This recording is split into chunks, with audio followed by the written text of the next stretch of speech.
Collection of articles by HIV/AIDS researcher John Lauritsen. Part 1.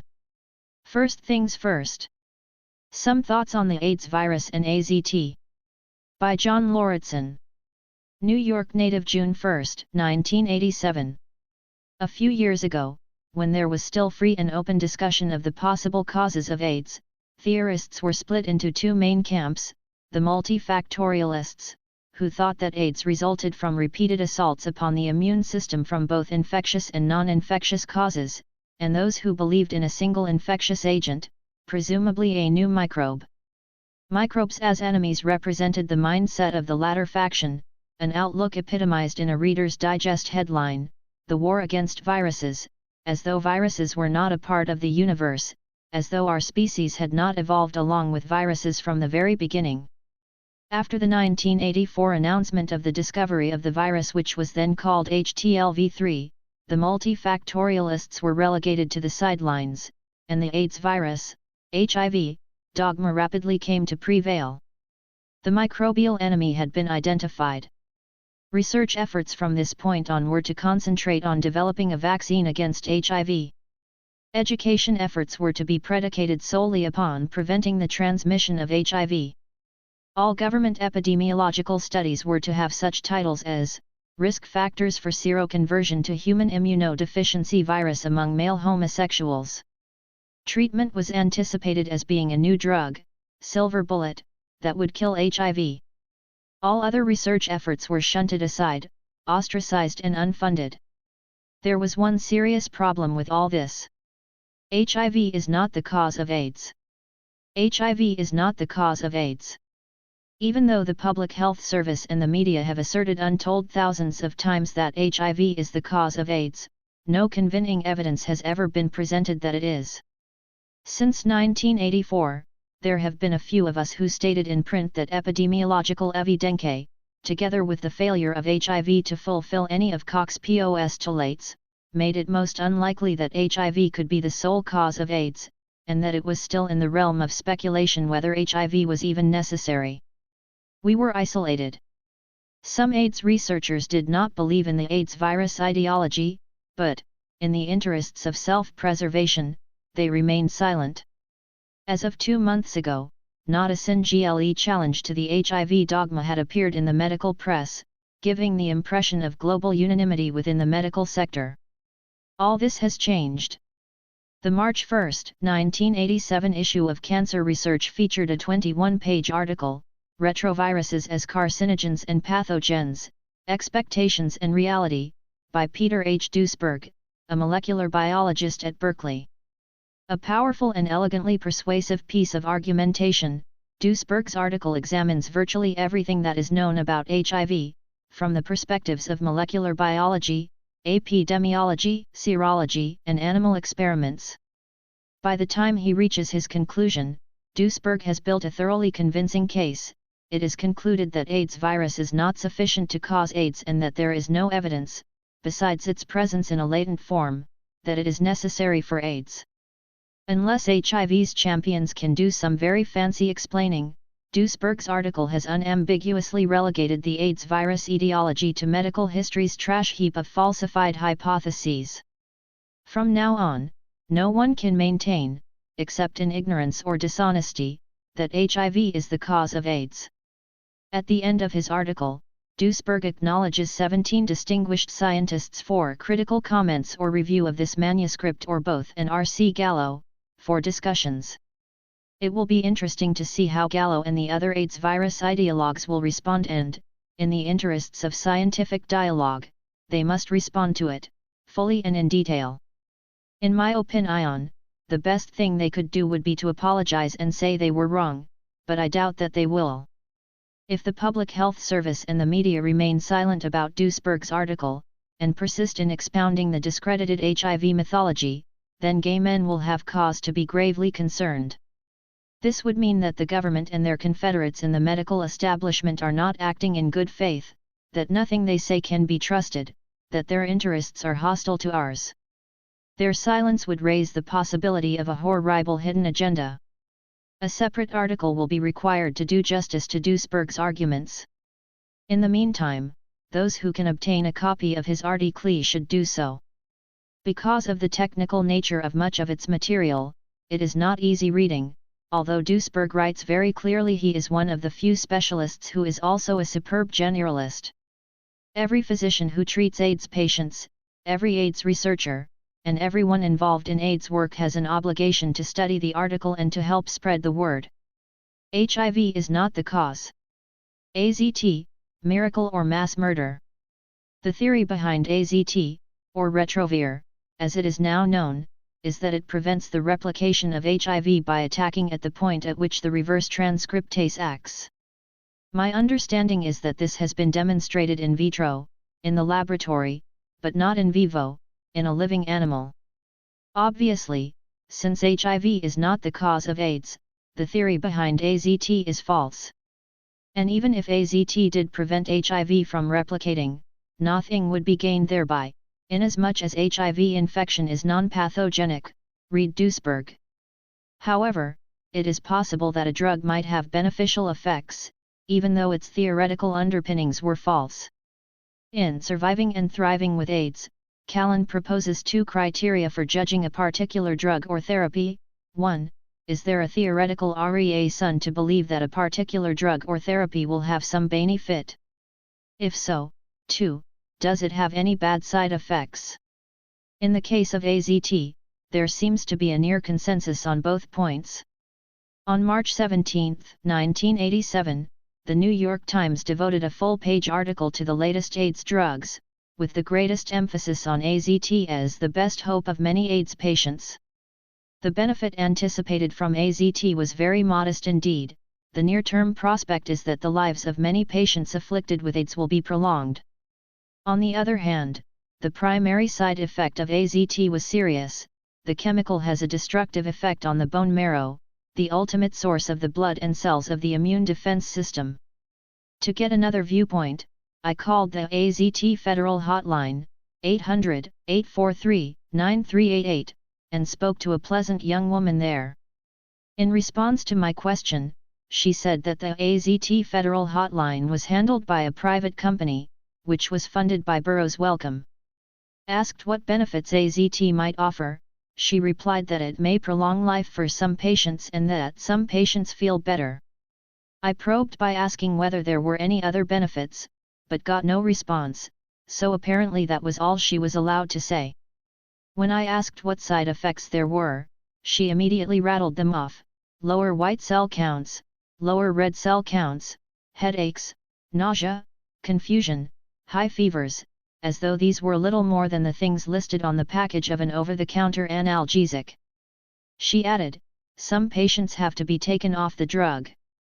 She did not know what percentage of patients on AZT suffer side effects, but said that some had none, even after being on the drug for weeks.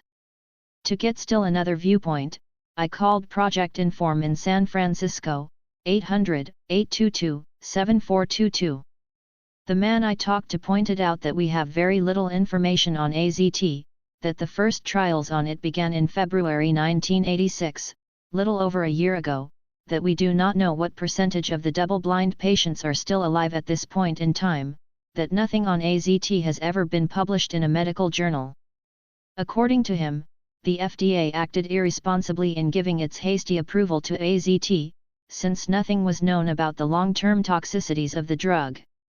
Apparently the anemic condition, caused by the destruction of bone marrow, is so severe that some patients require blood transfusions as often as every 10 days. In New York, the members of the PWA coalition I have spoken to take a negative view of AZT. They estimate that about 2/3 of those on AZT suffer serious side effects, and that the majority of them feel worse rather than better. In an editorial in the April 1987 issue of the PWA Coalition Newsline, Max Navarre challenges the claim that patients on AZT feel better. Most people who are taking AZT at this time are people who are fairly newly diagnosed, people who are in the grossly misnamed honeymoon stage of their illnesses anyway. Who's to say that, if those people are doing well, it's because of AZT? I felt great for a year after I was diagnosed. With no medication. Navarre concludes his editorial by making a connection between low self-esteem and the willingness to try dangerous experimental drugs. We should never again hold ourselves so cheaply that, in desperation and panic, we poison ourselves with unsafe AIDS drugs just because they might become available.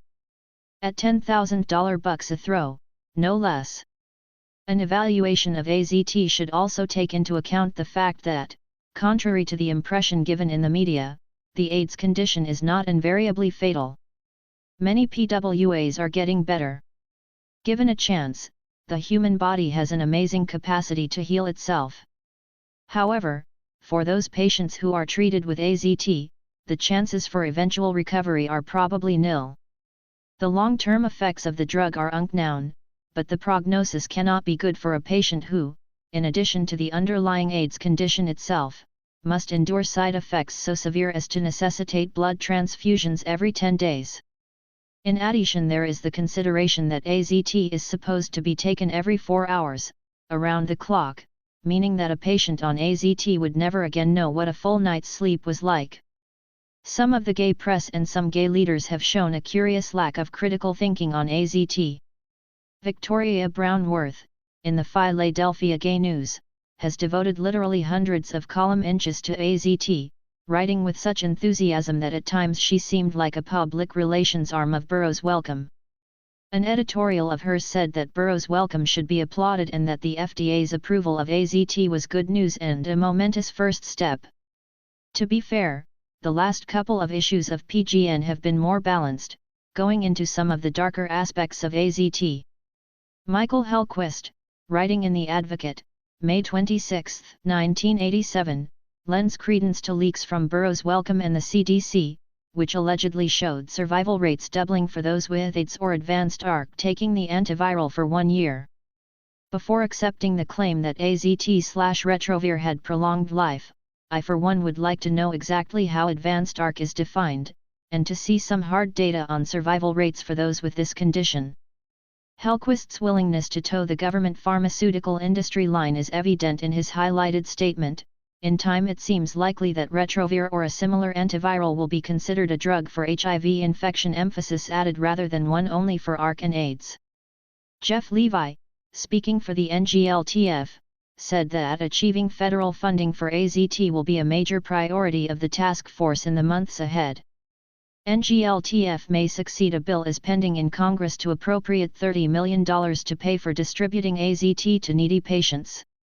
In my opinion, paying for someone's AZT treatments is not doing him a favor.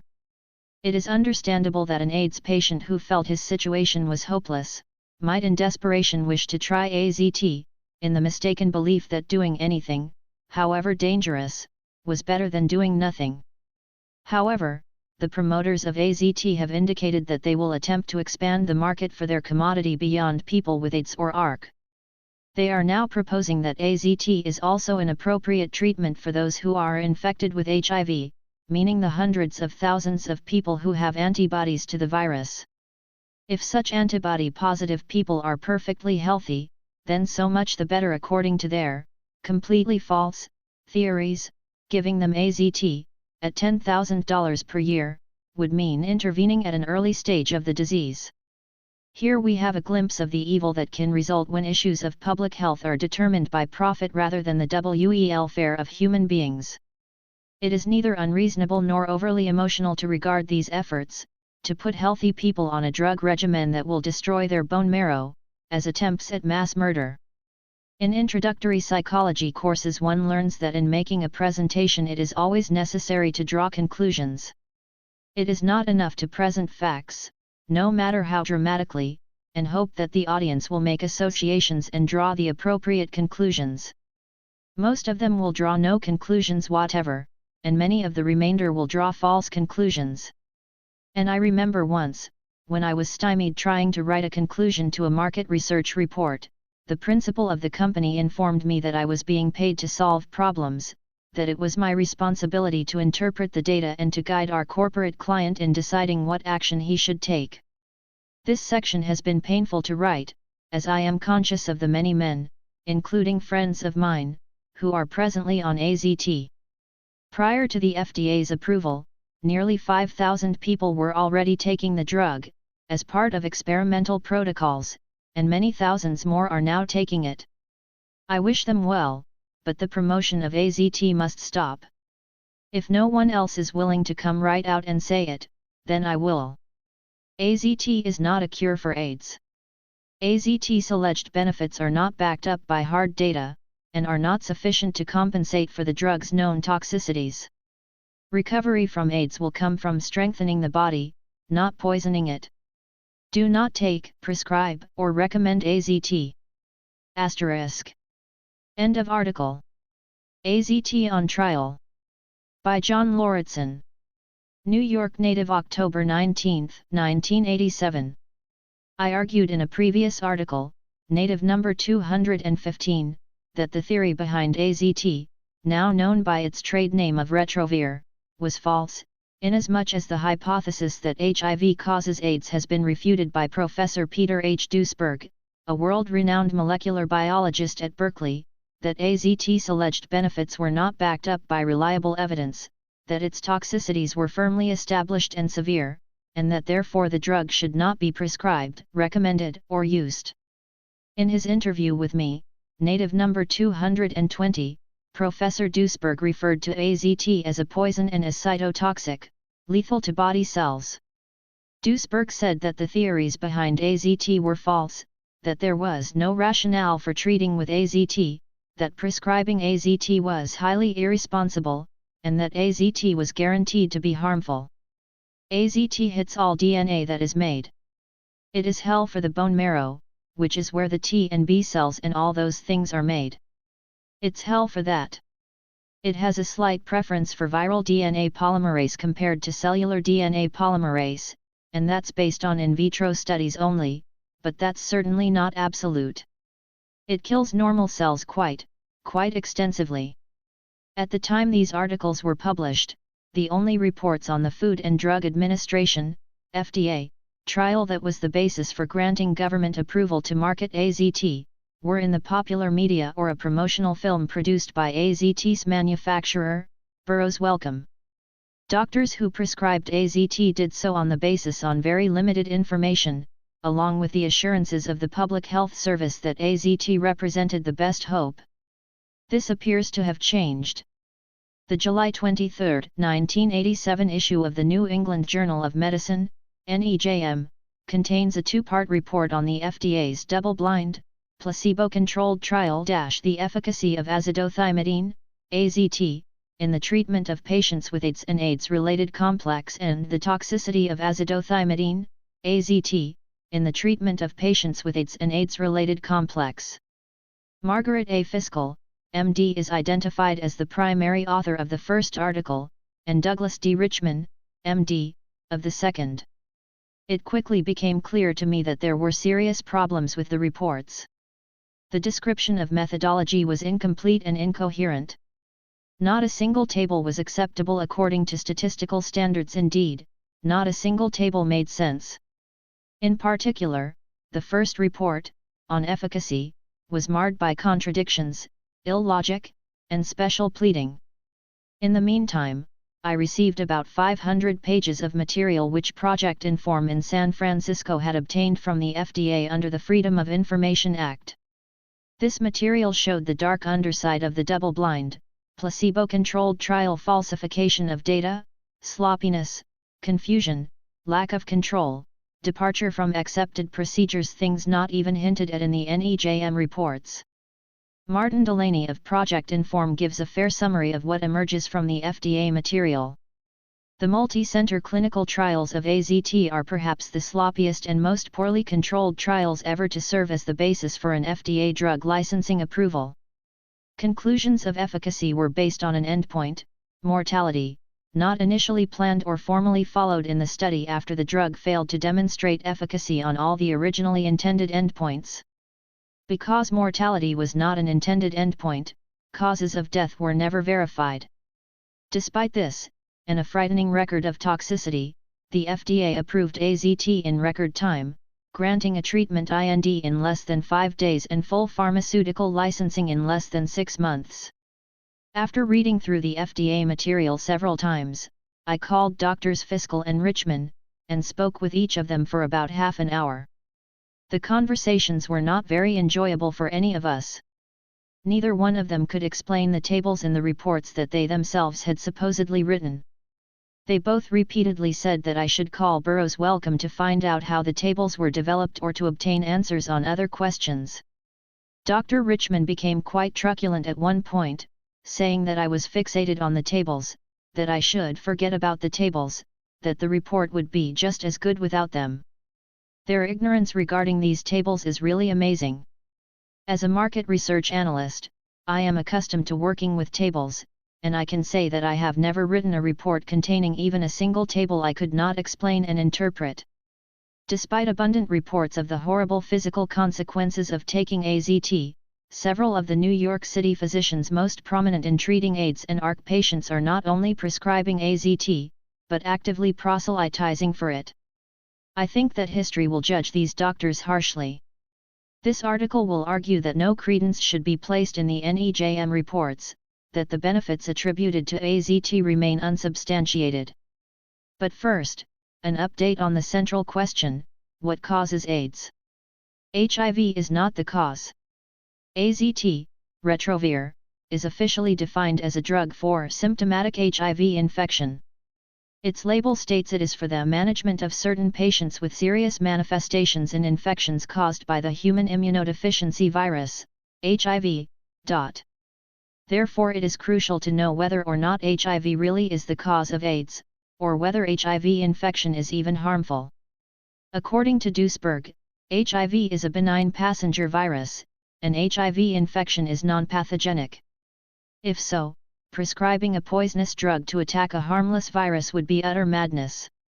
Colleagues in the sciences have told me that we should now consider it highly probable that HIV is not and could not possibly be the cause of AIDS. I agree. Not only are the arguments compelling that are put forward by Drs. Peter H. Duesberg, Joseph A. Sonnabend, Nathaniel S. Lehrman, and others, but no attempt to rebut these arguments has been made by any of the leading HIV champions, including Drs. Robert Gallo, William Hasseltine, Myron Essex, or their faithful colleagues in the Public Health Service. The HIV edifice appears to have collapsed, and the AIDS virus crowd have resorted to stonewalling. A British television team recently attempted to interview Gallo. They were informed by National Cancer Institute, NCI, officials that it would first be necessary to submit in writing a list of all questions he would be asked, and that under no circumstance would the world's premier AIDS researcher discuss etiology, or whether or not HIV was the cause of AIDS. Secrecy and censorship versus science. Ideally, science is supposed to be a public activity, where scientists verify each other's work in a mutual endeavor to establish the truth. Scientists are expected to describe their experiments precisely, and to make their data available, so that other scientists working independently could replicate their experiments and verify their findings. Likewise, scientists are expected to enter into scientific dialogue, to respond to the criticisms and arguments of other scientists. It is therefore disgraceful that the NCI scientists refuse to respond to Professor Duesberg's arguments. Censorship is also incompatible with the ideals of science. Government agencies, like the FDA, ought to be willing to make their materials public, so that their work can be verified independently. Although the FDA did release material under the Freedom of Information Act, it was heavily censored. As many as a dozen pages at a time were missing. Individual pages had words, lines, or paragraphs whited out. And most of the pages were entirely or almost entirely illegible. They looked as though the copy machines had been badly out of focus. There is no excuse for this. We live in the age of the copy machine, and the FDA could have produced legible copies. The lives of thousands of people are affected by the AZT trials, and it is wrong to treat information about these trials as though it were classified military secrets. The Aborted Trial. The double-blind, placebo-controlled trial of AZT was conducted by the FDA at 12 medical centers throughout the United States. Although the patients did not enter the study all at one time, each patient was intended to undergo a full 24 weeks of treatment either with AZT or with a placebo. Midway through the study it was observed that only one patient on AZT had died, whereas more than a dozen on placebo had. According to the received version, it was then decided it would be unethical to continue the study, since AZT was so spectacularly, if unexpectedly, prolonging the lives of those who took it. The study was terminated, all patients were told whether they had been taking AZT or a placebo, and all were given the opportunity to take AZT. As I'll argue later, there are good reasons for being skeptical of the mortality data, as well as the motives for prematurely terminating the study. Owing to the early termination, only 15 patients, 5% of the total, completed the full 24 weeks of treatment. 23 patients were treated for less than 4 weeks. On the average, patients had received treatment for about 17 weeks at the time the study was aborted. See Table 1. Table 1. Very few patients finished the full 24-week protocol. Total patients. AZT. Treatment. Placebo. Treatment. Base, total who began trial. 282. 145. 137. Finished trial, 24 weeks. 5%.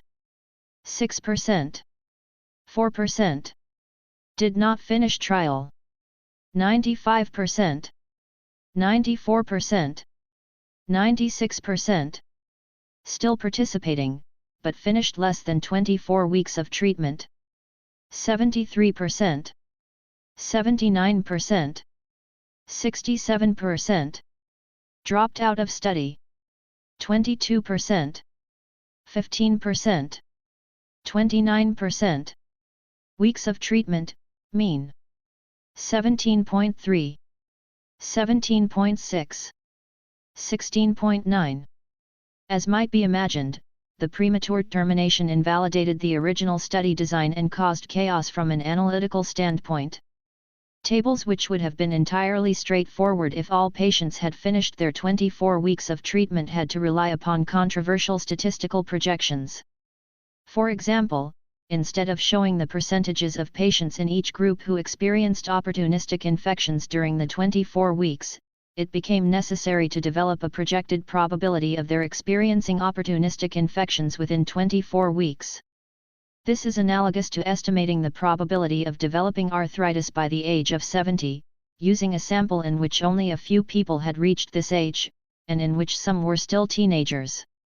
The method used, Kaplan-Meier product limit method, is a statistical attempt to estimate what results would have been if the study had not been terminated.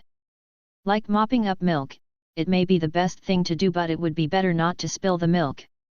With poignant restraint, an FDA mathematical statistician registered his misgivings over the early termination. There are a number of disquieting aspects concerning this NDA. It contains only one controlled clinical trial, and thus there is no independent confirmatory evidence for that study's results. It contains a relatively small number of patients, 200, who have been treated with AZT. The controlled clinical study is relatively short, i.e., 24 weeks, and was terminated early on the basis of unanticipated favorable results in a manner that has never been adequately defined in terms of its impact on the subsequent statistical analyses. Emphasis added. The Unblinded Trial. The study was planned as a double-blind trial, which means that the drug was supposed to be labeled and the study conducted in such a way that neither doctors nor patients knew whether AZT or a placebo was being administered. In practice, the AZT trial became unblinded rather quickly. An FDA medical officer writes, "The fact that the treatment groups unblinded themselves early could have resulted in bias in the workup of patients." The study became unblinded among the patients as a result of differences in taste between AZT and the placebo. Initially the placebo capsules, which were indistinguishable from the AZT capsules in appearance, were distinguishable in taste. This difference was corrected and the placebo capsules replaced with new ones after early reports were received of patients breaking the capsules and tasting the medication. Anyone who has spent time with PWAs is aware of the keen interest with which they compare treatments. And anyone who has observed the gay grapevine is in awe of the speed with which information can travel around the world. I can well believe that from the time the first 2 patients compared notes on how their capsules tasted, it was only a matter of days until many or most of the patients knew whether they were getting AZT or a placebo. Other patients discovered what medication they were receiving by taking their capsules to chemists for analysis. In some instances, patients pooled and shared their medication, thus ensuring that all of them could receive at least some AZT. Other patients, who found out their medication was only a placebo, took ribavirin that had been smuggled in from Mexico. From the standpoint of the doctors, the study unblinded itself through the strikingly different blood profiles of the 2 treatment groups. See toxicity below. No attempt was made to blind the blood results from any of the doctors in the medical centers at which the trials were held. According to an FDA analyst, the treatment groups may have unblinded themselves to a large extent during the first 2 months due to drug-induced erythrocyte macrocytosis. There are very good reasons why blind studies are required for the approval of a new drug. The potential biases are so great, for both patient and doctor, that a drug-identified trial would be scientifically useless. Many patients entered the trial out of desperation, believing that death was imminent without the intervention of a new wonder drug. For these patients, the psychological consequences of finding out that they were receiving only a placebo must have been devastating. A sense of despair and hopelessness may well have contributed to the high mortality in the placebo group. Doctors, and scientists in general, are often extremely gullible people. In their book, Betrayers of the Truth, Fraud and Deceit in the Halls of Science, William Broad and Nicholas Wade devote an entire chapter to self-deception and gullibility. Scientists unconsciously see what they want to see. Even the most absurdly crude hoaxes, like the Piltdown Man, were believed for many years by eminent scientists. With high expectations engendered for AZT, it is not unreasonable to assume that unconscious biases affected not only how data were interpreted and recorded, but also how patients were treated. The shockingly high death rate among the placebo patients suggests that these patients may not have been managed well by their attending physicians. When I spoke to Drs. Fiskell and Richman, they both vehemently denied that the trial had become unblinded before it was terminated. This suggests that they had little control over, or knowledge of, what was happening or, that they were not telling the truth. As FDA analyst Cooper stated, it was fact that the study became unblinded early on. And since the AZT trial was not blinded, the entire study was invalid and worthless. On this basis alone, FDA approval of the drug was neither proper nor legal. Sloppiness, improprieties, false data. The AZT trial was characterized throughout by sloppiness and lack of control. Recording forms were poorly designed, leading to confusion when doctors were asked to make judgments. For example, doctors were asked to record 10 subjective symptoms often associated with HIV infection, and to decide whether they were symptoms of AIDS or adverse reactions to the drug treatment. Understandably, it was hard to differentiate among malaise, fatigue, and lethargy, let alone to decide whether these were caused by drug or by disease. Midway through the trial, the sponsor, Burroughs Wellcome, substituted a 33-item AIDS-related signs and symptoms sheet, at which point confusion became utter chaos. Most of the medical centers were unable to relate one form to the other, or even to comprehend the 33-item form, and so in the end the incomplete data on the 10-item form served as the patient's only baseline data. When FDA analysts reviewed the case report forms, numerous improprieties were observed. Asterisk symptoms previously checked off on the 10-item sheet were crossed out or otherwise changed, usually without the principal investigator's initials, and sometimes with a date of change much later than the date the form was originally filled out, without explanation as to why changes were made. Asterisk transcription of data from 10-item symptom form to the 33-item form was performed, sometimes without date of initials of who did the transcribing. Sometimes the original form was not submitted. Asterisk adverse experiences were sometimes crossed out months after initially recorded, even though possibly related to test agent had been checked off originally by the investigator or his designee. The last set of improprieties is especially serious, as it appears to be tendentious, favoring AZT by reducing the cases of adverse reactions to the drug. If done deliberately, this would constitute cheating and fraud, things that people controlling and directing studies must constantly be vigilant against. If there can be cheating in little things, there can be cheating in big things as well. Having detailed these various improprieties, the FDA analyst insouciantly dismissed the whole mess with a sentence that caught me completely off guard. Whatever the real data may be, clearly patients in this study, both on AZT and placebo, reported many disease symptoms/possible adverse drug experiences. Whatever the real data may be. I can't get over this phrase. Is this an expression of bureaucratic cynicism, a sardonic form of humor, simply indifference, or what? Do FDA analysts even care whether their data is real or not? Serious problems were uncovered at one of the 12 medical centers. According to an FDA analyst, the FDA inspector found multiple deviations from standard protocol procedure, and she recommended that data from this center be excluded from the analysis of the multi-center trial. Emphasis added.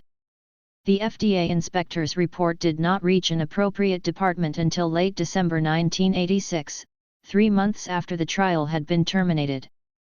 The decision was then made to request inspection of all 12 centers which participated in this trial, due to the importance of this drug, its high public visibility, and because one of the early inspections had revealed significant deviations from FDA regulations regarding the proper conduct of clinical investigations. At this point, inspecting all 12 centers was like locking the barn after the horse was stolen. Of grave concern is the fact that one of the problems noted in the delinquent center had to do with drug accountability, perhaps the most serious impropriety that could be imagined. If there is even the slightest reason to doubt that all AZT patients really were getting AZT, and all placebo patients really were getting placebos, then the study has fallen apart at its very core. In addition, there were numerous cases of protocol violations. When the study was designed, various conditions were defined as constituting protocol violations, as a result of which a patient's data would be excluded from the database. Most of the protocol violations concerned the unauthorized use of other drugs in addition to the treatments administered in the study. These restrictions were necessary in order to avoid drug interactions, confounding results, and so on. At an FDA in-house meeting convened to decide what to do about the patients in whom protocol violations were noted, one FDA officer commented that if exclusion of all patients with protocol violations were strictly applied, quite a few patients would probably be deleted from the database. After a certain amount of agonizing over the highly visible, potentially inflammatory issue of whether to exclude data from the delinquent center or from patients with protocol violations, it was decided to exclude nothing. False data were retained. Garbage was thrown in with the good stuff. These appalling decisions were made with the following rationalization. Because the mortality analyses were so strongly in favor on the drug, any slight biases that may have been introduced when minor protocol violations occurred were highly unlikely to influence the outcome. This is egregiously beside the point. It is irrelevant whether or not throwing in bad data with good data will influence the outcome. The point is that you don't do it on principle. It is an absolute and ironclad principle of research that you don't use bad data. No principled analyst would ever proceed to interpret data that he knew were contaminated. One may note that not a hint of these problems appears in the NEJM reports by Drs. Fiskell and Richman. Mortality. The mortality data that so dazzled the FDA that they terminated the AZT trial prematurely and accepted bad data are shown in Table 2. Table 2. Mortality. Double-blind, placebo-controlled trial. AZT. Treatment. Placebo. Treatment. Bases, total who began trial. 145. 137. Cumulative deaths during trial. 1%. 14% number. Weeks of treatment, mean. 17.6. 16.9. Number significantly higher than AZT at the 99% confidence level. Only 1% of the 145 AZT patients, compared to 14% of the 137 placebo patients, died during the course of the trial. Statistically, this is highly significant. The probabilities are better than 99 out of 100 that the difference, 1% versus 14%, is real, as opposed to being a product of chance. One must caution, however, that these mortality data reflect a very short time period, only 17 weeks, on the average. It would be fallacious to assume that the death rate would have continued to be higher in the placebo group if the time period were 30 weeks, or a year, or 2 years. In addition, there are good reasons to be skeptical of the mortality data. For one thing, the death rate in the placebo group is shockingly high. According to doctors in New York with extensive experience in treating AIDS patients, with good patient management, nowhere near this many patients ought to have died in such a short time. In addition, the death rate in the AZT group is suspiciously low when compared with other trials of AZT. After the double-blind, placebo-controlled study was terminated, all patients were informed which treatment they had been receiving, and were offered the option of receiving AZT. See Table 3. Table 3. Mortality. Open-label trial following termination of double-blind. Placebo-controlled trial, September 18, 1986 to February 13, 1987. Received AZT in extended, open-label trial. Total. Original treatment AZT. Original treatment placebo. Bases, total participating. 227. 127. 100. Cumulative deaths during open-label trial, 21 weeks of treatment. 10%. 8%. 12%. A total of 227 patients accepted the offer, and continued or began to receive AZT, 127 who were originally treated with AZT and 100 who were originally treated with placebo. AZT no longer prevented patients from dying. In the 21 weeks of the open-label trial, 10% of the patients died. Curiously, not only deaths but also opportunistic infections increased in the original AZT group as soon as the first study was terminated. There is no good explanation why this should be so. Another trial of AZT occurred prior to the double-blind, placebo-controlled trial. See Table 4. This was a Phase I trial, intended to give a preliminary estimate of the drug's toxicities. In the Phase I trial, 12% died during a time period of only 6 weeks. The 4 patients who died were replaced, and all 33 patients continued to take AZT in an extended trial, during which an additional 21% died. It is unclear from the FDA material exactly how long the extended trial lasted, but at any rate a cumulative total of 1/3, 33%, of the patients died, either in the Phase I or in the extended trial. Table 4. Mortality.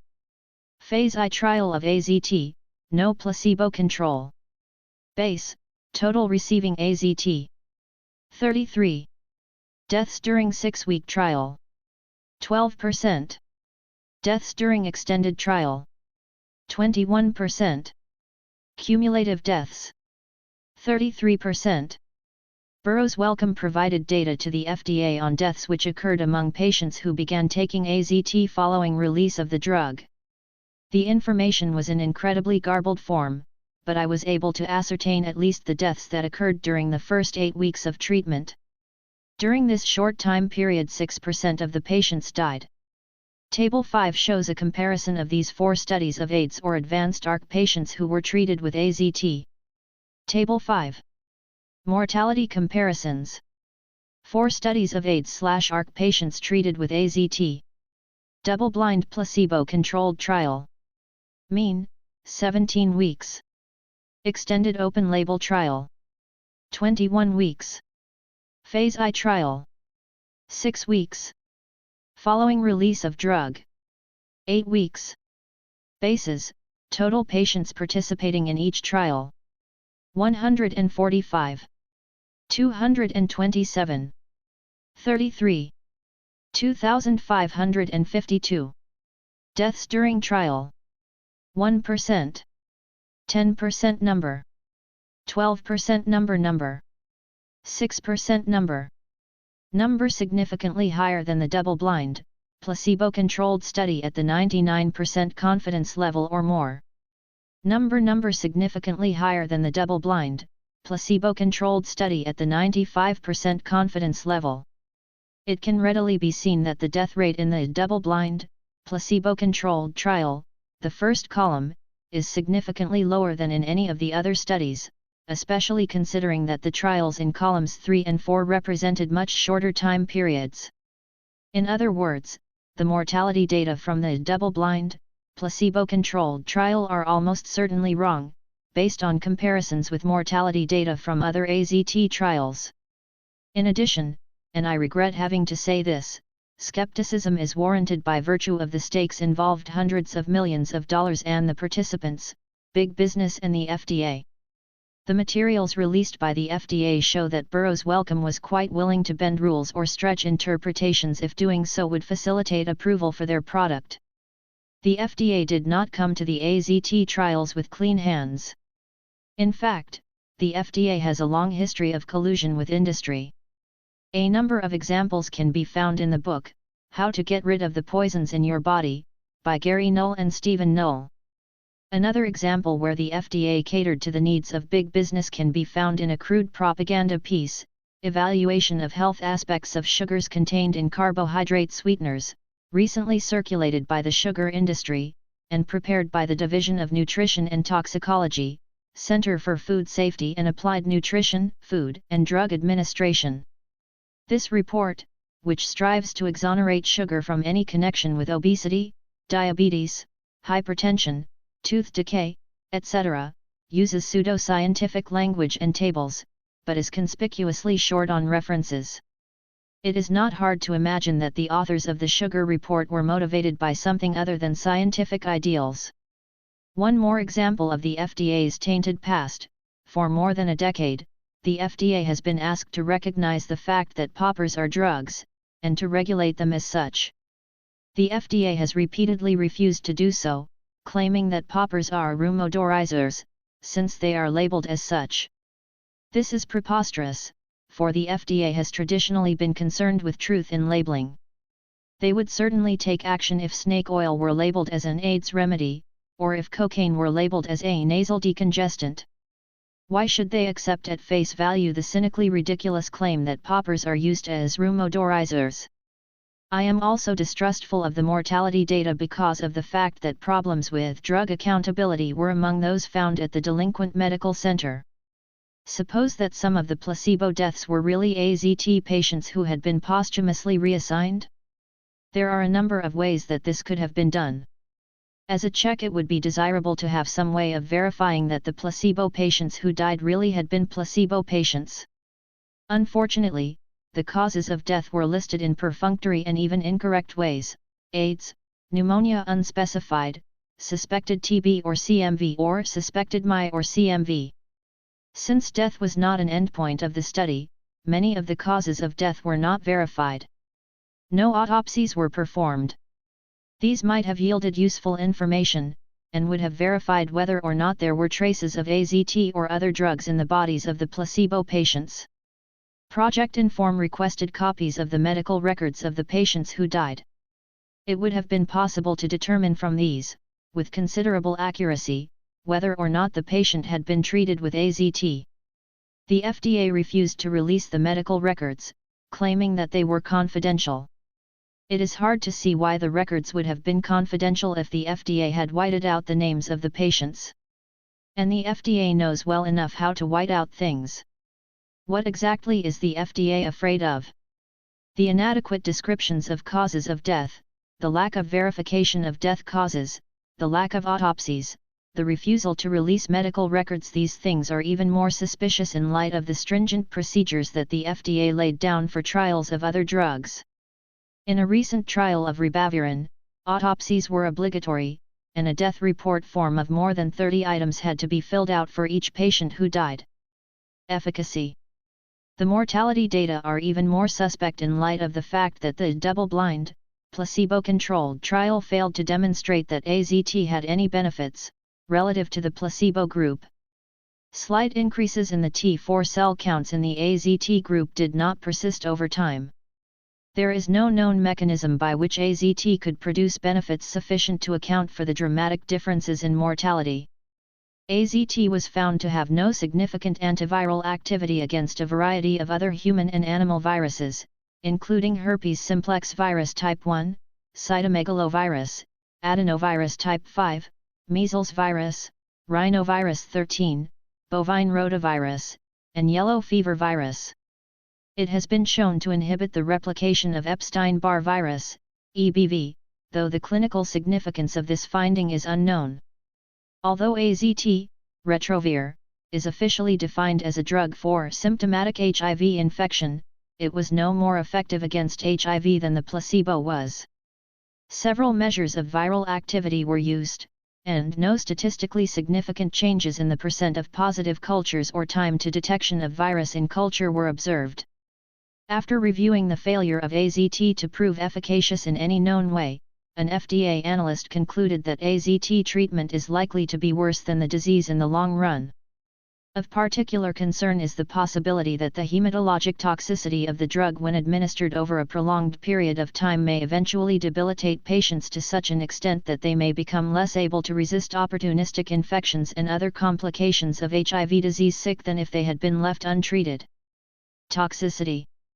In summarizing adverse reactions to the drug, the FDA medical officer states, the majority of patients who were randomized to receive AZT in this trial experienced significant toxicity. This is, if anything, an understatement, especially considering that many AZT patients were treated with the drug for only a few weeks. If all AZT patients had been treated for 24 weeks, as originally planned, the percentages experiencing various toxicities would undoubtedly have been even higher. AZT patients suffered from many adverse reactions to the drug, the most severe involving blood toxicities. These are summarized in Table 6. In less than 18 weeks of treatment, on the average, almost one-third, 31%, of the AZT patients required at least one transfusion, one-fifth, 21%, of them required multiple transfusions. Table 6. Blood toxicity. Double-blind, placebo-controlled study. AZT treatment. Placebo treatment. Bases, total who began study. 145. 137. Experienced during trial. Anemia. Moderate, HB 7.5. Severe, HB 3.5. Hemoglobin decreases 2G. 25% number. 13% number. 38% number. 4%. 2%. 2%. Transfusions. Had at least one transfusion. Had multiple transfusions. 31% number. 21% number. 10%. 4%. Marrow suppression. Grade 3 marrow suppression, HB 7.5 g/deciliter, neutrophil 750, or white cells 1500. 45% number. 12%. Macrocytosis, associated with pernicious anemia. Mean corpuscular volume. 100 cubic angstroms. Mean corpuscular volume. 110 cubic angstroms. 69% number. 41% number. Leukopenia, white blood count 1500. 27% number. 7%. Neutropenia, neutrophil counts 750. 16% number. 2%. Weeks of treatment, mean. 17.6. 16.9. Number significantly higher than placebo at the 99% confidence level or more. Marrow suppression was experienced by 45% of the AZT patients, but only 12% of the placebo patients. Macrocytosis, enlarged red blood cells, associated with pernicious anemia, occurred in 69% of the AZT patients, but in none of the placebo patients. This measure, which clearly distinguished AZT from placebo patients in over two-thirds of the cases, played a major role in the unblinding of the study among the doctors. In addition to the double-blind, placebo-controlled trial, many experiments were performed, which further demonstrated the high toxicity of the drug. The results of the cell transformation assay suggested AZT may be a potential carcinogen. It appears to be at least as active as the positive control material, methylcholinethrin. The FDA analyst who reviewed the pharmacology data, Harvey I. Chernov, succinctly summarized the effect of AZT on the blood. Thus, although the dose varied, anemia was noted in all species, including man, in which the drug has been tested. Chernov concluded his review of the pharmacology data by recommending that AZT should not be approved. In conclusion, the full preclinical toxicological profile, if far from complete with 6-month data available, but not yet submitted, 1-year studies to begin shortly, etc. The available data are insufficient to support NDA approval. Ethical issues. There is no doubt that AZT is a highly toxic drug, that it will be harmful to patients, many of whom are already severely debilitated. On the other hand, there is no scientifically credible evidence that AZT has any benefits whatsoever. The double-blind, placebo-controlled trial of AZT is unworthy of credence. Assurances from representatives of the pharmaceutical industry or the Public Health Service, that AZT represents the best hope, are also unworthy of credence. I submit that it is malpractice for physicians to prescribe AZT, a poison which can only harm the patient. I submit that it was unethical for AZT to be approved on the basis of research which was, to put it as generously as possible, invalid. The nation's blood supply belongs to all of us. If AZT continues to be administered to thousands of patients, apparently there are almost 10,000 patients on AZT, at last count this will mean an intolerable drain on the blood supply, with many AZT patients requiring transfusions as often as every other week. It is one thing when someone becomes seriously ill or has an accident or major operation. Such a person is entitled to receive blood. But AZT is now creating entirely another category of patient, those whose bone marrow becomes irreversibly damaged. A category of iatrogenic vampires. And this is gratuitous, the result of a drug that should never have been administered in the first place. In this sense, AZT harms all of us, not just the patients who are being poisoned by it. Asterisk. Postscript, March 9, 1988. After I wrote the above article, I learned of a California lawsuit that charged collusion between federal agencies and Burroughs Wellcome, the manufacturer of AZT. If such collusion did indeed take place as early as February of 1985, a year before the AZT trials began, then of course it is likely that there was collusion in the trials as well. Details of the lawsuit are found in an article in the Bay Area Reporter, November 5, 1987, by Ray O'Loughlin, under the headlines, "Lawsuit Charges Collusion Between Feds, AZT Maker. Company Donates $55,000 for Research, Special Status Granted for Marketing Drug." Following are some excerpts. The two federal agencies which approve and regulate AIDS treatments are accused of colluding with drug manufacturers.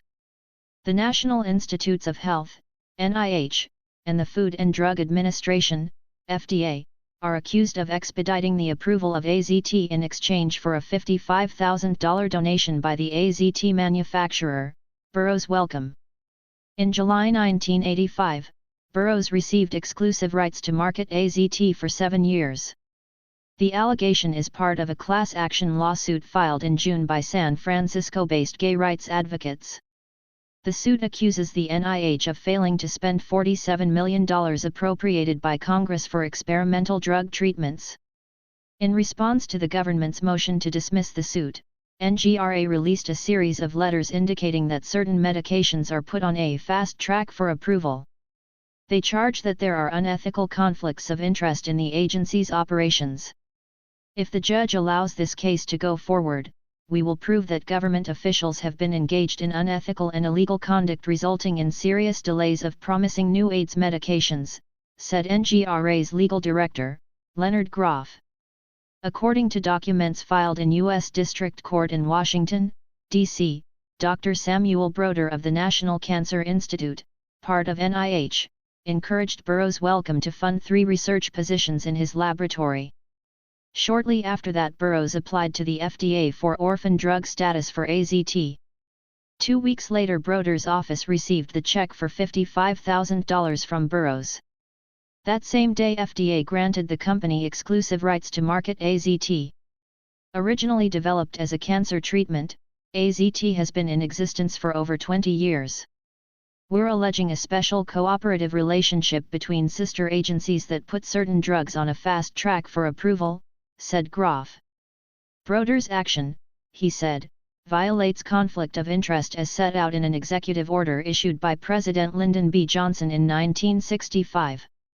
At the very least, it indicates a cozy relationship, he said, between the agencies and the drug firm. Regardless of whether or not there was collusion, the AZT trials were invalid, worthless, and fraudulent.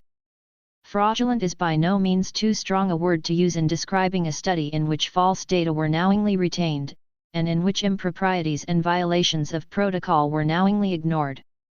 It is fraudulent to describe an unblinded study, which the AZT trials most certainly were, as being a double-blind study, as Margaret Fiskell and Douglas Richman did in their NEJM reports. Either Fiskell and Richman were unaware that the study had become hopelessly unblinded, in which case they are guilty of incompetence, or they did know and covered it up, in which case they are guilty of fraud. On January 27, 1988, Perry Peltz of NBC News did an expose on AZT, which closely followed some of the points of my article, without giving me credit. NBC investigators independently found that the test became unblinded early on. Everyone knew who was getting what. A chemist admitted analyzing medications for patients in the trials. Patients in the trials shared medications. There was mass tampering with the rules of the test. Patients took other medications. Such violations of the rules of the test took place from coast to coast. A government memo recommended that Boston be dropped from the study because of gross improprieties. Nevertheless, the bad data from this center were retained. The memo observed that if all patients with protocol violations were dropped, there wouldn't be enough left in the study. Representatives of the NIH and the FDA resorted to stonewalling. According to Perry Peltz, when preparing this report, we repeatedly tried to interview Dr. Anthony Fauci at the National Institutes of Health. Both Dr. Fauci and Food and Drug Administration Commissioner Frank Young declined our request for interviews. Note: all tables in this article are my own, they are not taken from the NEJM reports. End of article. The HIV Debate.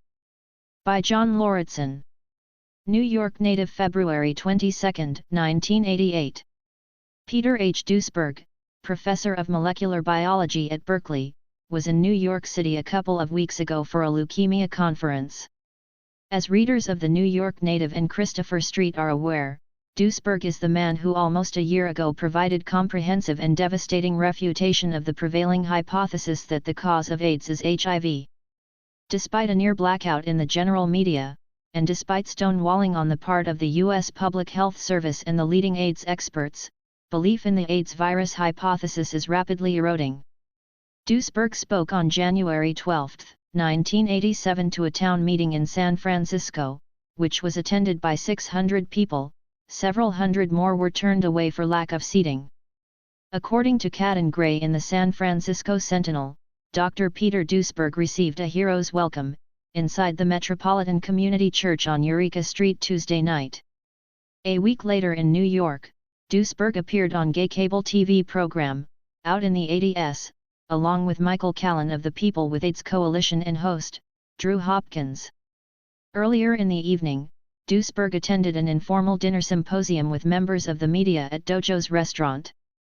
Besides myself, there were William Booth of Science magazine, Harvey Bialy of Bio/Technology, which also published Duesberg on HIV, Bruce Lambert of the New York Times, Joe Nicholson, medicine science editor of the New York Post, Celia Farber and Anthony Liversidge of Spin, which published an interview with Duesberg in January, Robert Lederer of Covert Action, Joseph Sonnabend, MD, an independent AIDS researcher in New York City, Hopkins, Callan, and Michael's lover, Richard.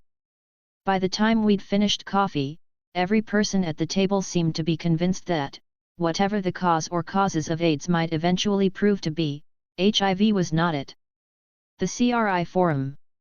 2 days later, January 21, Duesberg accepted the invitation of Sonnabend and Callan to speak at a meeting of the Community Research Initiative, CRI, at the Gay Community Center. Despite the short notice, a capacity audience showed up to hear a panel composed of Duesberg, Sonnabend, and Dr. Michael Lang, of St. Luke's/Roosevelt Hospital Center, moderated by Michael Callan, discuss the merits of the HIV hypothesis. Several hundred people listened in silence for almost half an hour, as Duesberg put forward his reasons, some of them rather technical, why HIV could not be the cause of AIDS. For several years indeed, well before the 1984 AIDS virus announcement of Secretary Heckler, Dr. Sonnabend has opposed the notion that AIDS is a totally new disease, caused by a single, unique AIDS agent. In addition to supporting the analysis of Peter Duesberg, Sonnabend gave additional reasons of his own why HIV was a poor candidate as the cause of AIDS. Most striking was an evolutionary argument, which runs roughly as follows: there is no longer just one AIDS virus, there are several, perhaps as many as 4 or 5, at last count. It is now claimed that both HIV-1 and HIV-2 are capable of causing AIDS, a disease which allegedly appeared in the world for the first time only a few years ago. However, viruses are products of evolution, and very ancient. There is no such thing as a new virus. HIV-1 and HIV-2 differ in genetic structure by up to 60%, they are completely different viruses, not merely variants or strains, they do not have a closely related common ancestor. The proposition that, within the space of a few years, 2 different viruses, each capable of causing the same new disease, should have come into being, or should have gone from an animal reservoir to susceptible human populations, is beyond the bounds of probability. Michael Callan pointed out that a year ago, the AIDS experts were putting forward a Pac-Man model of how HIV was supposed to destroy the immune system, that is, HIV went around gobbling up T4 cells. Since Duesberg's cancer research article appeared, which demonstrated that HIV does not and cannot kill T cells in a living animal, the Pac-Man model has quietly been dropped. Needless to say, none of the experts have admitted they were wrong. It is no longer claimed that HIV kills cells directly, and indirect mechanisms are desperately being sought. Anyone who can think of a halfway plausible indirect mechanism should immediately contact the National Cancer Institute at 301-496-6641, they need your help. Callan has conducted a study of long-term survivors, those who were diagnosed as having AIDS 5 or more years ago. 1/3 of these men showed no evidence of ever having been exposed to HIV despite repeated testing. HIV could not be cultured from their blood, and they had no HIV antibodies. To anyone with a scientific outlook, this evidence argues powerfully against the hypothesis that HIV is the cause of AIDS.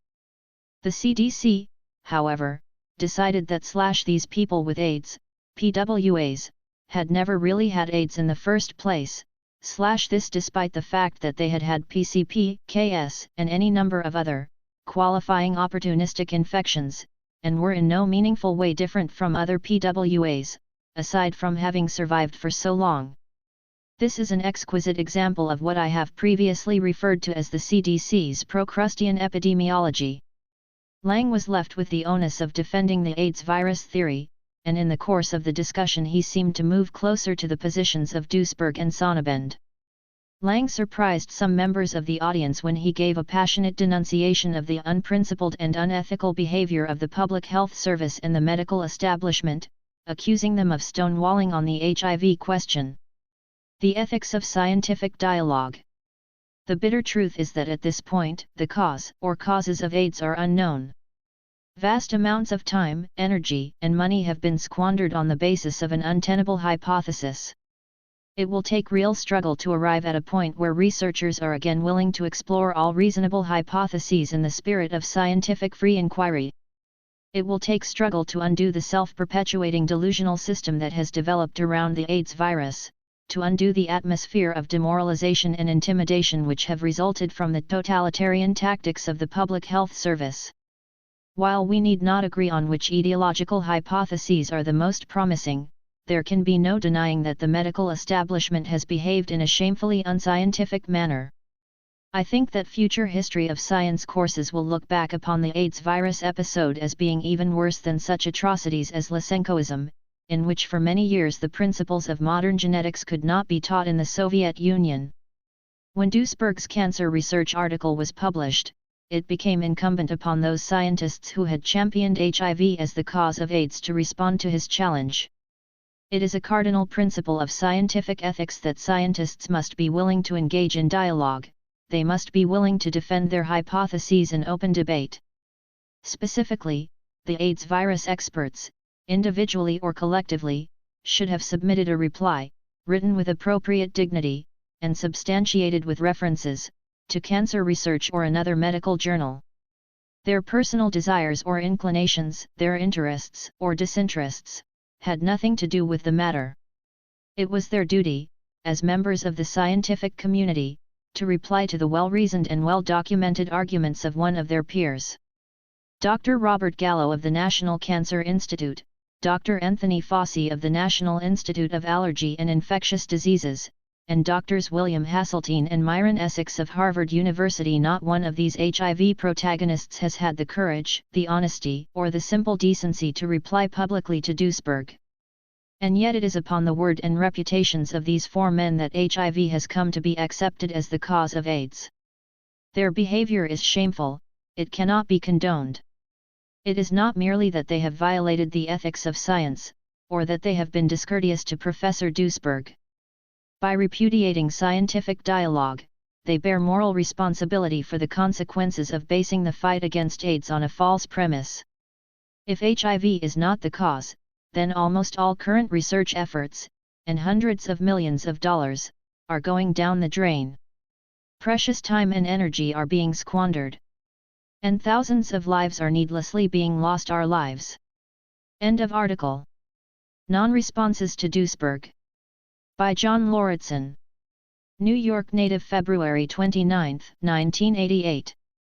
To continue from my last column in Native number 253, a year ago Peter Duisberg, professor of molecular biology at Berkeley, provided a devastating refutation of the prevailing hypothesis that HIV is the cause of AIDS, in the March 1, 1987 issue of Cancer Research. His 21-page essay, Retroviruses as Carcinogens and Pathogens, Expectations and Reality, was written at the invitation of Cancer Research, the oldest and most prestigious journal in its field. It had been subjected to thorough peer review, and was published as being scientifically sound and important. The article received no official response, and government scientists, under the crypto-military discipline of the Public Health Service, have not been allowed to discuss it publicly. In July 1987, an interview I conducted with Professor Duisberg appeared in the New York Native, issue 220, reprinted in issue 118 of Christopher Street. Subsequently, the November 1987 issue of Bio/Technology featured Duisberg's A Challenge to the AIDS Establishment, in which he summarized his arguments about HIV in a single page. Berkeley University issued a press release on this article, as well as on the previous article in Cancer Research. The Berkeley Alumni Magazine, California Monthly, of December 1987, contained an excellent article by editor, Russell Schock. And the January 1988 issue of Spin magazine had an interview with Duisberg by Celia Farber.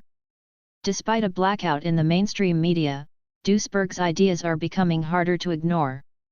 Outside the United States, interviews with Duisberg have been carried on the Canadian Broadcasting Company Radio, on Channel 4, London, television, on BBC Radio, and on Italian television. In the United States, Articles on Duisberg appeared in the New York Post, the Washington Post, and the New York Times. The February 9, 1988 syndicated column of Jack Anderson and Joseph Spear, reaching millions of readers, was entitled, AIDS Researcher Robert Gallo of the National Cancer Institute Shuns Skeptics.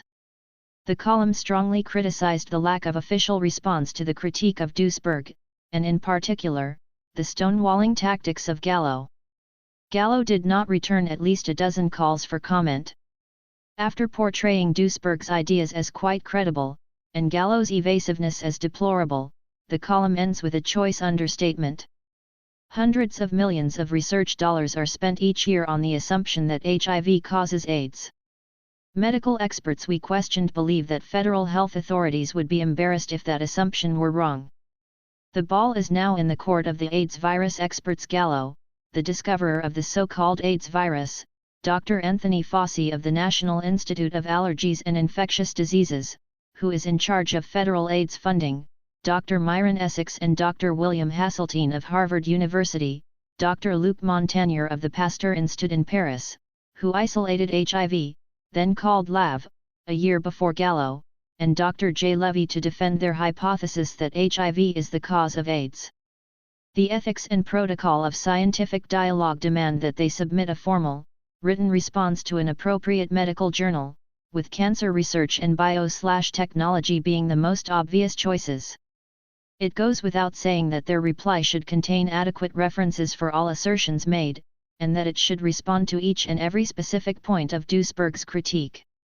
If they are unable to defend the HIV hypothesis, then they should admit this publicly, so that the medical and scientific communities would know where things stand. In the absence of an official response to Duisberg's critique and as awareness of Duisberg's ideas is beginning to break through the media blackout, a number of statements have appeared, which have been taken to be responses to Duisberg. These statements are really attempts at stalling or disinformation, rather than genuine contributions to dialogue. The New York Times/Buffet article. Following articles in the New York Post and the Washington Post, and in response to goading from the New York native, the New York Times finally broached the topic of Duisberg on January 12, 1988. Philip M. Buffet's article, A Solitary Dissenter Disputes Cause of AIDS, was somewhat hostile to Duisberg, and contained a number of distortions, but at least maintained a tone of civility.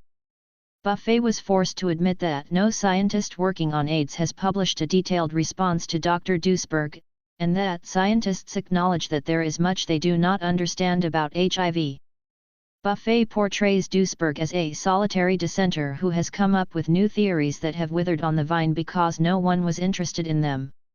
His paper sank without a ripple in the scientific world, winning few if any converts. This follows the tack of the National Cancer Institute, NCI, whose press officers have attempted to give the impression that Duisberg's ideas are too off the wall, too offbeat, or too insignificant for their terribly busy scientists to bother replying to. This is misleading. Rather than advancing any new theories, what Duisberg has done is put the prevailing hypothesis to the test. The issue is not whether Dr. Duisberg is wrong, but whether the HIV hypothesis is correct. It is the HIV hypothesis that needs to be defended, not any supposedly novel ideas of Peter Duisberg. For months I have been trying without success to get any of the leading government AIDS experts to discuss the question, what is the proof that HIV is the cause of AIDS? I have not been allowed to speak to them, and they have not been allowed to speak to me. At the NCI, officials in cancer communications, from whom clearance is required, have told me repeatedly that none of their scientists, from Robert Gallo on down, is interested in discussing the etiology of AIDS. It is therefore infuriating to read in Buffet's article that Fauci has stated, the evidence that HIV causes AIDS is so overwhelming that it almost doesn't deserve discussion anymore. As a member of the press, I believe I should be allowed to speak to Fauci, so that he can supply me with just one or two bits of overwhelming evidence that HIV is the cause. Or is the evidence so overwhelming, that no one should be allowed to discuss the matter anymore? What exactly is Fauci trying to say?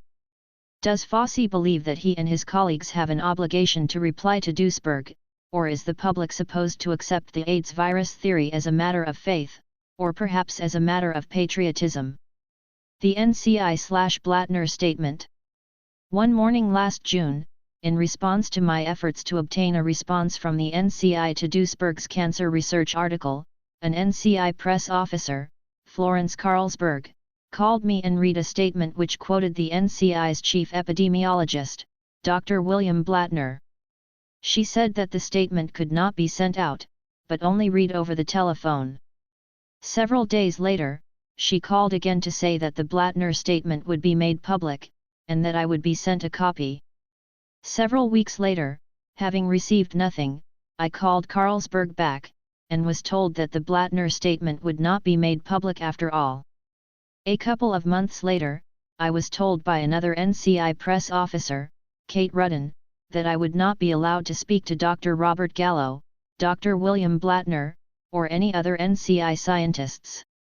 Rudin said she had relayed my request to them, to discuss the cause of AIDS, and they were not interested.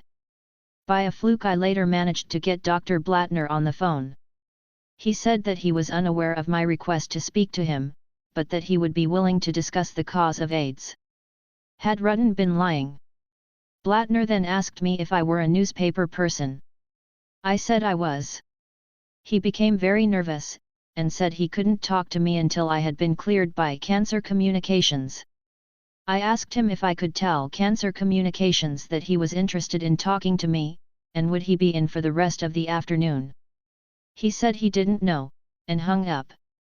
I then called Cancer Communications, and was not allowed to speak to Kate Rudin, or any other press officer. Thus are the scientists of the NCI protected from the dangers of free inquiry. Recently Paul Varnell, a writer for the gay Chicago newspaper, Windy City Times, began calling the NCI and asking them the same questions I had: what proof is there that HIV is the cause of AIDS? What response did the NCI have to the arguments of Peter Duisberg? He received the same runaround that I had, and was not allowed to speak to any scientists. Varnell was persistent, and finally reached a sympathetic press officer who was unaware that the June 1987 statement was not supposed to be released. After Paul Varnell received the Blattner statement, he sent a copy to me and wrote a story for the Windy City Times, in which the NCI statement was reprinted, along with the November 2, 1987 University of California at Berkeley press release on Duisberg. The very first sentence of the NCI statement contains a horrible grammatical mistake, indicating that Blattner, despite his doctorate, doesn't understand subject-verb agreement. The weight of epidemiologic data do not support the belief of University of California, Berkeley, scientist Peter H. Duisberg that AIDS virus is not sufficient to cause AIDS and that there is no evidence, besides its presence in a latent form, that it is necessary for AIDS. Obviously, the noun, weight, is singular, and requires the singular verb, does, not the plural verb, do. The Windy City Times corrected Blattner's grammatical mistake in its reprint. At any rate, the Blattner statement is totally inadequate and inappropriate as a response to Duisberg, for the following reasons. The statement is in the form of a press release based on comments by William Blattner. It is not written by him. The statement contains no references whatever. Not a single assertion is backed up by data or by references to published material. For example, one has no idea what is meant by the weight of epidemiologic data. The statement has an abusive tone which is not appropriate for Blattner to employ towards a scientist who far outranks him in the scientific community. The statement has never been officially released by the NCI. The statement is completely unresponsive to the main points of Duisberg's cancer research article. It does not address itself to a single one of Duisberg's arguments why HIV cannot be the cause of AIDS, namely, the consistent biochemical latency of HIV, the fact that HIV does not and cannot kill cells in vivo, the body's more than adequate immunological response to the virus's low level of infiltration in the body, even in patients who are dying from AIDS, the contradictions and absurdities of the latency period postulated by Gallo and the other champions of the AIDS virus, and the abundant epidemiological evidence that argues against HIV as the cause. In short, the NCI's statement of June 1987 was nothing more than a stalling tactic, designed to fend off questions which the NCI was unwilling and unable to answer. The Village Voice/Fettner article. The Village Voice has consistently followed the government line on AIDS from every twist and turn in the HIV mythology, to the alleged benefits of AZT. The issue of February 2, 1987 contained an article by Nci Fettner, abusively entitled, "Dealing with Duisberg, Bad Science Makes Strange Bedfellows." In any debate, opponents can disagree about facts and about the interpretation of facts. This is to be expected. And people make mistakes. One also learns from experience that people can become very attached to their positions. Even honorable and worthy opponents will sometimes stubbornly defend a proposition long after it has ceased to be tenable. However, there are other times when one becomes aware that one's opponent is not motivated by a desire for the truth. Charles Ortleb, native number 251, has already dealt with Fettner's silliness and vulgarity, as well as her concealed loyalty to Robert Gallo. I'll admit that I find her prose style pretty hard to take. She lurches back and forth from lofty and affected moralizing, to a smarmy coquettishness, to the obscenities and slang terms of a bygone era, as though she were trying to persuade someone, somewhere, that she is still hip. I'll deal with a few of her lies and breaches of ethics. To begin with, there is lying through photography. Perhaps here the blame should be put on Village Voice editor, Richard Goldstein, rather than on Ann Fettner. The Voice sent out a team of photographers to shoot Duisberg in Berkeley. They treated him like royalty, shot him in many different poses, and left. After an hour, they returned and took still more shots. After all that, the photograph published in The Voice shows Duisberg leaning forward, his hands stretching towards the camera. His eyes are almost closed, and his expression is tense. The camera angle is grotesquely crooked and lopsided. The lighting is harsh, from the side and below, the kind of lighting known as monster lighting, because of its use in horror movies. The photo makes Duisberg look sinister and demented, like a mad scientist from a cheaply made science fiction/horror movie. In fact, Peter Duisberg is a very photogenic man. I have photographed him on 2 occasions, and found it almost effortless to obtain excellent portraits. Other excellent photographs of Duisberg have accompanied articles in the Los Angeles Times and the San Francisco Sentinel. When Duisberg appeared on a gay cable television program here, he looked fine in every frame. All photographs need not be flattering, but they should at least be truthful. The Village Voice published a photograph that does not look anything like Peter Duisberg, a cheap propaganda trick. When Fettner interviewed Duisberg, she flattered him in every way, agreed with him again and again, and indicated that she was simply thrilled to be talking to such an important scientist. Duisberg anticipated reading a glowingly favorable account of his ideas. He was to be sadly disillusioned. Out of the long interview she conducted, Fettner quotes only a few sentences of Duisberg's, and these are hopelessly mangled and torn out of context. After attributing to Duisberg a bit of anti-gay gibberish, which is probably her own, Duisberg denies having said it, and it is unlike anything else he has either written or said in interviews. She comes out with an obscenity, which will not be reprinted under my byline. From Fettner's article, no one would know what Duisberg's ideas are, or where to find them.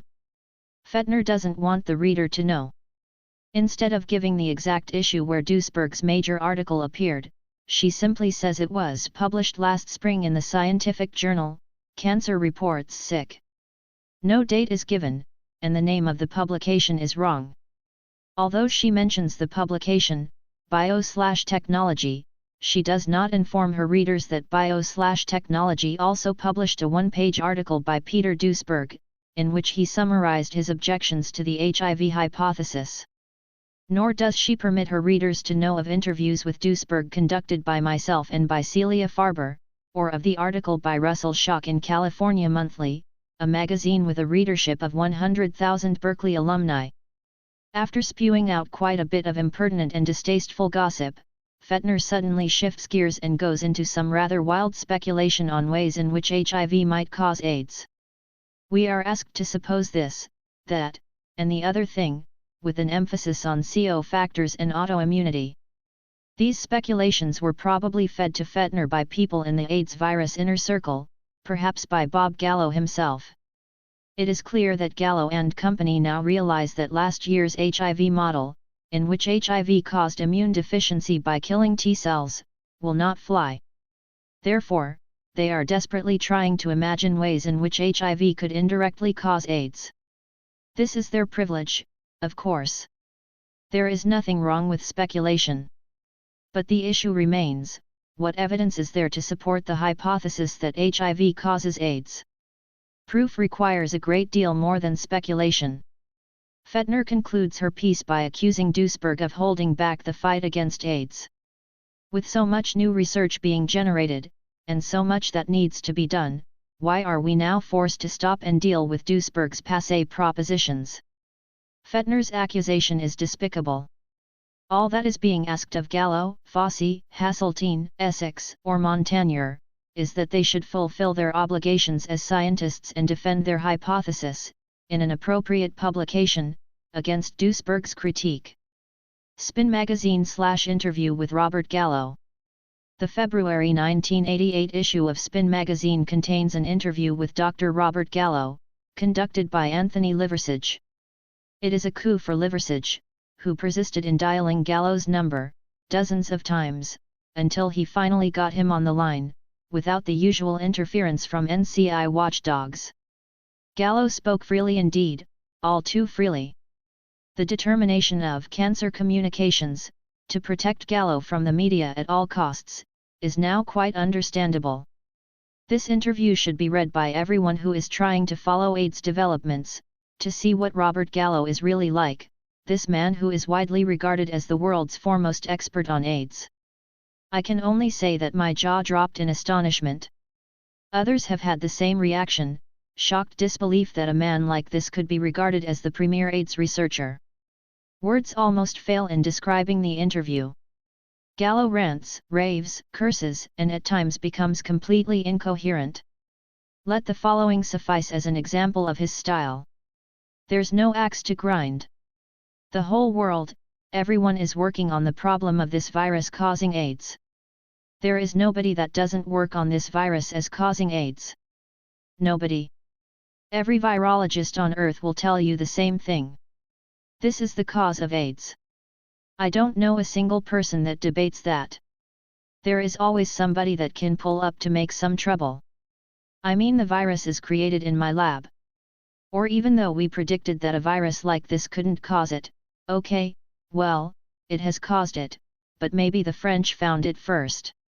I mean, it is one goddamn event after another. It's like a no-win situation. Everyone knows this is the cause of AIDS. Except maybe two people. There is no debate. Call 5,000 scientists and ask. What does emerge from the interview is that Gallo is unwilling and unable to respond to Duisberg's critique. It is apparent that Gallo is not capable of presenting a reasoned argument, backed up with evidence, to support his hypothesis that HIV is the cause of AIDS. He comes out with some distasteful ad hominem attacks on Duisberg, and engages in speculation on ways in which HIV might do its damage, indirect mechanisms, autoimmunity, etc., but doesn't know where to begin in verifying his hypothesis. Spin asked Duisberg for a response to Gallo's statements. In the calm, analytical language of a true scientist, Duisberg demonstrates the absurdity of the few substantive statements made by Gallo. What does it all mean? Although major scientists have not come forward to support Duisberg, many do support him privately.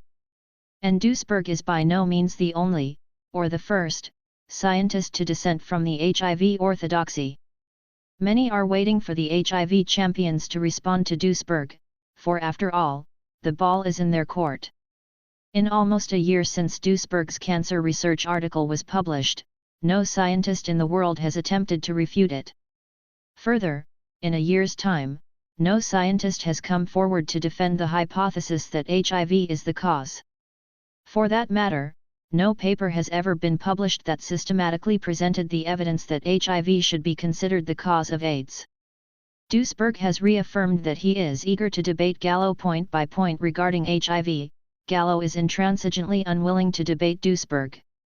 Presumably each of them knows his own strength. If you were playing chess, and had established a positional and material advantage, and then suddenly your opponent left the table and refused to return, you would be entitled to say you had won the game.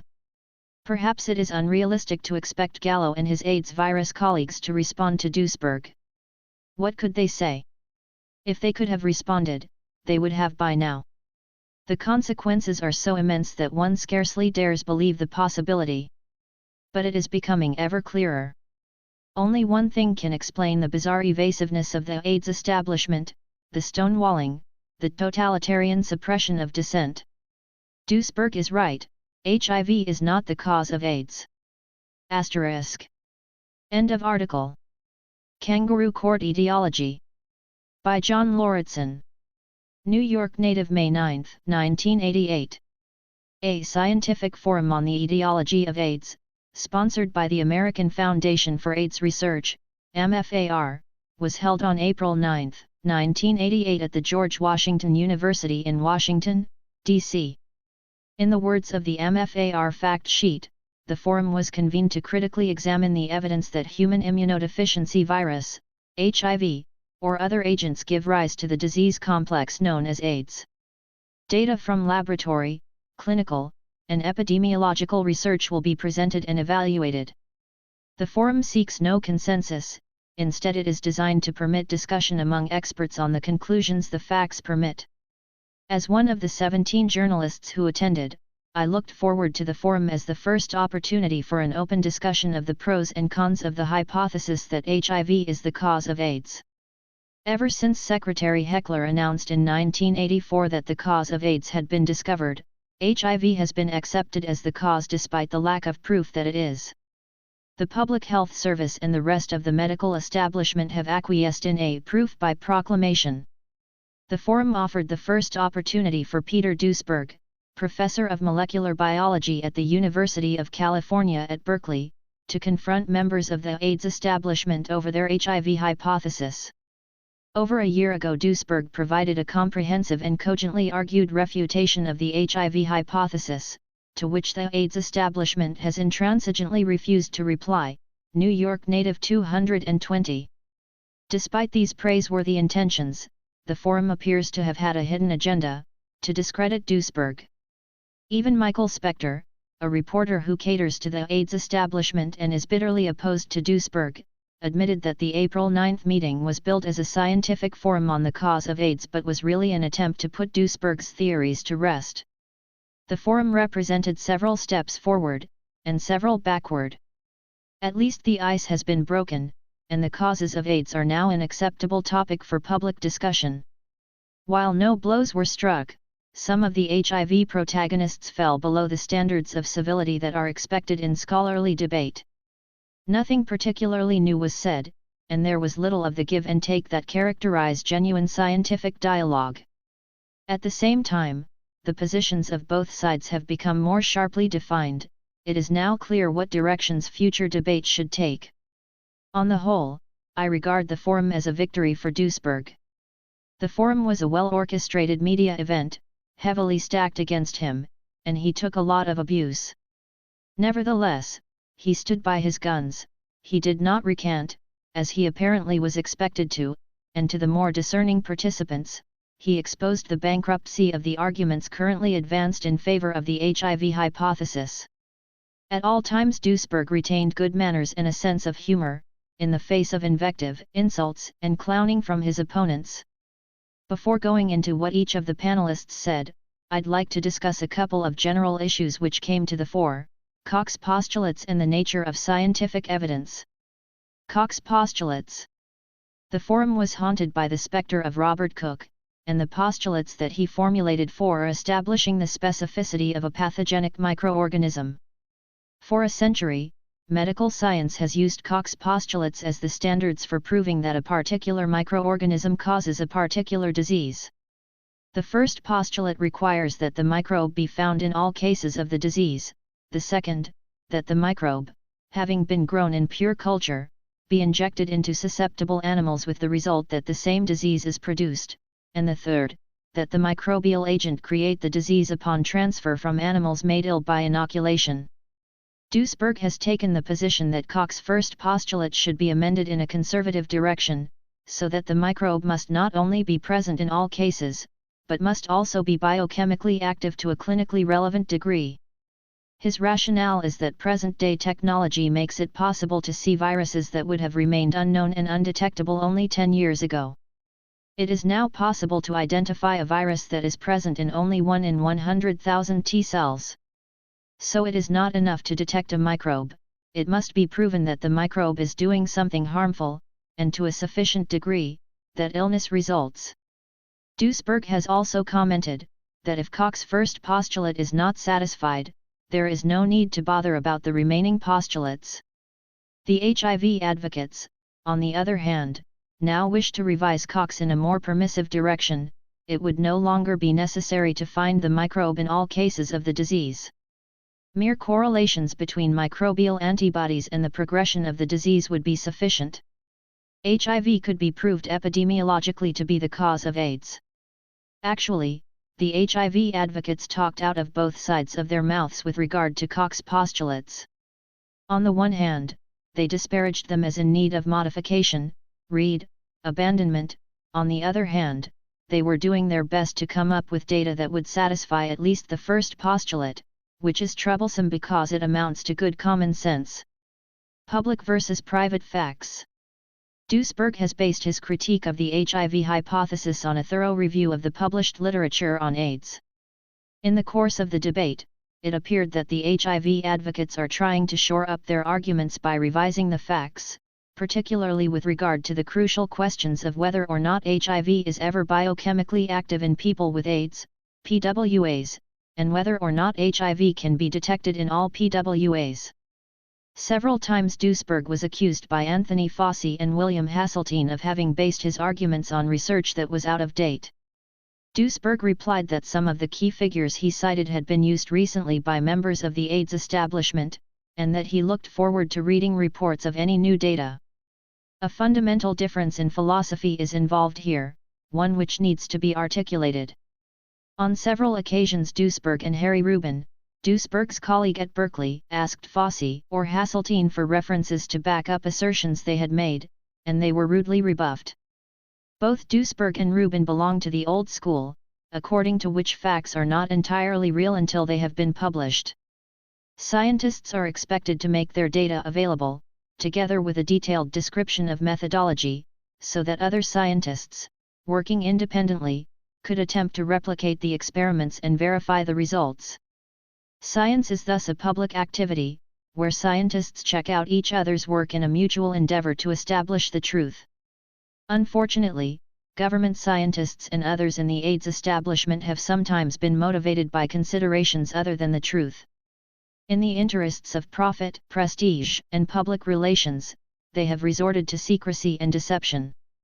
A case in point is the well-documented episode in which Robert Gallo attempted to steal credit from the French for the discovery of the AIDS virus. The difference in philosophy needs to be emphasized. Duisberg, basing his arguments on public facts, was countered by Fauci and Hasseltine, who referred to their own private facts. Now, it is possible that Duisberg's public facts may be wrong, and that Hasseltine's and Fauci's private facts may be correct. But even if that were the case, it would be a grave injustice to Duisberg to criticize him for having used public information. When Duisberg insists upon references, he is not quibbling, he is acting in the best tradition of science. Harold Ginsberg. The panel was moderated by Harold Ginsberg, professor of medicine and microbiology at Columbia University. He began by saying that recording of the forum would not be permitted, although there would be an official transcript of the proceedings, and that the purpose of the forum was to discuss in an informal and friendly manner the etiology of AIDS. He then went into a presentation of his own. After conceding that the pathogenesis of HIV is still pretty much a black box, he discussed the characteristics of several viral diseases, including influenza, poliomyelitis, measles, herpes simplex, and hepatitis B. He emphasized that neutralizing antibodies could be present when disease occurs, and did not necessarily prevent viruses from being present in the blood. Ginsberg's comments served to set the stage against Duesberg by toppling a straw dummy representing selective statements, torn out of context, which Duesberg had made on antibodies. It became obvious that the forum would not favor free and impartial discussion of the issues, and impartial discussion, after all, requires an impartial moderator. It was also obvious that the HIV protagonists would employ information overload as a propaganda technique. While Ginsberg's comments were true enough, so far as they went, they were mostly irrelevant to the central issues of the debate. Nevertheless, they conveyed the impression that a vast body of knowledge argued against Duesberg's critique of the HIV hypothesis. Novice reporters, straining to take in all of Ginsberg's information, without the aid of tape recorders, ended up with little space in their heads for the relevant issues. Marcel Baluda. The next speaker was Marcel Baluda, professor of pathology at the University of California at Los Angeles. His presentation dealt with the complex structure and reproduction cycles of retroviruses, and what rules a retrovirus would have to follow in order to cause disease. He said that, with regard to Cox's first postulate, retroviral DNA should be present in 100% of the cases, and that it was a serious weakness in identifying HIV as the etiological agent that this requirement could not be satisfied. Baluda's presentation was complex and highly nuanced, and he ran out of time. Nevertheless, his concluding statement came out clear and strong: we must resolve the black box HIV biological phenomenon. Rubin. Rubin, professor of molecular biology at the University of California at Berkeley, was one of the pioneers in the field of retrovirology. 20 years ago Rubin was king of the field. He trained many of the scientists who are today the world's leading retrovirologists. Rather than discussing the intricacies of molecular biology, Rubin went instead to the heart of the matter, the conceptual problems of AIDS. Rubin said that he was disturbed by the simplicity of the causal explanation that had been put forward. An enormous complexity of disease states constitute the AIDS syndrome. No fewer than 20 different diseases are classified as AIDS. Cartesian reductionism, the notion that complex phenomena can be reduced to a single cause, didn't make much sense in this context. The simplistic notion of a single disease entity caused by a single virus ignored the role played by the condition of the host, the complex, lifelong interaction between the host, the environment, and microbes. For Rubin, a red flag went up when he learned that Burkitt's lymphoma was classified along with the many other manifestations of AIDS. He recalled that for many years attempts had been made to explain Burkitt's lymphoma and other cancers in terms of viruses, with such candidates as Epstein-Barr virus proposed. The generally favored explanation came to be chromosomal abnormalities. And now, apparently, HIV infection is supposed to be a cause of some cancers. Rubin said that the simplistic HIV causal explanation raised a lot of questions, and recalled a theory that was popular 20 years ago to explain the origin of cancer. The immune surveillance theory held that the body somehow lost its immune capacity and, in consequence, its ability to hold down cancers. The theory is no longer talked about owing to experiments on athymic mice, known as nude mice. Lacking thymus glands, nude mice cannot manufacture T cells, and therefore lack a cellular immune system. What dissolved the immune surveillance theory was the discovery that nude mice, while susceptible to many different diseases, had no higher incidences of any cancer than did mice with normal immune systems. So, Rubin asked, how can we talk about immune deficiency as being responsible for the cancers that are considered to be a part of the syndrome known as AIDS? Rubin concluded by saying that he found any single cause of the enormous complex of diseases to be seriously inadequate. While he was not willing categorically to rule out the possibility that HIV might play some role in some cases, he was not ready blandly to accept it as the single cause of all of the disease complex. Rubin posed the question, to what extent is the virus itself an opportunistic infection? He found it irresponsible to focus exclusive attention on the putative viral cause while failing to address the associated practices of high-risk groups, heavy use of recreational drugs, overuse of antibiotics, promiscuous sexual behavior, which are themselves known to compromise the immune system. In the question period following Rubin's presentation, William Hasseltine bluntly challenged Rubin on the issue of high-risk behavior, and asserted that the best correlation with AIDS is evidence of viral infection, and that there were many instances of AIDS in persons with no known risk factors. Rubin replied that the serological evidence seemed to argue against HIV, since in many PWAs neither antibodies nor virus could be detected. Baluda then intervened, apparently annoyed by Hasseltine's belligerence, to state that sometimes even a single exception is sufficient to disprove a theory.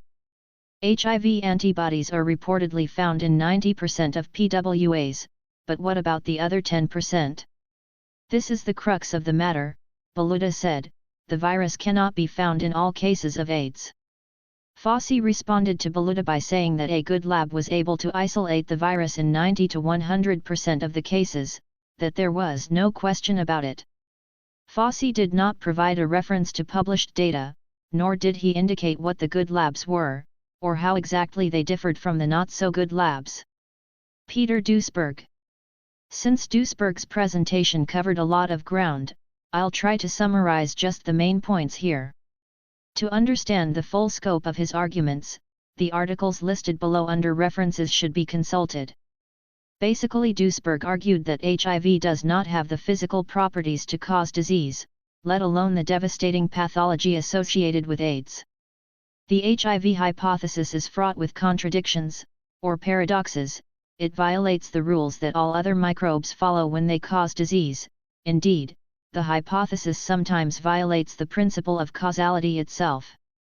Duesberg began by attacking the prevailing hypothesis, that HIV kills T cells after a bizarre latent period of 5 to 8 years. This cannot be true, he said, because retroviruses do not kill cells. In fact, retroviruses make cells grow faster. The AIDS virus hypothesis is now the basis for over $1 billion research efforts annually, making it the most expensive virus in history. The HIV hypothesis is the basis for the AIDS test, which is in fact only a test for HIV antibodies. Antibodies, which for 200 years have been interpreted as good news, are now interpreted as a prognosis for death. Positive results on the antibody test have resulted in suicides and broken marriages. They would be the basis for denying residence in China.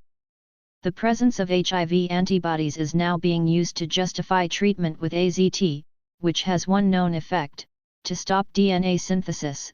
The obligatory consequence of incorporating AZT into a human cell is either a dead or a mutated cell.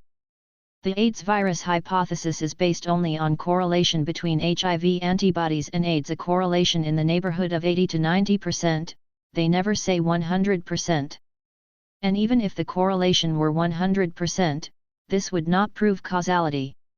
Further, antibodies are not the same as the virus itself, which is so extremely difficult to detect that only the most expensive laboratories in the country are capable of doing so, and even then, only in about half of the cases of AIDS.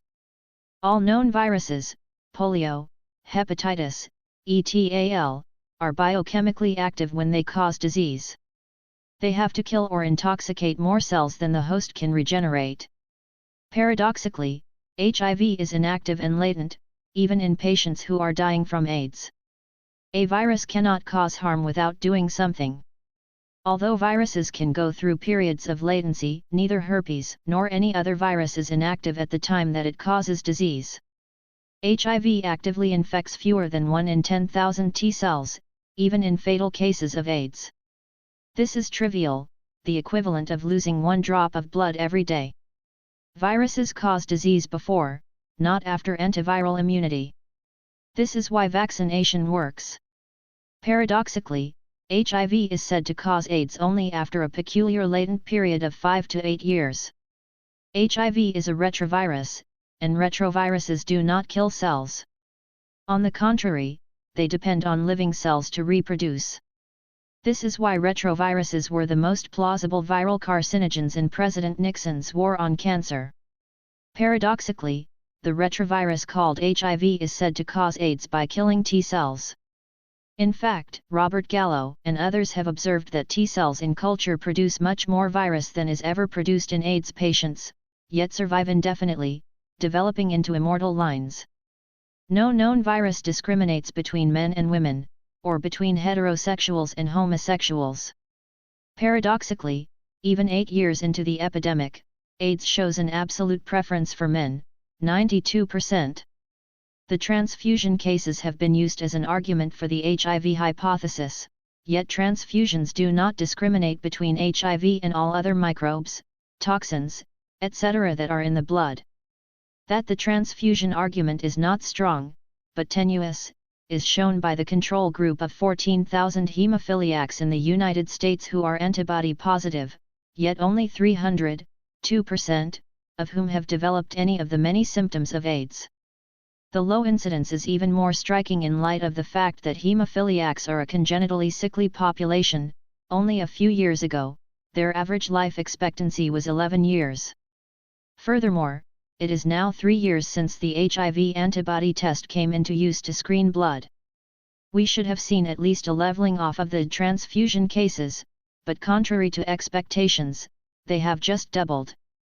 According to basic logic, a virus or other pathogen would at least have to be present when it causes disease. This is Cox's first postulate for identifying a causative pathogen, which states that the presumed causative agent must be present in all cases of the disease. However, HIV can only be isolated in 50% of AIDS cases. Although there are unpublished observations that the figure can be pushed up to 100%, this is not consistent with the fact that proviral DNA cannot be detected in a substantial proportion of AIDS cases.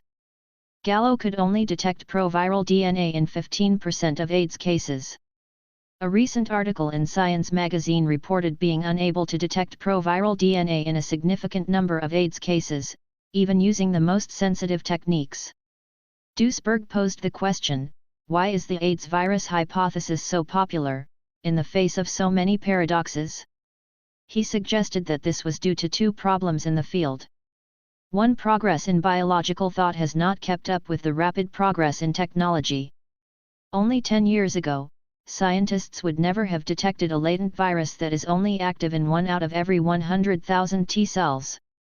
With their limited tools, Cook, or Pasteur or Enders or Sabin were forced to look for microbes at clinically relevant titers. Indeed, Cox's first postulate needs to be amended now, in light of the technology of the present, to state that pathogens must not only be detectable, by the most sensitive techniques available, but must also be biochemically active in more cells than the host can spare or regenerate. 2. AIDS is a syndrome, not a single infectious disease. The spectrum of diseases is truly impressive, yet such things as lymphoma and Kaposi's sarcoma cannot be attributed to immune deficiency, as is shown by the example of the nude mice. Nor does immune deficiency explain dementia. In short, the one virus, one disease concept is hard to reconcile with the AIDS situation, although people would like to see it that way. AIDS propaganda has transformed a latent, non-cytocidal retrovirus, a sleeping beauty, into a vicious killer virus. AIDS propaganda has reduced a complex syndrome to a single disease entity with a single cause. What we need to do is look at risk behavior, which may hold the keys to the many diseases of AIDS. Anthony Fauci. Anthony Fauci, director of the National Institute of Allergy and Infectious Diseases, has become the most publicly prominent member of the AIDS establishment, often quoted in the press and featured on television shows. His presentation, while aspiring to be a point-by-point rebuttal to Ginsberg, consisted mainly of disconnected assertions, delivered in a tone of petulant indignation. Epidemiological studies conducted in San Francisco and unpublished laboratory reports seemed to be the basis of most of his statements. So far as I could tell, he understood virtually none of Ginsberg's arguments. Whatever else he may be, Fauci is not a philosopher. It is not true, Fauci said, that HIV is inactive. Sometimes there are bursts of activity. According to Fauci, it is false to say that nothing is happening. HIV is insidiously destroying the immune system in asymptomatic but infected people. Fauci claimed that the AIDS virus is unique in that its major target is the immune system itself. The disease is not HIV infection, it is the opportunistic infections and neoplasms that kill the individual. Autoimmune phenomena, etc. can also be taken into account, in addition to the direct cytocidal effect, which is clearly demonstrated in vitro. The macrophages can serve as a reservoir, where the virus can hide out without being detected by the immune system. Fauci accused Duisberg of having said, "If you are infected, this means, hurrah, your body has won." According to Fauci, this flies negatively in the face of the data based on an unpublished San Francisco study that within 5 years, 90% of seropositive individuals will have deleterious effects on their immune system. Fauci countered Duisberg's point on discrimination that the virus seems to attack mostly homosexual men by saying that the point was the mechanism of transmission. Risk behavior simply meant coming into contact with the virus. He then asked a series of abusively rhetorical questions. What kind of risk behavior, he demanded, does the infant born of an infected mother have? And what about the 50-year-old woman who received a blood transfusion from an infected donor? The answer to the first question is, 1. In the decade of the AIDS epidemic, there have been only a few hundred reported cases of infants with AIDS, 2. Infants are not yet immunocompetent, and 3. Virtually all infants with AIDS were born to mothers who were drug abusers. As everyone ought to know, drugs cause birth defects. The answer to the second question is that a 50-year-old woman who requires a blood transfusion is already at risk, and that blood transfusions involve massive exposure to microbes, human cells, and toxins of all kinds. Fauci addressed the question of Cox's first postulate by asserting that good labs could find the virus in 90 to 95% of the cases, that it was too much to expect 100%, because any technique has a limitation. He concluded by saying, "The data strongly, if not overwhelming, indicates that HIV is the cause of AIDS." This is a step backward. Only a few weeks ago, Fauci found the evidence overwhelming. In the question period, Baluda asked if the evidence were sufficient that HIV is necessary for the development of AIDS. Fauci replied that he hoped the epidemiologists would answer that question. William Hasseltine. William Hasseltine, chief of the Laboratory of Biochemical Pharmacology at the Dana-Farber Cancer Center of Harvard Medical School, appeared to be an angry man. His presentation was devoted largely to personal attacks on Duisberg, in a manner which 2 of my colleagues described as brutal and vicious. Hasseltine's anger can probably be attributed to Celia Farber's interview with Duisberg in Spin magazine, January 1988, in which Duisberg stated, "William Hasseltine and Max Essex, who are 2 of the top 5 AIDS researchers in the country, have millions in stocks in a company they founded that has developed and will sell AIDS kits that test for HIV. How could they be objective?" When Celia Farber contacted Hasseltine, he confirmed his and Essex's business arrangement with Cambridge Bioscience, a company that sells HIV testing kits. Said Hasseltine, "I deeply resent the implication that my business investments have affected my work." Hasseltine accused Duisberg of serious confusion and misrepresentation of fact.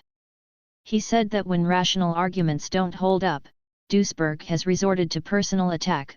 He has impugned the motivations of individuals and institutions. Hasseltine asserted that HIV is demonstrably cytopathic, though he didn't say how. He quoted Duisberg as having said that antibodies were good news. "Not so," said Hasseltine, "to be antibody positive is very bad news for the health of the individual."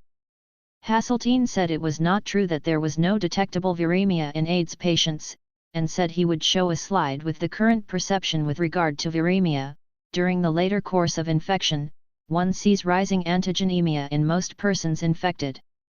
He attacked Duisberg's paradox, that the AIDS virus seemed to be able to discriminate between boys and girls, by saying that this was not true outside the US. In Africa, about equal numbers of men and women develop AIDS.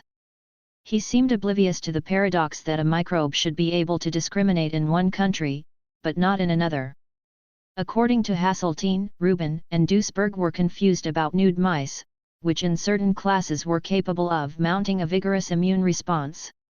The most dramatic moment in the forum came when Hasseltine began showing his slides. Hasseltine's fake slide. In presenting his first slide, Hasseltine said, "This gives us a summary of the virology. Dr. Duesberg asserts that during the later phases of the disease one does not see free virus in circulation. That is not generally reflected in the patients. During the latter phase of the disease, the black line represents either virus titer or viral antigens directly detectable in the circulation. It rises later in the disease. That rise is concomitant with the period when T cells fall. So it is not the case, the central assertion he has made in his arguments, that one does not have viremia. At this point Duesberg asked, "Why are there no units on that slide?" "Don't interrupt me," responded Hasseltine, "I didn't interrupt you. I merely asked why the slide has no units on it," replied Duesberg. Hasseltine angrily refused to answer the question, and the chairman intervened, saying that questions would have to wait until the presentation was finished. Perhaps Duesberg ought to have waited, but one can understand his impatience. Witnessing a fast-flowing stream of propaganda, he spotted something that was obviously wrong, and wanted to confront it before the moment was lost. That his suspicions were more than justified became clear later. In the question period following Hasseltine's presentation, Harry Rubin asked Hasseltine if he could provide a reference for his statement that nude mice were capable of mounting a vigorous immune response. Hasseltine said that there was a large literature on nude mice. "If you haven't read it, how can I discuss it with you?" Rubin gently replied that perhaps he had read it, but that he had only asked for a reference. Duesberg then requested that the slide be shown on the screen again, and asked if it were an accident that the slide had no units on it. A photograph of the slide appeared in the New York Native article. It shows a graph entitled AIDS virus and antibody. The two vertical axes are labeled virus titer and ob titer, but have no units of any kind. The horizontal axis has chronological notations which are gibberish: 3 to 6 weeks, 2 to 10 YRS, and 1.5 to 2 YRS. Hasseltine was unable to answer the question himself, and asked Dr. Robert Redfield of the Walter Reed Army Research Institute, sitting in the audience, to explain how the slide was prepared. Redfield said something to the effect that different measurements were used, a grossly inadequate explanation. When Duesberg persisted, Hasseltine became truculent, and said that Duesberg should read the literature, because there were different measures that could be used. With no satisfactory answer forthcoming, the chairman moved on.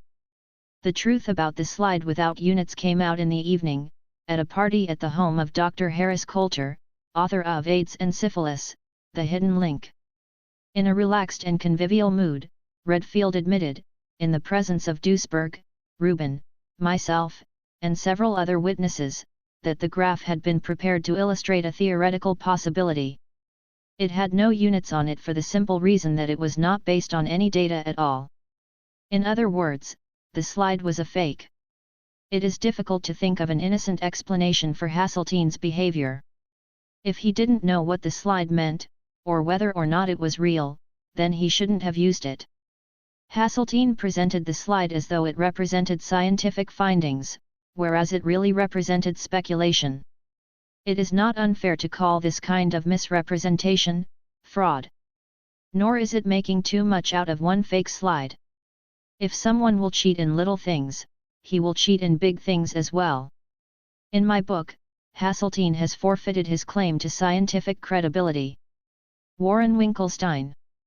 Warren Winkelstein, Professor of Biomedical and Environmental Health Sciences, School of Public Health, University of California at Berkeley, gave a talk entitled Epidemiological Observations on the Causal Nature of the Association between Infection by the Human Immunodeficiency Virus and the Acquired Immunodeficiency Syndrome. He was the only panelist to provide printed copies of his talk, something much appreciated by us journalists. Briefly, the point of Winkelstein's presentation is that Cox postulates should be superseded by new standards for establishing the causal relationship between microbes and disease, and that these standards should be based upon epidemiology, or, as it were, correlations of various kinds.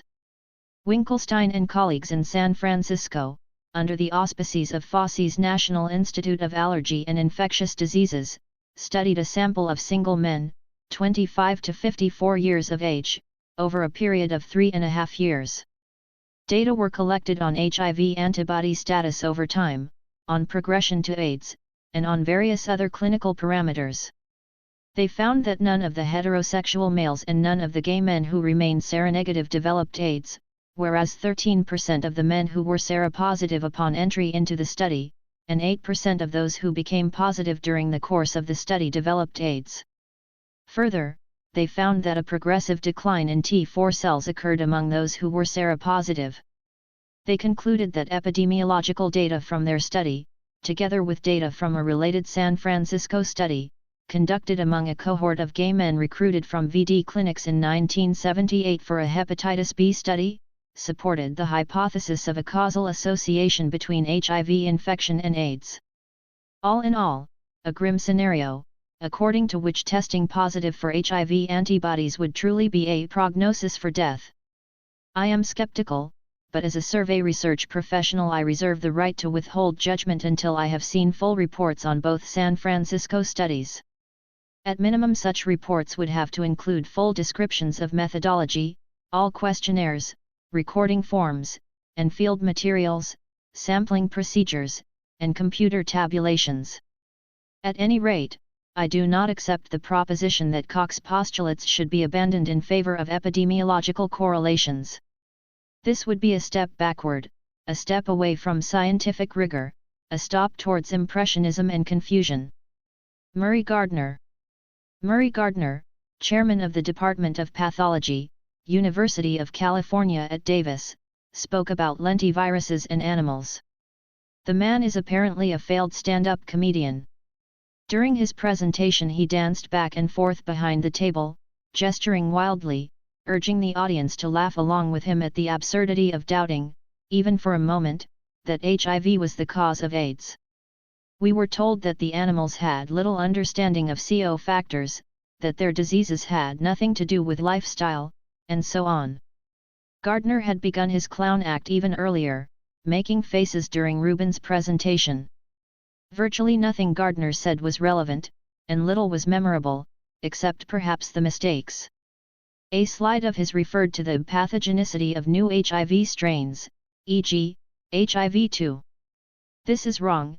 HIV-1 and HIV-2 are not different strains of each other, they are completely different viruses, they differ in genetic structure by up to 60%, they do not have a closely related common ancestor.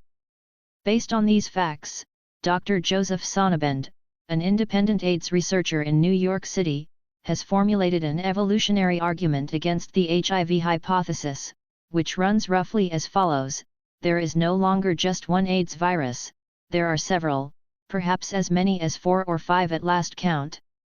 It is now claimed that both HIV-1 and HIV-2 are capable of causing AIDS, a disease which allegedly appeared in the world for the first time only a few years ago. However, viruses are products of evolution, and very ancient. There is no such thing as a new virus. The proposition that, within the space of a few years, 2 different viruses, each capable of causing the same new disease, should have come into being, or should have gone from an animal reservoir to susceptible human populations, is beyond the bounds of probability. Gardner concluded his presentation by winking at the audience. It reminded me of one critic's comment on a cheaply made horror movie that the zombies were less frightening than the attempts at humor. Roger Detels. Roger Detels, professor of public health, University of California at Los Angeles, began his talk by saying that it was good to continue questioning judgments. In context, this amounted to an apology to Ginsberg and Rubin for the rudeness with which they had been treated. It was a gracious gesture on his part. Detels discussed the San Francisco multi-center AIDS cohort study, in which an annual attack rate of 5% was found among the seropositive gay men studied. That is, each year 5% of the seropositives came down with AIDS. Harry Rubin was to point out later, that if 1 to 3 million Americans are seropositive, according to CDC estimates, and if the annual attack rate is 5%, simple arithmetic indicates that every year 50,000 to 150,000 people ought to develop AIDS. During the question period, pathogenesis was mentioned again, and Hasseltine entered the fray, insisting that there were plenty of mechanisms that could explain pathogenesis, and that it was not necessary to discuss it. Questions from the audience. The first audience participant was Harvey Bialy, research editor of Biotechnology. His remarks were rather technical, and can be found in more detail in an editorial in the February issue of Biotechnology. The gist is that several recent articles have cited antigenemia findings to suggest that HIV may, after all, be active during the fatal, late stages of AIDS. However, the papers contain serious mathematical and other discrepancies. Bialy maintained that it was the responsibility of scientists, as well as journalists, to look at data critically and ask the hard questions. The second speaker from the audience was Coulter, who asked whether findings from the San Francisco City Clinic study, based on a sample of gay men who had hepatitis B, and who were highly promiscuous and heavily into recreational drugs, could be extrapolated to all of the people in the U.S. who were seropositive. For some reason, the epidemiologists were either unable or unwilling to answer his question. Coulter persisted, asking the question in several different ways, each of which was perfectly clear. But the AIDS experts could not respond. This was truly amazing, for the question was one of the most basic in all of statistics. It is the question of how representative a sample is of a particular universe or population, of whether one can project findings from the sample to the target universe.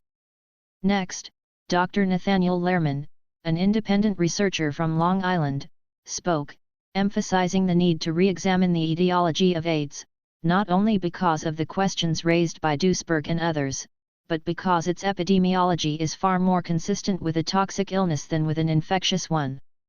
How could AIDS be only an infection, and spreading so rapidly, when, according to Surgeon General C. Everett Koop, MD, not one of 750 accidental inoculees with the blood or body fluids of known AIDS patients developed the disease, and only 3 then developed antibodies to HIV. Chemical causes of immune deficiency, stated Lehrman, have long been known, and one group of chemicals, known to produce immune suppression, may be a cause of AIDS in the homosexual community, inhaled nitrites, or poppers.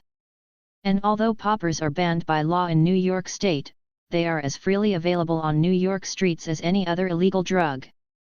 Could other chemicals also be involved in producing immune suppression and AIDS? Lehrman concluded by saying that the possibility that chemical toxicity plays a significant causal role in AIDS ought to be investigated, and that therefore changes, or at least additional methods in diagnosing, treating and researching the syndrome should be adopted. One such step would be spectrophotometric and similar investigation of AIDS patients for unusual, immune-suppressive substances within their bodies. I spoke next, and said it was high time that those who advanced the hypothesis that HIV was the cause of AIDS should publish a monograph in an appropriate journal, which would bring together all the evidence supporting their hypothesis, which would take into account the critiques made by Duisberg and others, and which would contain proper references for all assertions made. Then I said that the epidemiological research on AIDS had been very poor, completely unacceptable by the standards of professional survey research. Ever since 1984, public health service surveys have concentrated only on such things as modes of transmission, or risk factors for seroconversion, as a result of which we know almost nothing about the characteristics of PWAs. We have no idea what the 4 drug users with AIDS are like, other than the risk group label that has been slapped on them. Finally, I said it was disgraceful that AZT was still being marketed, a poisonous drug without a single scientifically established benefit. When would the AIDS establishment admit that the AZT trials, on which approval of the drug was based, were fraudulent? Finally, Spector, the reporter from the Washington Post, demanded that Duisberg give him a yes or no answer to the question, "Do you still maintain that someone should be overjoyed to find out he is HIV antibody positive?" Duisberg paused, and way one does when confronted with an obstreperous barbarian. Spector started yelling, "Answer the question. Yes or no? Why won't you answer the question?" When he finally got a chance, Duisberg replied that he would answer the question, but in his own words, not Spector's. Duisberg repeated his position, but the nuances of his answer were not appreciated by Spector. Summing up. For the debate on the cause or causes of AIDS to move forward, a number of questions of fact must be resolved. Does HIV kill cells in vivo, in living organisms? If so, how? References? Is HIV really more complex in its genetic makeup than any other known retrovirus, as asserted in M. Farr's Review of Operations, 1985-1986? References? From what percentage of PWAs can HIV be isolated? From what percentage of PWAs can proviral DNA be detected? References? What is the definition of a good lab? References? Is viremia found in PWAs? If so, what virus titers are obtained, when, how, etc.? References? Are there, as asserted by Gallo et al., both pathogenic and non-pathogenic strains of HIV? If so, how do they differ? References?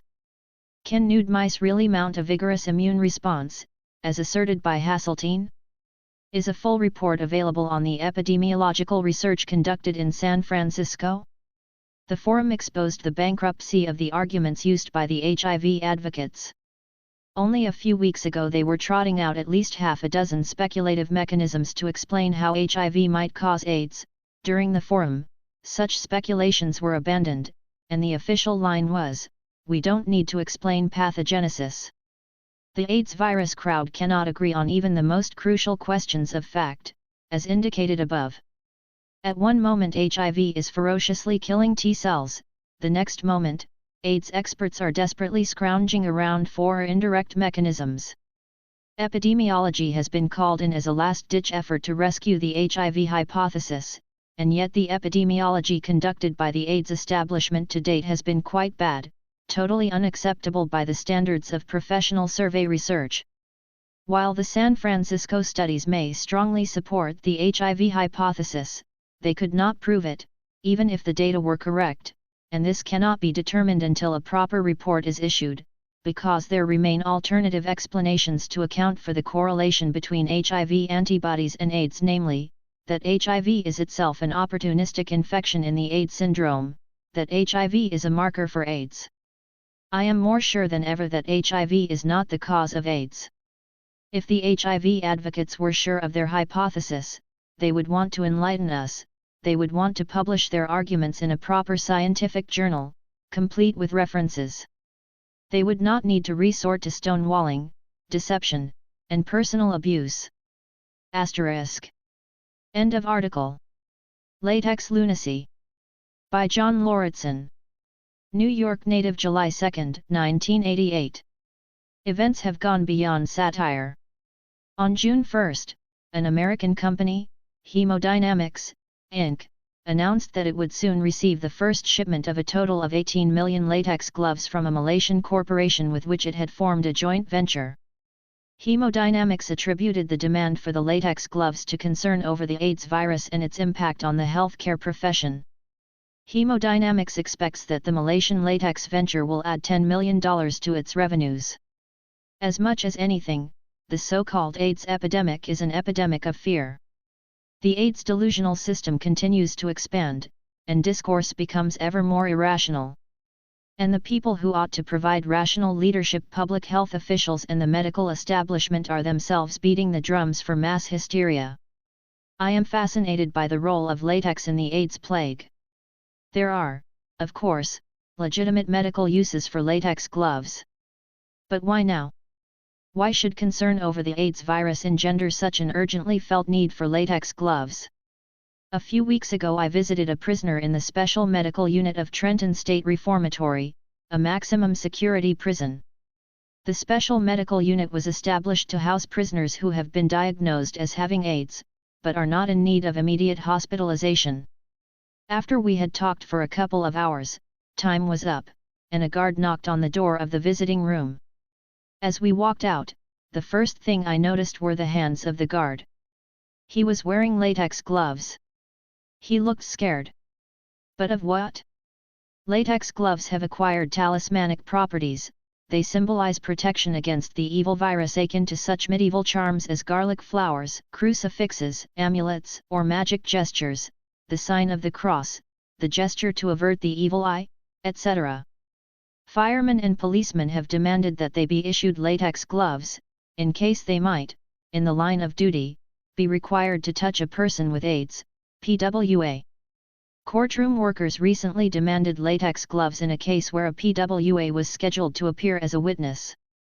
Dentists and their assistants have become obsessed with AIDS and latex gloves, although no dentist has ever developed AIDS from working on a PWA. Fear is not necessarily irrational. One may be faced with a horrible reality. Yet a characteristic of irrational fear is that it resists being articulated, resists being thought through. To evaluate the rationality of AIDS fear among the general population, and the appropriateness of latex gloves as a preventive measure, it is necessary to address two issues: is AIDS truly an epidemic, and is AIDS truly contagious? Is AIDS truly an epidemic? In terms of numbers, AIDS does not qualify as an epidemic. In a decade, from 1978 to the present, there have been only 35,188 deaths in the United States from AIDS, out of a population of 250 million. In a true epidemic, such as the influenza epidemic of 1918, more people than that died in a day. In the bubonic plague, 1/3 of the population of the entire world died within the space of 5 years. For further perspective, consider that, according to James Mason of the Centers for Disease Control, about 1,000 people in the U.S. die every day from lung cancer, emphysema, and other illnesses acquired as a result of cigarette smoking. As many people die from cigarette smoking in 5 weeks as have died from AIDS in a decade. In a decade in the U.S. there are, on the average, nearly 10 million deaths from heart disease, and nearly 5 million from cancer. AIDS also fails to qualify as an epidemic because it does not affect most of the population. AIDS is compartmentalized. This is the central epidemiological puzzle, to which every hypothesis on the cause of AIDS must address itself. Why, year after year, has AIDS in the U.S. confined itself almost entirely to two main risk groups: homosexual/bisexual men and intravenous drug users? Why hasn't AIDS begun to fan out into non-for-drug using women and straight men?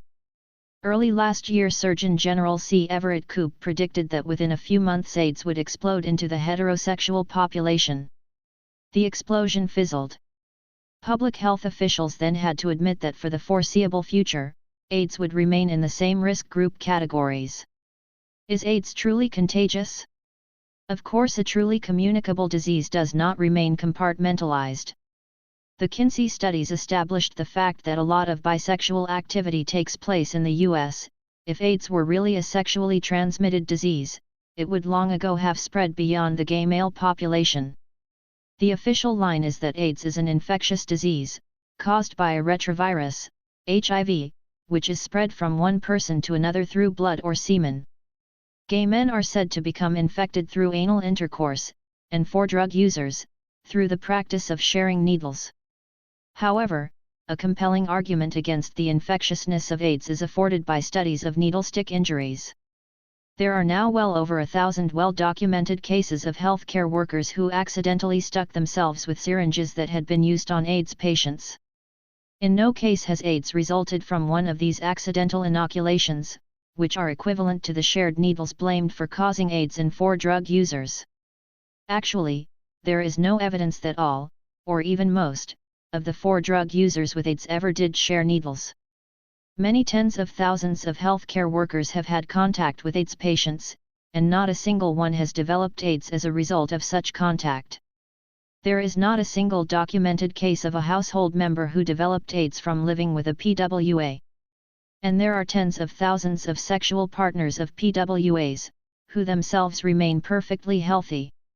In short, AIDS is minimally contagious, if at all. Whatever legitimate reasons there might be for wearing latex gloves, protection from AIDS is not one of them. Condom mania. Another form of latex, the condom, is being promoted as the panacea for AIDS prevention, as the premier symbol of safe sex. AIDS groups, gay leaders, church groups, public health departments, colleges, and Surgeon General Koop have all joined in the chorus of praise for condoms. At Dartmouth, an official student group, RAID, Responsible AIDS Information at Dartmouth, put on an exhibition of safe sex, in which a male student held a plunger between his legs and a female student slid a condom over the handle. Then students did timed contests to see who could place condoms on dildos the fastest. RAID handed out safe sex kits to entering first-year students and prepared its own Valentine gift package, a piece of chocolate and a condom. This provoked Dartmouth journalist, W.R. Grace, to comment, "I wouldn't advise purchasing a RAID Valentine gift pack for your one true love. It's difficult to tell a woman that you love her and then give her a condom so that you don't catch her diseases." To which I would add that, in selecting the women they want to be their wives and the mothers of their children, most men don't look for proficiency in putting on condoms. It's easy to make fun of such heterosexual foibles. But what really bothers me about the condom mania in the gay community is the suspension of logic. Consider the following propositions, the first representing the prevailing viewpoint, from which I dissent, and the second, simple fact. AIDS is caused by a deadly virus, a single exposure to which can result in infection leading to inevitable death. Condoms, even when used conventionally, i.e., vaginal intercourse, have a failure rate of about 10%. When used for anal intercourse, they can break as often as 50% of the time. If both propositions be true, having anal intercourse with a condom is rather like Russian roulette, isn't it? Conclusion. I am not saying that it is all right to have unsafe sex. On the contrary, since from a scientific standpoint the cause or causes of AIDS are unknown, it would be best to live in a healthy and sensible way. This means avoiding promiscuity and forms of sexual activity that are likely to transmit disease. Even more important, it means eating well, getting enough rest and sleep, getting enough exercise, and avoiding the use of recreational drugs, including poppers, MDA, Quaaludes, Eve, ecstasy, ethyl chloride, heroin, crack, cocaine, barbiturates, amphetamines, and PCP. As gay men, we have good reason to fear the fears of others. We are in greater danger now from the political, than from the biological manifestations of AIDS. Asterisk. End of article. The Epidemiology of Fear. By John Lauritsen. New York Native, August 3, 1988. Psychological warfare is being waged against gay men in the United States. For the past month or so the media have been disseminating hostile propaganda, with the message that we will all die, that we must die. These death threats do not issue from the usual bigots, not from Roman Catholic agitators, or menopausal beauty queens, or fundamentalist TV hustlers, or quack psychiatrists, or Hasidic zealots. We are not being drummed to death by voodoo witch doctors, or anathematized by prurient priests. We are being cursed in the name of science, and the imprecations directed against us have the imprimatur of the Public Health Service, PHS. The prognosis of doom is emanating from that peculiar form of medical survey research known as epidemiology. HIV antibodies equals death? Michael Specter, writing in the Washington Post, was one of the first to propound the death message, in his June 3, 1988 article, AIDS virus likely fatal to all infected. Specter writes, "The AIDS virus sick will almost certainly kill everyone it infects unless effective drugs are developed to treat it," federal researchers have predicted for the first time. After studying a group of gay men from San Francisco for the past decade, however, researchers have produced a statistical model that predicts 99% of those infected will eventually develop acquired immune deficiency syndrome if they do not die from other causes. Because no one has ever been cured of AIDS, a 99% AIDS rate means that virtually all would die unless a treatment is developed. These grim statements are allegedly based on epidemiological research conducted in San Francisco, as discussed in a report that appears in the June 3, 1988 issue of Science, a model-based estimate of the mean incubation period for AIDS in homosexual men. The authors are Kong Jong-Hui, a mathematician with the Centers for Disease Control, CDC, William W. Darrow, of the CDC's AIDS program, and George W. Rutherford, 3, of the AIDS Office in the San Francisco Department of Public Health. The headline on the second page of Spector's article is even more emphatic: AIDS infection proving fatal in all cases. After inaccurately describing the San Francisco study, and repeating the latest doomsday estimates from the PHS, 300,000 AIDS cases in the US by the end of 1992, Spector lays out the ramifications of the finding that everyone with HIV antibodies will develop AIDS. Public health service officials hope the new study will encourage those at highest risk to be tested so that they will seek medical attention if needed. Many physicians are prescribing AZT for their patients who are infected but have not developed AIDS, although the drug has not yet been proven effective for those patients. Public health officials say that this study is likely to encourage other doctors to prescribe it to patients infected with HIV. Now, let's step back for a moment and observe what's happening here. First, a number of crucial semantic distinctions are being obliterated. AIDS, a condition or disease that is said to be invariably fatal, is now being conflated with HIV infection, which in turn is a misnomer for testing positive for antibodies to a retrovirus that has not yet been shown to be harmful. Readers of the Native are aware that Peter Duesberg, a molecular biologist at Berkeley, has provided a powerful, and so far unanswered, critique of the hypothesis that HIV is the cause of AIDS. The concept of AIDS is expanding to encompass not only AIDS-related complex, ARC, but also so-called HIV infection, and even membership in a high-risk group. To be a gay man is becoming more and more equivalent to being a person with AIDS, PWA. Second, AZT is being promoted as the appropriate treatment for HIV infection. Persons who test positive for HIV antibodies will now find themselves between the Scylla of AIDS and the Charybdis of AZT poisoning, with the long-term prognosis of the latter being worse than that of the former. This amounts to a reinstatement of the Judeo-Christian death penalty for sodomy. Lovers of other men must die. They shall surely be put to death, their blood shall be upon them. The wages of sin is death. I have written 2 major exposés on AZT for the Native, the upshot being that the FDA conducted trials of AZT, on which approval of the drug was based, were invalid and indeed fraudulent, that there is no scientifically credible evidence AZT has benefits of any kind, and that AZT is a highly toxic drug, incompatible with life. AZT on Trial, Issue 235, and AZT, Iatrogenic Genocide, Issue 258. Spector was not alone in putting forth this interpretation of the San Francisco study. On June 3, 1988, Paul Rieger, a science writer for the Associated Press, wrote, "AIDS eventually will kill 99% of the people infected with the virus, according to a new study that says it takes an average of 7.8 years for the disease itself to show up." And a New York Times article by Bruce Lambert, New York called Unprepared on AIDS, July 14, 1988, contained a header, "Almost all carriers of the virus are expected to become ill," and quoted Dr. James O. Mason, director of the CDC, as saying, "We have to assume that everyone infected will ultimately become symptomatic." New York City Health Commissioner, Dr. Stephen C. Joseph, was quoted as saying, "I don't know anybody in the field who does not agree that eventually the overwhelming percentage of infected people will have serious if not severe symptomology, in the high 80s, 90s, as close to universal as you get in medicine."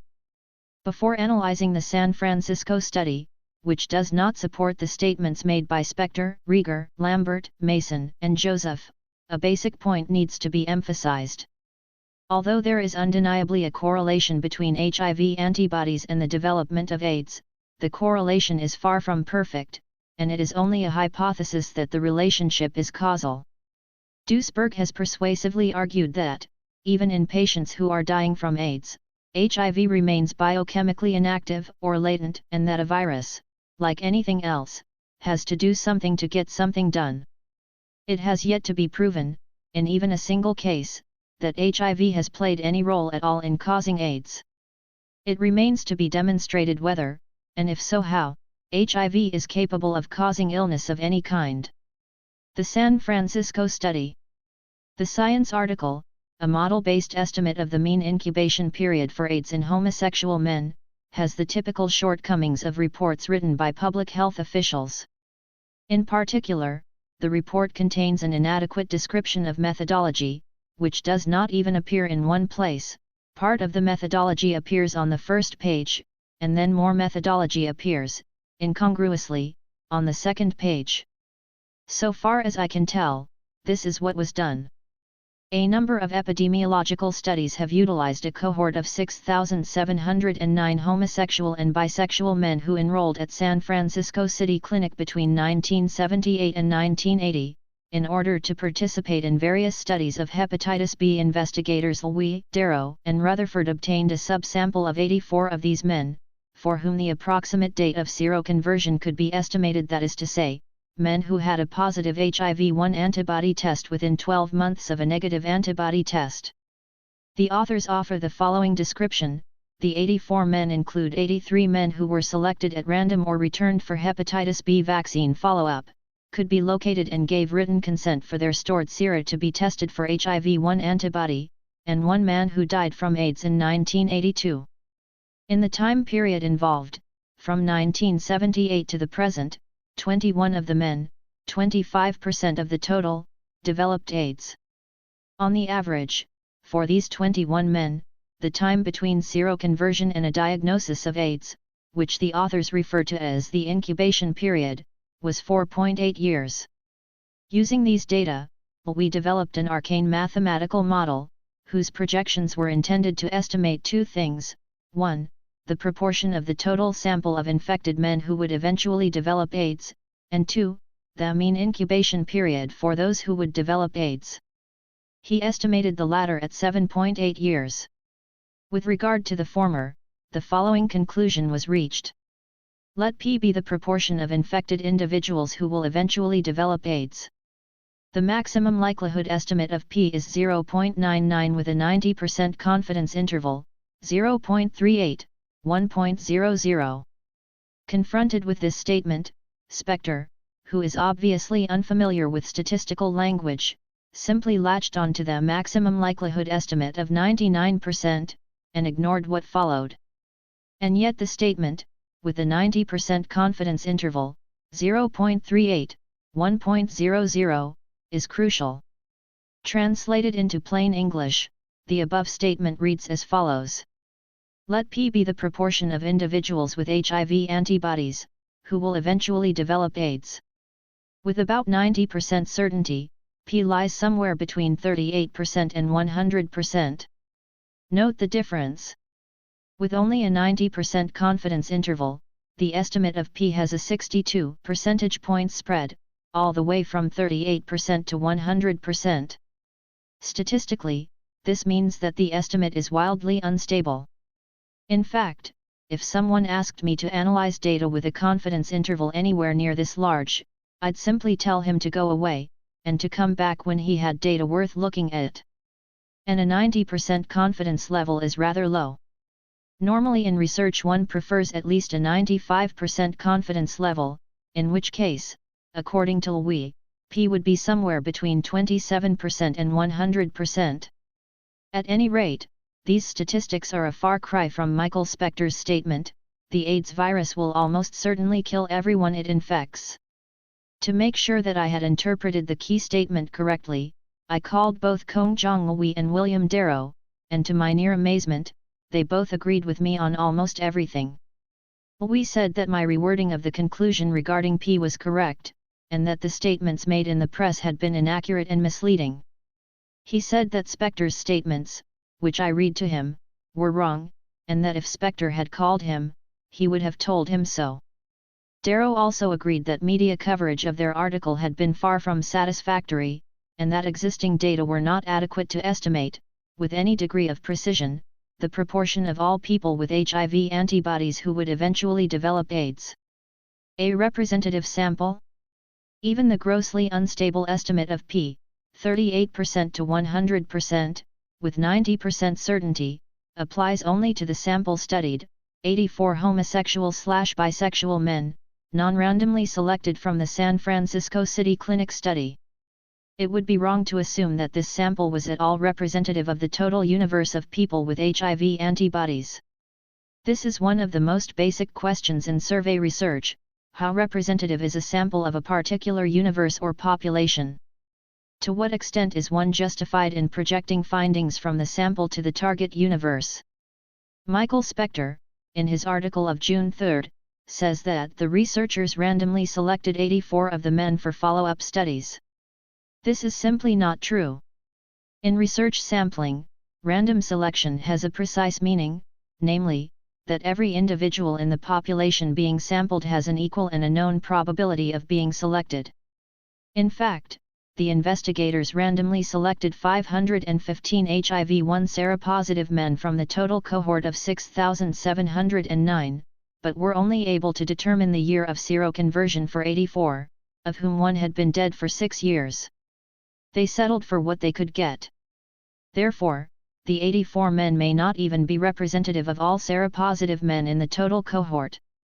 Normally, reports on survey research contain a description of the sample. One wants to know the characteristics of the people studied, so one can have some idea how typical they are of the total population the sample is intended to represent. There is no such description in the science report. However, William Darrow was also the principal author of another epidemiological report utilizing the San Francisco City Clinic cohort, Risk Factors for Human Immunodeficiency Virus, HIV, Infections in Homosexual Men, American Journal of Public Health, April 1987. The AJPH report does cite some characteristics of a sample of 359 men drawn from the City Clinic cohort, who were seronegative when first tested, 1978 to 1980.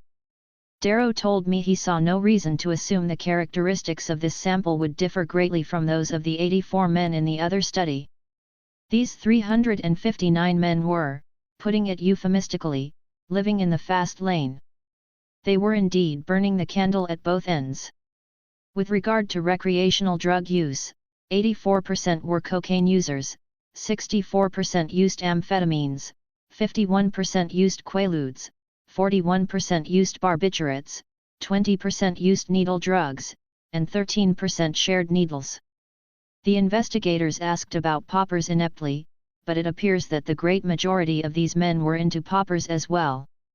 In the area of sex, 95% practiced receptive anal intercourse with steady or non-steady partners, 57% averaged more than 4 different sexual partners per month, 44% practiced insertive or receptive fisting with non-steady partners, and 18% shared douching equipment.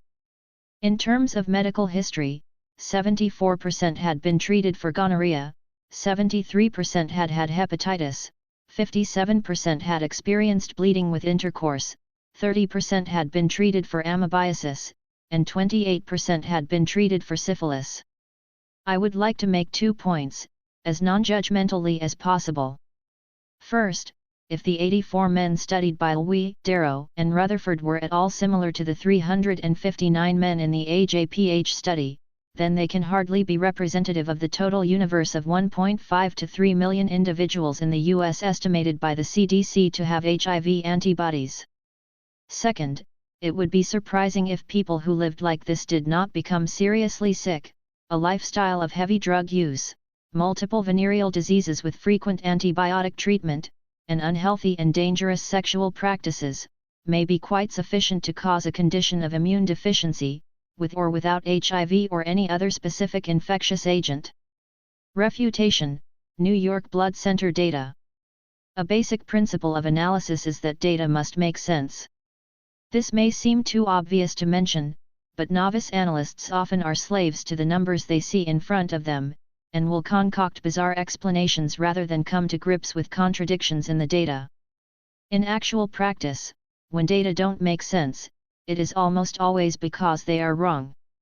There are many ways that errors can occur in survey research, from outright cheating, to errors in coding or study design or mathematics or sampling, to a finger slip on the part of the keyboard operator entering computer tabulation specifications. It is the task of a good analyst to spot and track down such errors.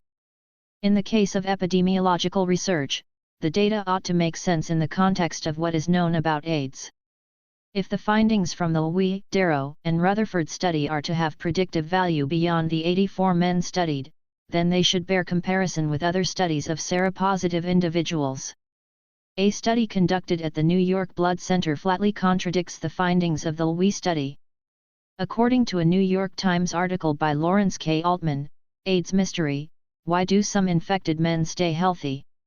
June 30, 1987. In New York, at least 13 men who volunteered in 1978 for the hepatitis B vaccine trial were already infected with the AIDS virus sick and have lived for 9 years without developing AIDS, according to Dr. Clad E. Stevens, the head epidemiologist at the New York Blood Center. An astonishing point is that the immune systems for all 13 of these men look perfectly normal, Dr. Stevens said in an interview. More astonishing, Dr. Stevens said, for unknown reasons only one of the 87 people in the New York Blood Center study who were found to have become infected with the AIDS virus sick since 1981 has developed AIDS. So then, in New York only 1 out of 100 infected individuals, 1%, developed AIDS, whereas in San Francisco 21 out of 84, 25%, developed AIDS. If HIV is the sole cause of AIDS, it is not possible for both sets of data to be correct, notwithstanding the possibility that the time periods may not be quite the same, or that the characteristics of the two samples may be different. The possibility that the difference, 25% versus 1%, could be due to chance is less than 1 in a million.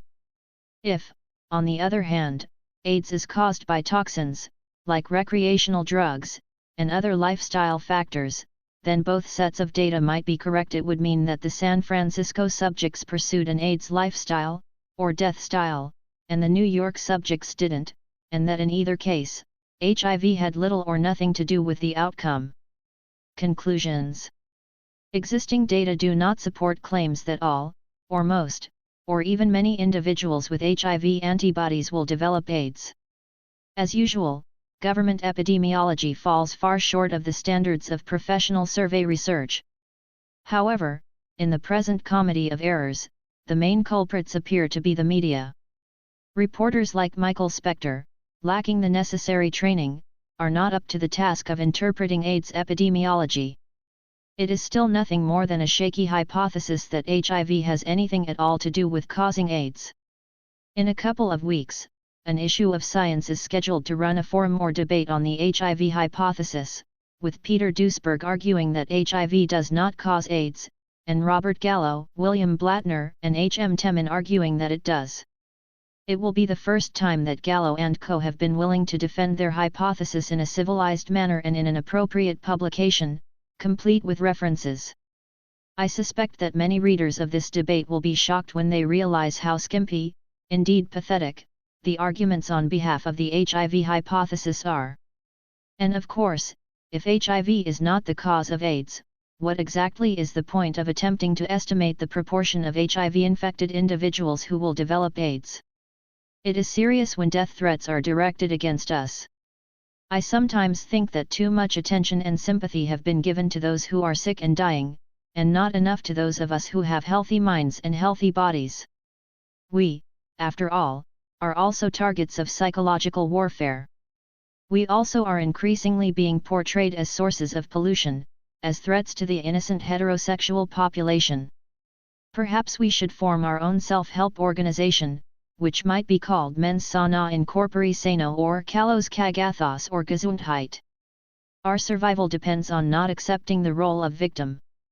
If people direct death wishes at us, we should direct death wishes right back again at them. No one should be allowed to attack us with impunity. At the same time, we need to retain a sense of cool, an appropriate balance of self-preservation, anger, and a sense of humor. Aside from the fact that our lives are at stake, current events really are pretty ridiculous, aren't they? Asterisk. End of article. Paupers, The End of an Era. By John Lauritsen. New York Native, March 13, 1989. Paupers, nitrite inhalants, are now a banned hazardous product in the United States. As of February 15, 1989, it is illegal to manufacture, distribute, import or sell any isobutyl nitrite substance or any consumer product used for inhaling or otherwise introduced into the body for euphoric or physical effects. The ban is part of the Drug Omnibus Act of 1988, which was signed into law last November by President Reagan.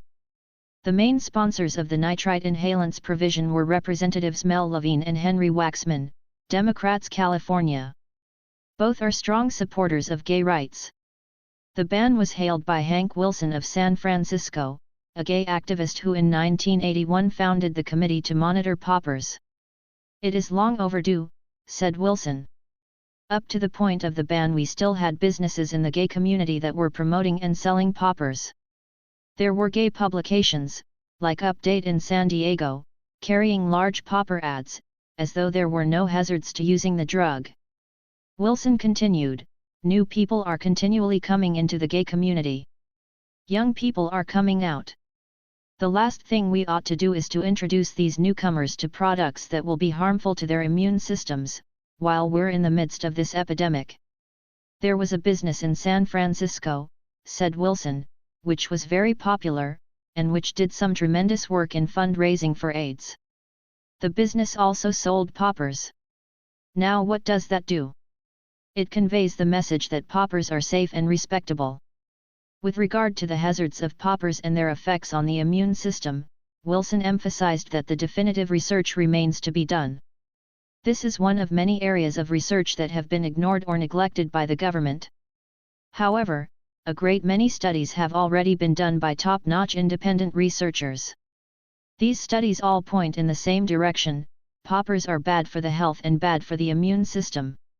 It would be wrong, according to Wilson, to imagine that the ban on poppers reflected a right-wing agenda.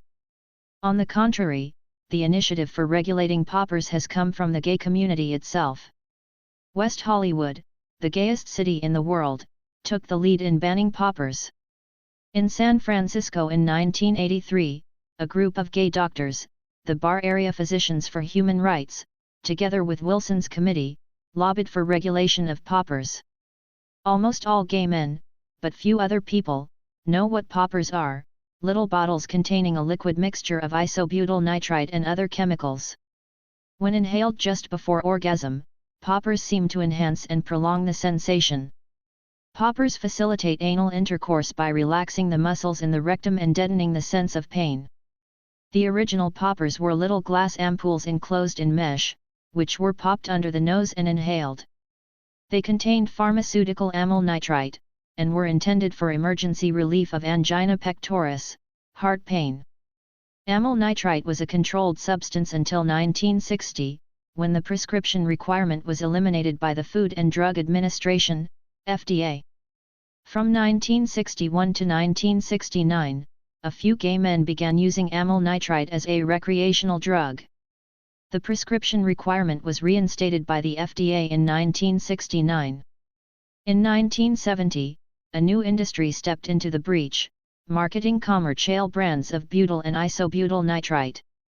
By 1974 the poppers craze was in full swing, and by 1977 poppers were in every corner of gay life. At its peak, the poppers industry was the biggest moneymaker in the gay business world, grossing upwards of $50 million per year. Gay publications were delighted with the revenues they received from running full-page, four-color ads for the various brands of poppers. In a 1983 letter to the Advocate, poppers manufacturer Joseph F. Miller, president of Great Lakes Products, Inc., boasted he was the largest advertiser in the gay press. For gay men who came out in the 70s, poppers appeared to be as much a part of the gay clone lifestyle as mustaches or flannel shirts. The brilliant red and yellow label of one brand, Rush, was so distinctive that a successful gay political candidate in San Francisco used the color scheme on his campaign posters. Accessories were marketed. For leather queens, there were little metal inhalers on leather thongs. One magazine had a comic strip entitled Poppers. Its hero, Billy, was a childlike but sexy blonde who loved sex and poppers. In 1981 Hank Wilson noticed that many of his popper-using friends were developing swollen lymph nodes. After reading medical literature on the nitrite inhalants, which was extensive even then, he founded the committee to monitor the cumulative effects of poppers. I began collaborating with Wilson in 1983, and in 1986 we published a book together, Death Rush, Poppers and AIDS, Pagan Press. A summary of the medical case against poppers. Poppers are immunosuppressive. They cause anemia, lung damage, serious skin burns, and death or brain damage from cardiovascular collapse or stroke. Poppers cause genes to mutate and have the potential to cause cancer by producing deadly N-nitroso compounds. Poppers have been used successfully to commit suicide, by drinking, and murder, victim gagged with socks soaked with poppers. There are strong epidemiological links between the use of poppers and the development of AIDS, and especially Kaposi's sarcoma, KS. A six-fold decrease in the incidence of KS over the past 5 years parallels a sharp decline in the use of poppers. Hank Wilson began in 1981 to send out packets of medical reports to the gay press, which generally chose to ignore them. The outstanding exception was the New York Native, which in the issue of December 21, 1981 to January 3, 1982 ran an article by Lawrence Mass, MD, entitled Do Poppers Cause Cancer? In the November 19 to December 2, 1984 native Charles Ortleb wrote an article, Poppers may be CO factor in development of KS in AIDS cases, with an accompanying editorial, Poppers Redux, which called upon club owners to discourage the use of poppers on dance floors. For this editorial the native was sharply attacked by the late Nathan Fain, the health critic of The Advocate. The August 12 to 25, 1985 native ran my article, Poppers and AIDS, the scientific overview. For nearly 2 decades the poppers industry eluded regulation by labeling their commodity a rumodorizer. The FDA, the Consumer Product Safety Commission, CPSC, and various state health departments all looked the other way. The Centers for Disease Control, CDC, colluded with the poppers industry in 1983 by issuing a report which falsely claimed that a mouse study had exonerated poppers from being immunotoxic. 6 other mouse studies, performed by independent researchers, demonstrated that poppers definitely are immunosuppressive. At the height of its power, the poppers industry had at its disposal outwardly respectable academics, physicians, gay leaders, state representatives, and various government officials, all ready to testify or act in the interests of their patron. All that is over now. No doubt some gay men will be unable to break the habit, and will continue to consume black market poppers. But no longer can poppers be presented as harmless rumodorizers, or as an accepted part of the gay male lifestyle. The nitrite inhalants are, for very good reasons, a banned hazardous product. Asterisk. End of article. Science by press release. By John Lauritsen.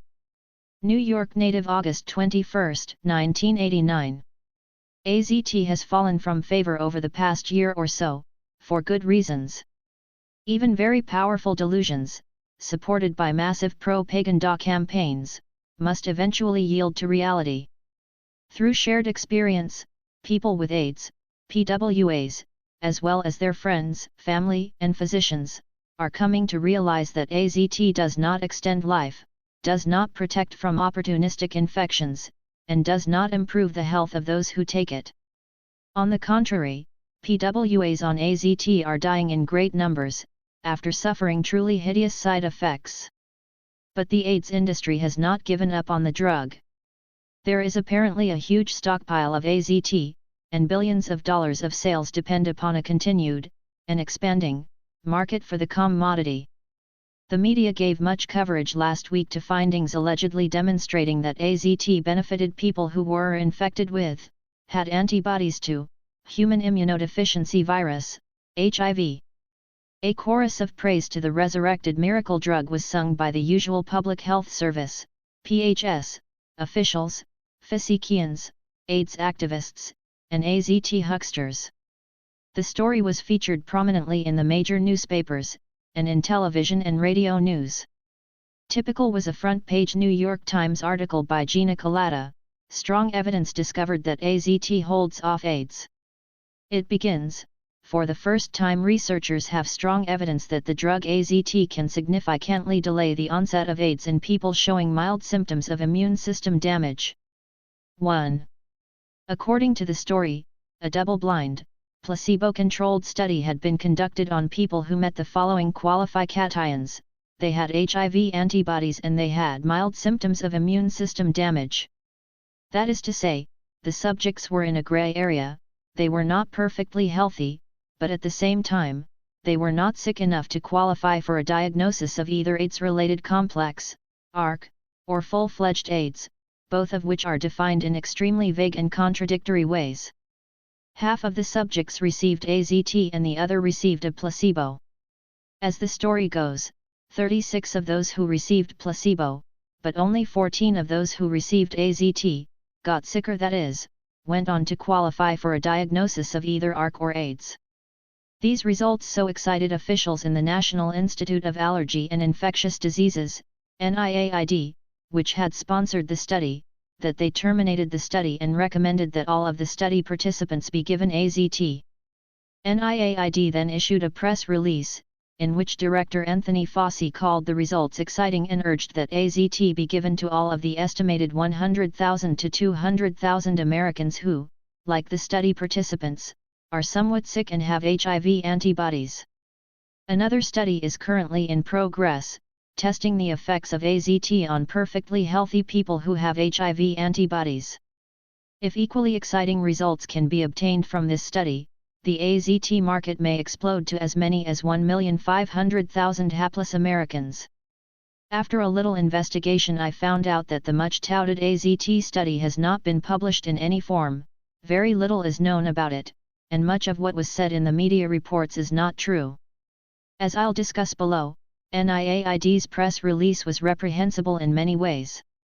Information or propaganda. Those of us who have been trying hard to get out the truth about the health crisis, the weaknesses of the HIV hypothesis, the dangers of AZT, the epidemiological lies about AIDS have been demoralized and disgusted, time and again, by the dishonesty and cowardice of the media. When an article of mine in the New York Native and later an NBC documentary revealed that AZT had been approved for marketing on the basis of fraudulent research, why didn't the mainstream media pick up on the story?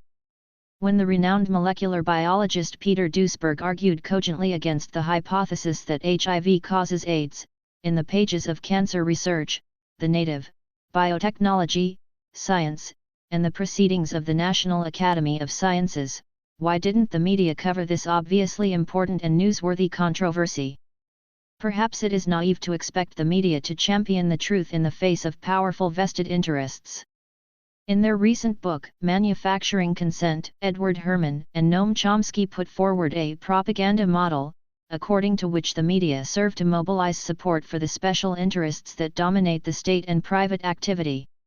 Herman and Chomsky write, in contrast to the standard conception of the media as cantankerous, obstinate, and ubiquitous in their search for truth and their independence of authority, we have spelled out and applied a propaganda model that indeed sees the media as serving a societal purpose, but not that of enabling the public to assert meaningful control over the political process by providing them with the information needed for the intelligent discharge of political responsibilities. On the contrary, a propaganda model suggests that the societal purpose of the media is to inculcate and defend the economic, social, and political agenda of privileged groups that dominate the domestic society and the state.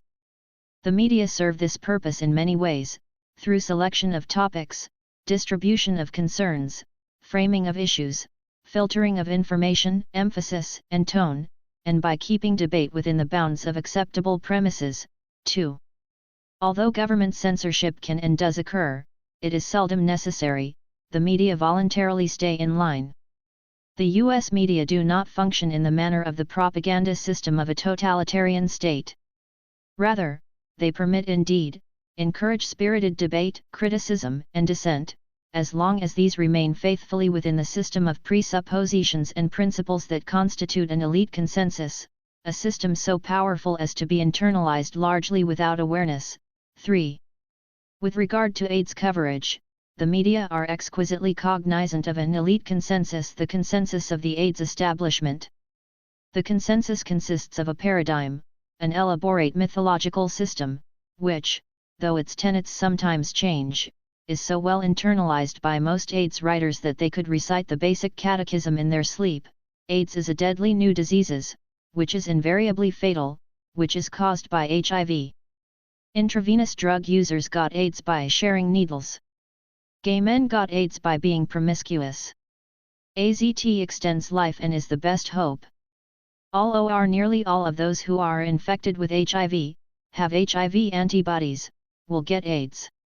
Africa is a continent ravaged by the AIDS epidemic, with millions of people sick and dying. And so on. Facts that don't fit into the official paradigm transmute into unfacts and go down the memory hole. The propaganda model suggests that mainstream AIDS coverage might best be understood as collusion between the media and parts of the medical-industrial complex. It suggests that we always keep in mind the economic underpinnings of the epidemic. Business is a dirty business. On Friday the 4th of August, the day after the NIAID press release, the entire London market was buoyed by a surge in the stock prices of Wellcome plc, the parent manufacturer of AZT. The Wellcome plc share prices jumped 13%, in response to NIAID's claims that AZT was effective in treating patients in the early stages of AIDS symptoms. So, if on Thursday one of the many nouveau millionaires in the AIDS establishment had invested $1 million in Wellcome stock, he'd have made $130,000 overnight. That's pretty exciting, isn't it? Burroughs' Wellcome spokeswoman, Kathy Bartlett, was quoted by Gina Colada as saying that the company had adequate supplies of the drug to treat the patients with mild symptoms. In other words, Burroughs' Wellcome has a huge stockpile of AZT1 which could treat the estimated 100,000 to 200,000 Americans with mild symptoms, as well as the 50,000 or so patients who are currently taking the drug. Ms. Bartlett said that a year's supply of AZT currently costs about $7,000. Therefore, if 250,000 people were put on AZT, the gross sales would amount to $1,750,000,000 per year. But that's not all. Another study that NIAID is conducting concerns the effects of AZT on healthy HIV-positive people. The PHS estimates that 1 million people or more fall into this category. So, if 1.25 million people were put on AZT, the gross sales would then reach $8,750,000,000 per year. Now that's really exciting. Even here it doesn't end. Such AIDS experts as nouveau multimillionaire William Hasseltine have advocated giving AZT to perfectly healthy, HIV-negative members of high-risk groups like gay men in order to prevent us from becoming infected.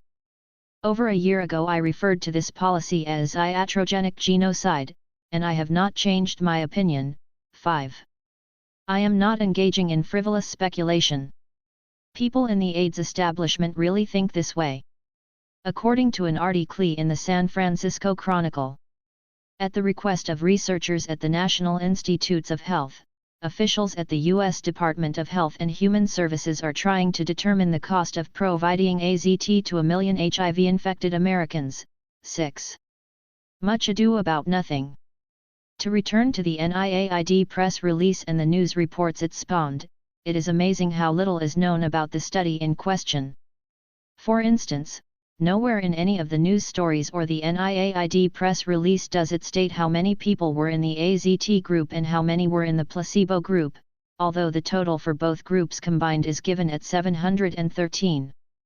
Presumably the number in each treatment group is approximately half of 713, but this is not good enough. Any competent analyst wants real numbers, not guesses or approximations. I spoke at length to a woman at NIAID, who was supposed to be knowledgeable on the study. She didn't know the answer either, and couldn't understand why I wouldn't settle for approximately half. For answers to this and other questions, she said I should talk to Margaret Fiskell in Miami. Fiskell coordinated the trials, and is also the woman who coordinated the fraud-ridden Phase 2 trials of AZT, which I have analyzed at great length. 7. When I spoke to Fiskell on a previous occasion, she was unable to answer some very simple questions about a report which she herself had allegedly written, and she referred me to Burroughs Wellcome for answers. It is scandalous that someone of her caliber should ever again be allowed to supervise clinical trials. Then there is the matter of the time frame. The news reports simply said that people were treated anywhere from 3 to 20 months. I learned from the NIAID spokeswoman that the median treatment time was 9 months. Did the original study design call for a specified length of time that each subject would be treated? Apparently not. The researchers just let the study go along until they saw results that they liked. Then they terminated it. This is not the way that research ought to be conducted. And then there is the matter of symptoms, both the symptoms that qualified for entry into the study and the symptoms that were interpreted as meaning that the subject had gotten sicker. The NIAID press release didn't list the symptoms in each category, and the NIAID spokeswoman didn't know what they were. At times she referred to mild ARC as opposed to serious ARC, and yet she could offer no definition of either category. What this means is that the study design was rotten at its core through sheer subjectivity. The exciting results were based entirely on perceived progressions from milder to more serious symptoms, on progressions from gray to gray. If no one at NIAID even knew what the qualifying symptoms were, one can only imagine the cognitive chaos that must have prevailed in the field, when physicians had to decide if a particular configuration of symptoms qualified as mild ARC, serious ARC, AIDS, or none of these. And then there is the issue of side effects. In the New York Times article, NIAID Director Fossey is quoted as saying, "Only a very small percentage of the patients taking AZT had serious side effects, less than 5%. 8. This is not only highly improbable, it is wrong." An article in the Wall Street Journal also got it wrong, stating that only 5% of the AZT-treated group suffered serious side effects such as anemia. 9. In fact, the 5% did not refer to the AZT treatment group, but rather to the total sample, including the placebo treatment group as well. The NIAID spokeswoman was quite firm on this point, and the Associated Press release also stated correctly that fewer than 5% of the total participants experienced serious side effects. A placebo is by definition an inert substance, and should not cause any serious side effects, such as anemia, although it might psychosomatically cause a headache. Therefore it is reasonable to assume that a much greater proportion of the AZT patients, perhaps as high as 10%, experienced serious side effects. It is hard to tell if Fossey and his media lackeys were deliberately being misleading in this case, or if they were just being incompetent as usual. Aside from the sloppiness of the NIAID press release, and the stunning lack of information, I believe that it was improper to issue it in the first place. Physicians who have the awesome responsibility of deciding whether or not to prescribe a very toxic drug have the right and the obligation to look at a published report, one which has gone through the peer review process, which has a proper description of study design and methodology, and which contains all of the facts and numbers. In this case, the physician has nothing but propagandistic second- and third-hand versions of a skimpy press release. The New York Times, all the news that fits the myth. From time to time I and others have called the New York Times to point out mistakes they have made in their AIDS articles. They will sometimes admit they were wrong privately, but never in print. And the same mistakes keep happening, week after week, year after year. For example, a recent article by Bruce Lambert, "AIDS insurance coverage is increasingly hard to get," refers repeatedly to being tested for AIDS. 10. This is wrong, for there is no such thing as a test for AIDS. The test referred to is a highly inaccurate test for antibodies to HIV, a retrovirus that probably plays no role whatever in causing AIDS. It may be instructive to examine Gina Colada's article more closely, as it is an example of how sloppy is the AIDS coverage of the newspaper of record. I have already pointed out her error on side effects. Colada summarized the main findings as follows: so far, 36 patients taking the inert substance have progressed to full-fledged AIDS, but only 14 of those taking AZT developed the full disease. This is untrue, and wrongly implies that the results were much more clear-cut than they were. In actuality, the progress sign in some cases was only to ARC rather than to full-fledged AIDS. It was a poorly defined progression from relatively minor to relatively serious symptoms. Collada obtained comments on the study from two New Yorkers, a physician with a large AIDS practice, and the director of the Gay Men's Health Crisis, GMHC. On the first she writes, "This sounds very exciting," said Dr. Nathaniel Peer, a New York doctor with a large AIDS practice. "It's going to help us clinicians a lot. It confirms the clinical consensus that early intervention is logical and helps answer the question of what to use to intervene." This gives the impression that Peer had studied the NIAID research and had come to his own, expert conclusions. I spoke to Peer at length, and it seems that his only knowledge of the research came from what Collada herself had told him over the telephone. Collada goes on to present Peer's comments in the form of indirect quotation. Dr. Peer said many people had been reluctant to be tested to see if they were infected with the AIDS virus because they hesitated to face the possibility that the test would show infection and that they would simply have to wait for the inevitable serious illness. Emphasis added. I asked Peer what the basis was for his statement that people with HIV antibodies would simply have to wait for the inevitable serious illness. He emphatically denied having made the statement, and said that Collada was expressing her own ideas, not his. In fact, Peer is not convinced that HIV is the cause of AIDS, and sees no reason why healthy people with HIV antibodies should not remain healthy. And then Collada quotes Richard Dunn, executive director of GMHC, as having fatuously said that the new finding put AIDS treatment into a new age. She has him saying, "We have always argued that early intervention made sense, but now we have data, very strong compelling data, that shows sick it." Dunn did not return my telephone call, so I have no idea whether Collada quoted him accurately. Presumably Dunn was commenting on either the NIAID press release or what Gina Collada had told him over the telephone. Either way, it would be absurd to refer to very strong compelling data. The data in question are wimpy and utterly uncompelling. Recapitulation.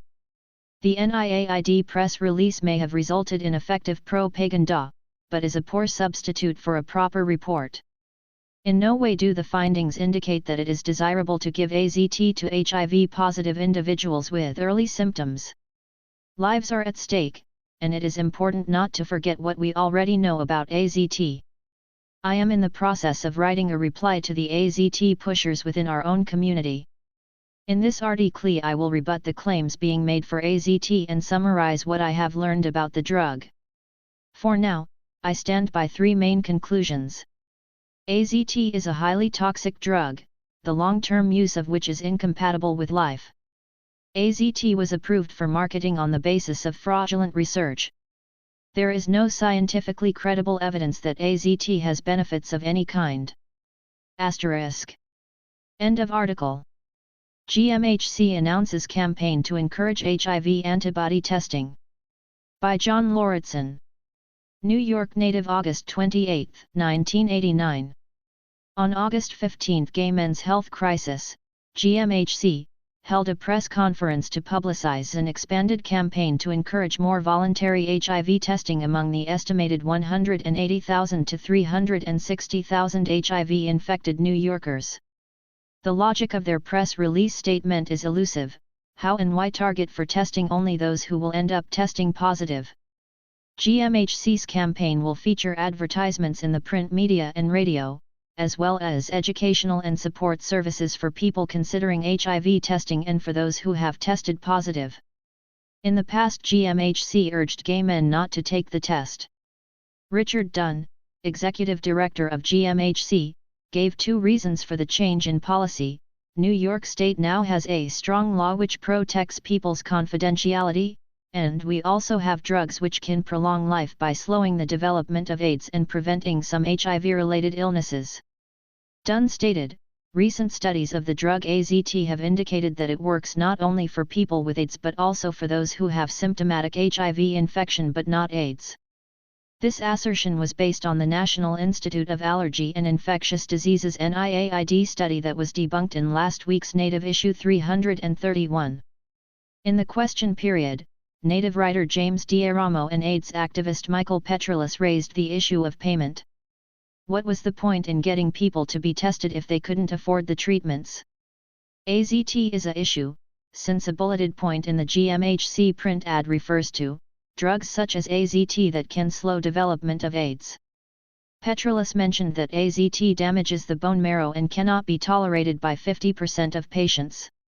To this Dunn replied that 50% can tolerate the drug.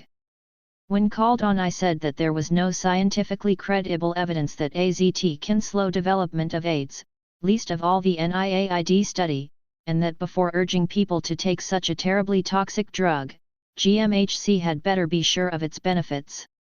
I asked Dunn how much money Burroughs Wellcome, the manufacturer of AZT, had contributed to GMHC. Dunn said he didn't know the exact amount, and avowed that all of the Burroughs Wellcome money goes to AIDS services, and not a cent to salaries or operating expenses. My final question was whether HIV-positive individuals counseled by GMHC would be informed that cancer was a expected consequence of taking AZT. Harvey Chernov, the FDA analyst who in 1986 reviewed the toxicology data on AZT and who recommended that AZT not be approved for marketing, wrote that AZT induces a positive response in the cell transformation assay and is therefore presumed to be a potential carcinogen. Dunn said that if AZT was a carcinogen, it would be up to the FDA to do something. The most fundamental question was never broached: why test for HIV antibodies? HIV is not the cause of AIDS. Asterisk. End of article. AZT and Cancer. By John Lauritsen. New York Native, October 30, 1989. It is urgently necessary to review the toxicity of AZT in light of recent marketing developments. Prior to last August, AZT therapy was officially indicated only for AIDS or ARC patients who either had a history of cytologically confirmed pneumocystis carinii pneumonia, PCP, or an absolute CD4, T4 helper/inducer, lymphocyte count of less than 200/mm3 in the peripheral blood before therapy is begun. Physician's Desk reference: this changed dramatically in August, when a series of press releases were issued by the National Institute of Allergy and Infectious Diseases, NIAID, and other branches of the Public Health Service, PHS, claiming that AZT was beneficial for HIV-infected persons with mild symptoms of immune system damage and also for HIV-infected persons who have not yet developed symptoms. The old rationale for prescribing AZT was that people with AIDS, PWAs, were suffering from a disease that was invariably fatal, that such persons had only a few months to live, and that AZT might extend their lives for a few more months.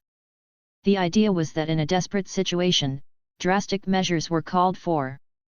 I have repeatedly argued that this viewpoint is wrong, that AIDS is not invariably fatal, that some PWAs have survived for many years and appear to be recovering, and that the only chance for recovery lies in strengthening the body, rather than injuring it through toxic chemotherapy like AZT. Now a completely different game plan is in operation. With well-orchestrated propaganda emanating from NIAID, Gay Men's Health Crisis, GMHC, Project Inform, and various and sundry other AIDS groups, clinical researchers, and other confederates of Burroughs Wellcome, the manufacturer of AZT, physicians are now being urged to prescribe AZT for perfectly healthy people. The targeted individuals, estimated to be several hundreds of thousands in the United States alone, merely have antibodies to HIV-1, a retrovirus that has not yet been proven to be harmful, let alone the cause of the devastating AIDS syndrome. Healthy people, who ought to look forward to living for several more decades, are now being conned into taking the most toxic substance ever prescribed for long-term use. Since gay men are the primary targets of AZT marketing, since AZT therapy would probably cause even an athlete in his prime to die within a few years, and since the alleged benefits of AZT rest upon fraud, it is not unreasonable to use the word genocide to describe what is happening. The Great AZT Scam, results without data. In my articles in The Native, I have analyzed the studies that allegedly demonstrate AZT's effectiveness, and have concluded that there is no scientifically credible evidence that AZT has benefits of any kind. Documents that the Food and Drug Administration, FDA, was forced to release under the Freedom of Information Act revealed that the Phase 2, double-blind, placebo-controlled, AZT trials were worthless. The researchers covered up the fact that the study had become unblinded, thus violating the basic test design. Protocol violations were overlooked.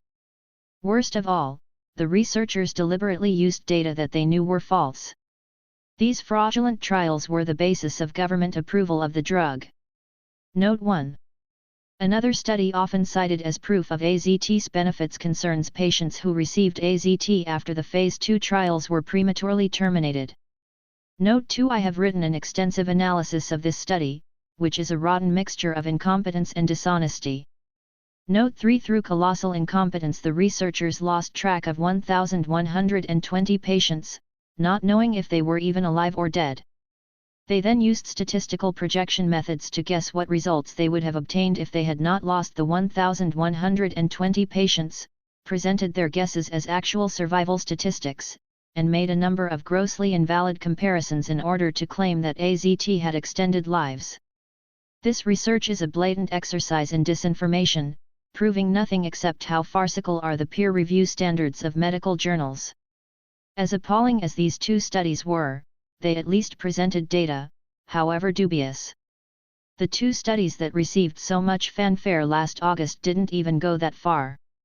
The general public, physicians, PWAs, and healthcare workers were expected to accept findings which consisted of generalizations that were not even backed up by numbers. Normally, a press release on a study is issued a few days before the publication of a report in a peer-reviewed medical journal. This is ethically obligatory, because physicians with the responsibility of prescribing a drug, especially one as toxic as AZT, are entitled to have recourse to hard data, a proper description of methodology, and an intelligent analysis of the findings. On August 17, 1989, the U.S. Department of Health and Human Services, HHS, issued a press release, which began, "A multi-center AIDS drug trial with more than 3,200 volunteers has shown that zidovudine, AZT, delays progression of disease in certain HIV-infected persons who have not yet developed symptoms." The alleged findings of the study, known as ACTG Protocol 019, were described in a vague paragraph, which did not give a single hard statistic.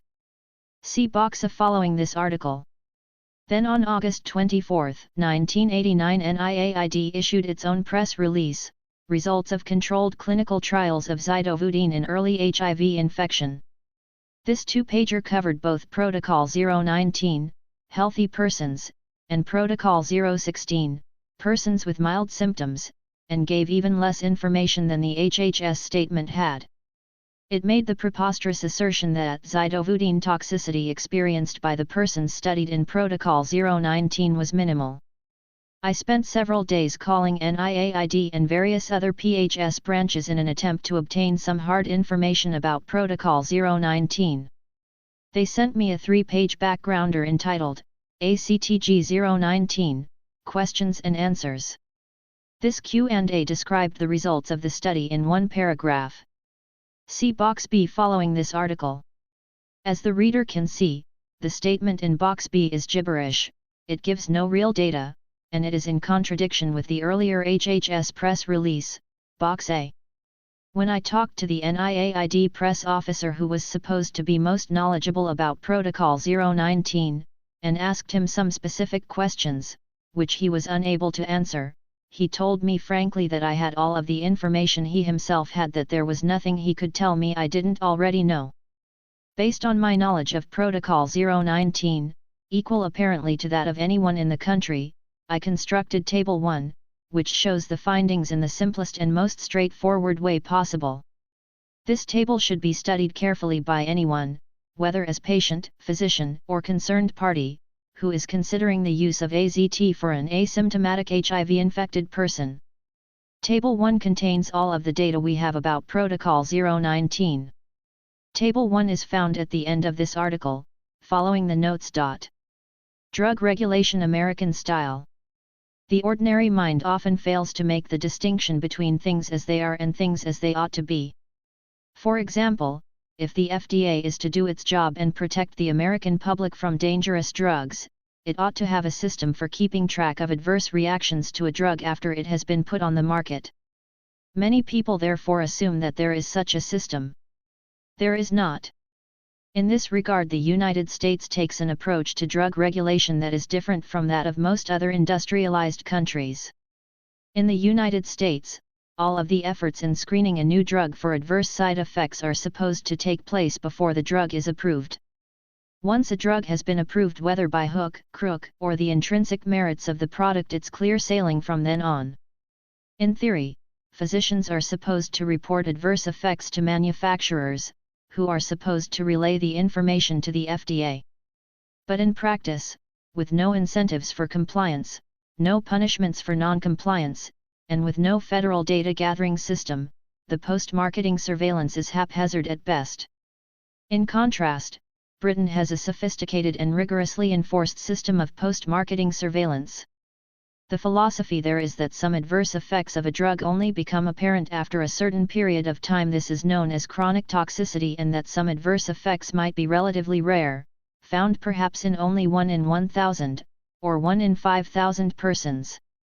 Neither the chronic toxicity nor the rare adverse effects would likely be identified in pre-marketing trials, which typically involve only a few hundred subjects treated for a relatively short time. Most new drugs take 9 to 10 years to go through the FDA's approval process, which includes initial safety tests in animals and human beings, clinical trials for efficacy and safety, and extensive review and analysis of the data.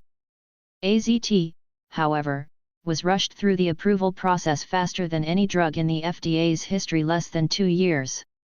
As a result, the officially recognized toxicities of AZT are far from complete. Further, the non-official toxicities of AZT, well known through the formidable PWA grapevine, are not being systematically recorded. On top of all these problems, AZT was approved on the basis of research that was not just inadequate, but fraudulent. It is important to realize that the FDA has been for many decades a notoriously corrupt agency. Time and again, officials in the FDA have colluded with drug manufacturers in order to suppress information about a drug's side effects.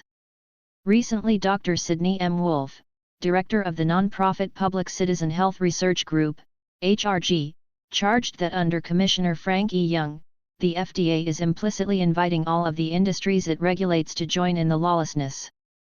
Note 4: I am preparing a future article that will review some of the well-documented crimes against public health that have been committed through collusion of drug manufacturers, the FDA, and other branches of the PHS, clinical researchers, and the American Medical Association. The Chernow Review of AZT's Pharmacology and Toxicity. Among the documents which the FDA was forced to release under the Freedom of Information Act was the review and evaluation of pharmacology and toxicology data for the drug Retrovir, generic name, zidovudine, aka AZT, or azidothiamidine, written by FDA toxicology analyst Harvey I. Chernow, Ph.D., and submitted in its final form on December 29, 1986. Note 5. Chernow reviewed several dozen studies that had been completed, including in vitro studies and experiments on rats, mice, rabbits, beagle dogs, and human beings. Many additional studies had not been completed or had been planned but not begun. The single most important finding was that AZT was toxic to the bone marrow, causing anemia. Chernow wrote. Thus, although the dose varied, anemia was noted in all species, including man, in which the drug has been tested. Chernow noted that AZT was found weakly mutagenic in vitro in the mouse lymphoma cell system. Dose-related chromosome damage was observed in an in vitro cytogenetic assay using human lymphocytes. Evidence from the cell transformation assay indicated that AZT was likely to cause cancer. In Chernow's summary, this BALB/C3T3 neoplastic transformation assay was performed according to standard operating procedure. Concentrations of AZT as low as 0.1 microgram/ml reduced the number of cells in culture after a 3-day exposure. A statistically significant increase in the number of aberrant foci was noted at a concentration of 0.5 microgram/ml. This behavior is characteristic of tumor cells and suggests that AZT may be a potential carcinogen. It appears to be at least as active as the positive control material, methylcholine, a known and extremely potent carcinogen. Chernov was concerned that in the rush to approve AZT, the FDA was violating its own guidelines and proceeding on the basis of inadequate information. FDA guidelines would have prescribed more extensive preclinical testing than that reported thus far.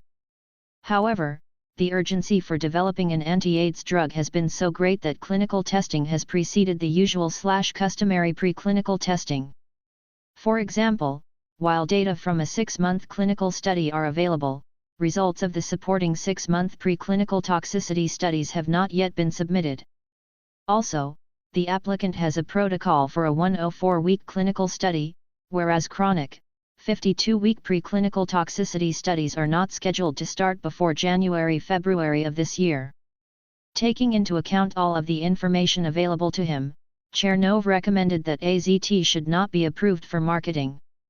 In conclusion, the full preclinical toxicological profile is far from complete with 6-month data available, but not yet submitted, 1-year studies to begin shortly, etc. The available data are insufficient to support FDA approval. AZT and cancer. Obviously, if AZT is going to be prescribed to healthy, if HIV-infected, people, with the expectation that they will take the drug for the rest of their lives, it is important and ethically imperative that physicians and patients be fully informed on the issue of carcinogenicity. But Burroughs-Wellcome and their accomplices in the FDA have done their best to sweep carcinogenicity under the rug. Back in 1986, Burroughs-Wellcome proposed dealing with the results of the cell transformation assay by saying on the Retrovir label, "The significance of these in vitro results is not known." This proposed labeling was criticized by the FDA toxicology analyst, Harvey Chernov, for being misleading. The sentence, "The significance of these in vitro results is not known," is not accurate. A test chemical which induces a positive response in the cell transformation assay is presumed to be a potential carcinogen. Note 6. Burroughs-Wellcome resolved this problem by simply dropping the offending sentence, with the end result being every bit as obscurantist. In the Retrovir entry in Physician's Desk Reference, written by Burroughs-Wellcome, carcinogenicity is dealt with in the following way. Long-term carcinogenicity studies of zidovudine in animals have not been completed. However, in an in vitro mammalian cell transformation assay, zidovudine was positive at concentrations of 0.5 micrograms/ml and higher. Well now, how many physicians would know what these findings meant? Damned few, if any. Chernov said what the findings meant: AZT is presumed to be a carcinogen. But most physicians would assume that AZT was not carcinogenic, for the simple reason that the physician's desk reference entry hadn't said it was. In toxicology, a basic distinction is made between acute toxicity and chronic toxicity. Acute toxicity refers to those adverse effects that are manifest within a relatively short period of time, if not necessarily immediately. Chronic toxicity refers to adverse effects that only become apparent over time. It is a truism of toxicology that chronic toxicity cannot be predicted from acute toxicity. There are several kinds of chronic toxicity. In one kind, a single exposure to the substance can result in illness many years later. This appears to be the case with Agent Orange, dioxin. Another kind of chronic toxicity involves an accumulation of the substance within the body, after which symptoms occur. Still another kind of chronic toxicity involves the accumulation of injury. Consider the circumstances of a small degree of irreversible injury resulting from each of a series of doses. If the change effected by a single divided dose is truly irreversible, the end result of a series of doses may be essentially identical with the effect of the same total dose given at one time. Note 7. It takes time to determine the potential of a substance to cause cancer. This is one reason why Chernov objected to the approval of AZT before the completion of long-term carcinogenicity studies. In the words of a toxicology expert, time as well as dose is a factor in assessing properties of chemical carcinogens as compared to drugs. It is in this way that carcinogens differ from ordinary toxic agents. A number of small doses give no overt signal of their presence and in due time can yield tumors within the lifespan of a host. With non-carcinogens, such low dosages would be completely innocuous. Note 8. The point regarding low dosages is especially relevant in the case of AZT. Many PWAs have been led to believe that if they are on low dosages of AZT, they will evade the terrible toxicities of the drug.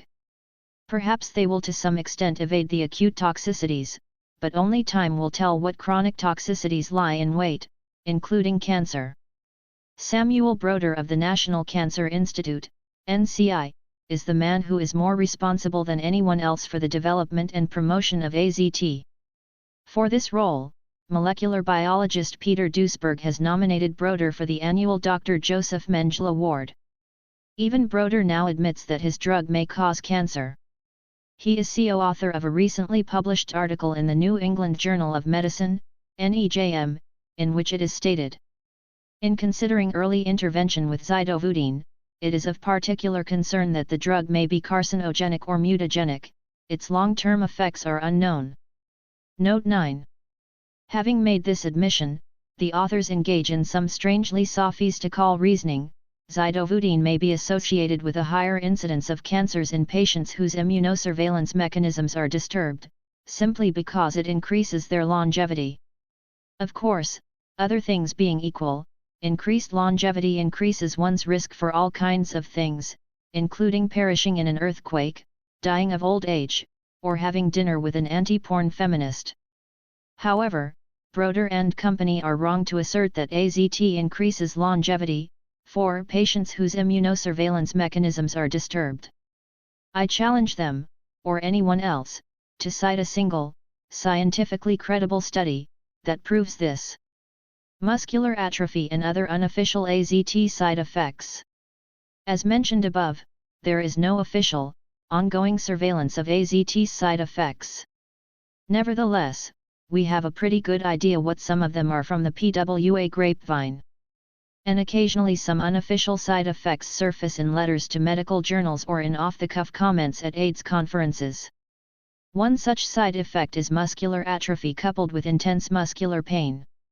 Many PWAs have experienced this condition.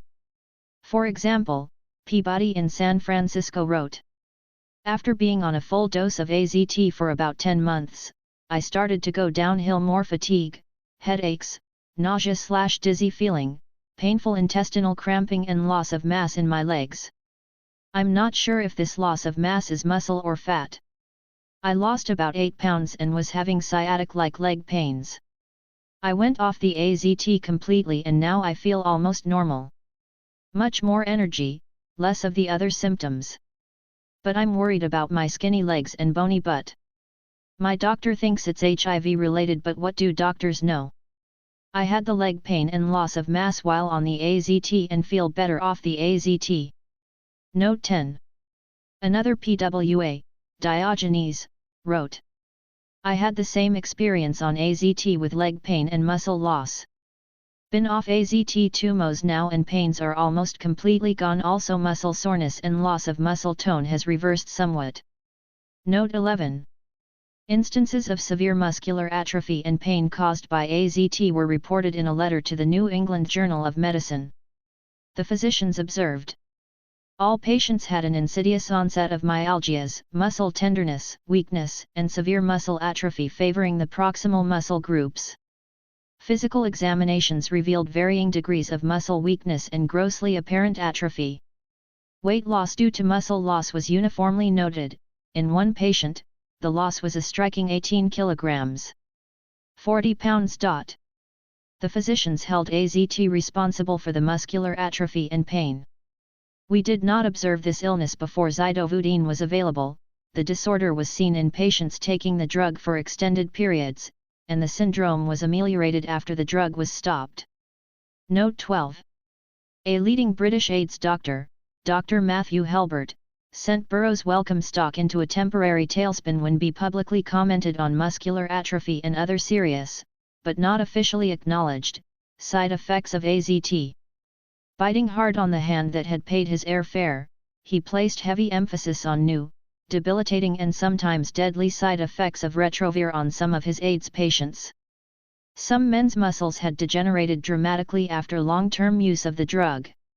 Others had rapidly developed a serious brain disease, encephalitis, soon after being taken off the drug. Given the company's duty to keep a new drug under active surveillance, Dr. Helbert asked why the company had not picked up similar cases among the thousands of people treated with Retrovir for a year or more in the United States. Note 13.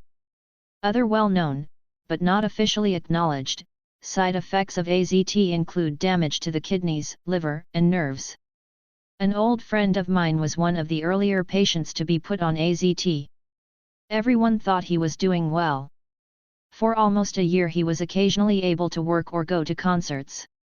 Then one day he went into complete paralysis, and he died 2 days later. Now, paralysis is not an officially recognized side effect of AZT, there is no warning about it on the package. Nevertheless, there is a connection. Peter Duesberg has repeatedly referred to AZT as a poison, and with good reason. AZT is cytotoxic, it kills cells. AZT terminates DNA synthesis, the very life process itself, by which new cells are formed and grow. It is in the very nature of AZT to kill healthy cells. Therefore, damage to the muscles, to the nerves, and to each and every organ of the body should be considered expected consequences of AZT therapy. Ethics. I believe that history will severely condemn the ethical shortcomings of such AZT promoters as Samuel Broder, Anthony Fauci, and Margaret Fiskell. In their zeal to expand the market for AZT, they have unconscionably failed to inform the public about the likely long-term consequences of AZT therapy. I also believe that history will condemn the physicians, AIDS groups and individuals who have been urging healthy, HIV-infected, gay men to take AZT. 2 years ago I wrote in the Native that it is malpractice for physicians to prescribe AZT, a poison which can only harm the patient. Note 14. I reaffirm this judgment. When physicians coax and cajole and bully their HIV-positive patients into taking AZT, do they tell them that the long-term effects of AZT are unknown, that AZT is cytotoxic, that AZT destroys bone marrow, that AZT causes muscular atrophy and pain, that AZT terminates DNA synthesis, that AZT damages the nerves, kidneys, and liver? Do they tell their patients that AZT will probably cause cancer in the long run?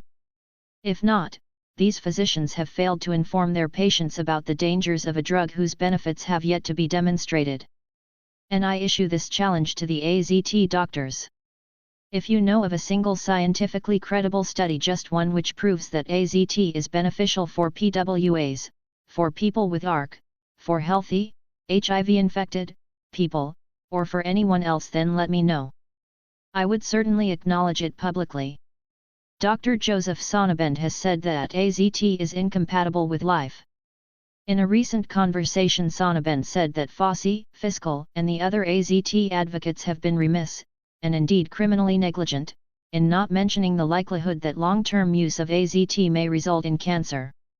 I believe that 10 years from now, looking back over tens of thousands of horrible, AZT-related deaths, no reasonable person will disagree with his verdict. Box A.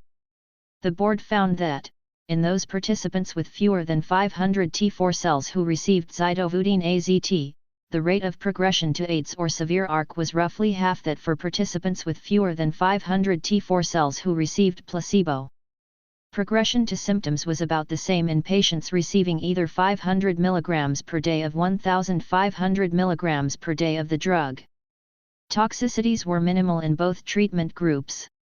More importantly, with the exception of nausea that occurred in about 3% of the volunteers, virtually no differences in side effects were observed in persons receiving the lower dose and persons receiving placebo. From press release, U.S. Department of Health and Human Services, August 17, 1989. Box B. What were the actual results? Zidovudine AZT delayed the onset of advanced ARC or AIDS for individuals who entered the study with less than 500 T4 cell counts.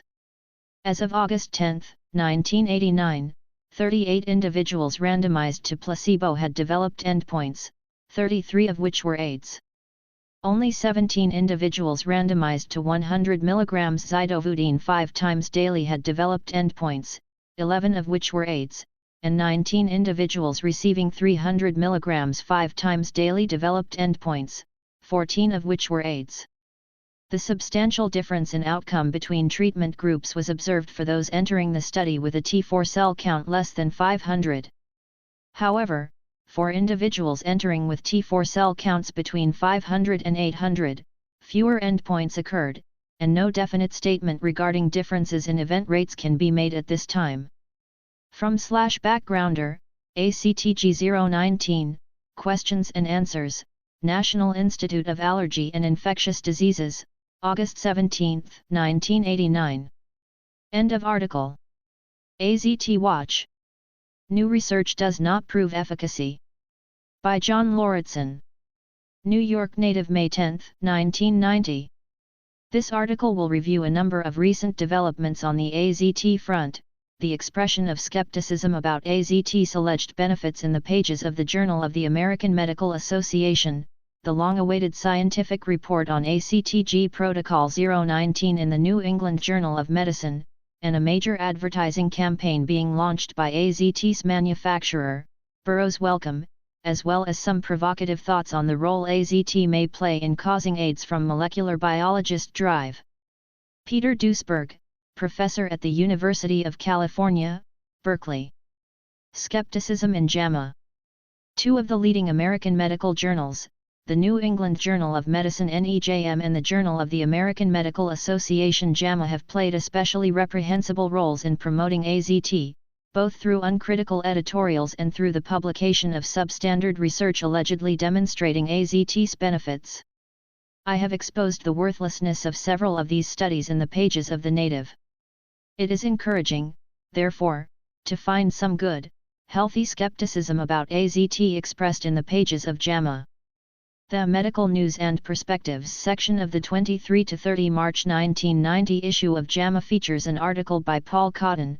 Controversy continues as experts ponder zidovudin's AZT's role in early HIV infection. Cotton makes it clear that scientists are far from unanimous in endorsing the recent FDA recommendation to give AZT to healthy individuals who have antibodies to HIV and whose CD4 cell count falls below 500. He cites John D. Hamilton, MD, whose study number 298, sponsored by the Veterans Administration, found no demonstrable benefits of any kind from AZT treatment of HIV-positive patients with CD4 cell counts in the 200 to 500 range. Cotton also indicates that researchers in Europe were not particularly impressed by the data from the National Institute of Allergies and Infectious Diseases, NIAID, which were the basis of the FDA's recommendations. Maxime Seligman, MD, Protocol Chair of the French arm of the Concorde 1 trial of zidovudine in asymptomatic patients, a collaboration with researchers in Great Britain, says his study's Data Safety Monitoring Board had concluded that the NIAID data do not justify closing Concorde's placebo arm. We need more scientific information on long-term effects, quality of life, survival, and toxicity, he says. Cotton lists a number of unanswered questions regarding AZT's alleged benefits for healthy persons with HIV antibodies. Skeptics point out that, according to the NIAID data, 100 patients must take zidovudine for a year to prevent 4 infections, which for the most part can be treated by other means. Everyone agrees that questions of long-term benefit, survival, toxicity, and resistance to the drug are unanswered. And some doubt the interpretation of temporarily increased CD4 counts as a benefit. Cotton is to be commended for giving an honest account of scientific differences, and also for referring to HIV as the retrovirus thought to cause acquired immunodeficiency syndrome, AIDS, which fairly implies that the HIV hypothesis is unproven. The NEJM report on Protocol 019.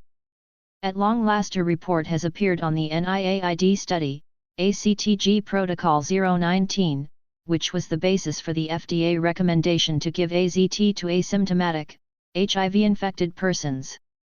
Paul Valberting and Stephen Lagakos are the principal authors of the article, Zidovudine in Asymptomatic Human Immunodeficiency Virus Infection, a Controlled Trial in Persons with Fewer than 500 CD4 Positive Cells per Cubic Millimeter, NEJM, April 5, 1990. 1. The same issue of NEJM features an editorial by Gerald H. Friedland, Early Treatment for HIV, The Time Has Come, too, which unctuously praises the research.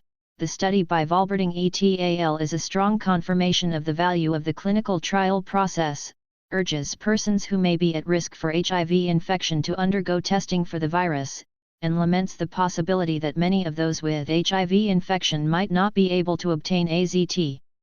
From my previous experience with AZT advocacy research, and the unfavorable impression made on me by Valberting and Lagakos at an AZT conference in Washington, 3, I had expected that the research would be bad. But I had at least expected it would have a slick, superficial plausibility. Instead, I found such a pathetically blotched job that it is almost embarrassing to write about it. The author's ignorance of elementary statistics is beyond belief. None of their tables show bases or make sense. Looking at one of their tables, it is impossible to tell either what people or how many people the table is based on. Nor is this information to be found anywhere else in the report. Valberting et al. Compare raw numbers with each other, without indicating the size of the subsamples from which the numbers are drawn. And then, willy-nilly, they compare percents with raw numbers, something any schoolboy is supposed to know better than to do. Much of the article consists of crude special pleading. As support for the benefits of AZT, the authors cite the fraudulent Phase 2 trials, 4, and the shoddy AZT survival study, 5, along with the utterly ridiculous PISO study. 6. However, they don't even mention the far superior Dournon study, a case control study conducted in France, which found that the very slight benefits of AZT vanished and were utterly non-existent after 6 months. 7. In the PISO study, researchers connected with the government and Ruff's Welcome gave AZT to 21 children who had HIV infection, and claimed that the AZT boosted their IQs by 15 points. Although 5 of the 21 children died, the researchers were so impressed by neurodevelopmental improvements that they recommended giving AZT to infected but asymptomatic newborns. Anyone who has studied the principles and techniques of psychological testing can only be appalled by this misuse of intelligence tests. Before commenting further on Protocol 019, I consider it my ethical obligation as a journalist to talk to Paul Valberting, to see what explanations or excuses he can offer for this rubbish. So far he hasn't returned my calls. Hard sell for AZT. It looks as though Burroughs Wellcome is going to adopt an aggressive marketing strategy for AZT, alias Retrovir, alias Zidovudine. A statgram dated March 1990 was mailed to thousands of physicians. It described the benefits allegedly demonstrated by NIAID's studies, Protocols 016, AZT treatment of those with early symptoms of HIV infection, and 019, AZT treatment of healthy people with HIV infection. The statgram urged doctors to evaluate periodically any patient who tests positive for HIV infection, until Retrovir, as recommended in the prescribing information, is indicated. A toll-free number was listed for those who wanted to know more. A recent news item in the Bay Area Reporter, AZT maker planning ad blitz, indicates that Burroughs Wellcome is targeting gay men for a major advertising campaign. Market research is being conducted in San Francisco to evaluate the effectiveness of advertising which will promote testing for HIV infection. One objective of the research is to determine whether the advertising would be more effective if it said, "Sponsored by your local HIV support group, read GMHC, Project Inform, and the like," or if it said, "Sponsored by Burroughs Wellcome." 8. Interview with Peter Duesberg. Following is an excerpt from an interview that took place with Peter Duesberg in New York City on March 25, 1990. At a forum the previous evening, Duesberg had presented his risk-AIDS hypothesis, which he has formulated as an alternative to the prevailing HIV/AIDS hypothesis. 9. The risk-AIDS hypothesis recognizes that AIDS is officially defined by the CDC as any of over 24 old diseases in the presence of antibodies to HIV, a probably harmless retrovirus. It suggests that different risk groups and different individuals may be getting sick in different ways and for different reasons. Therefore, we should examine the risks that impinge on them.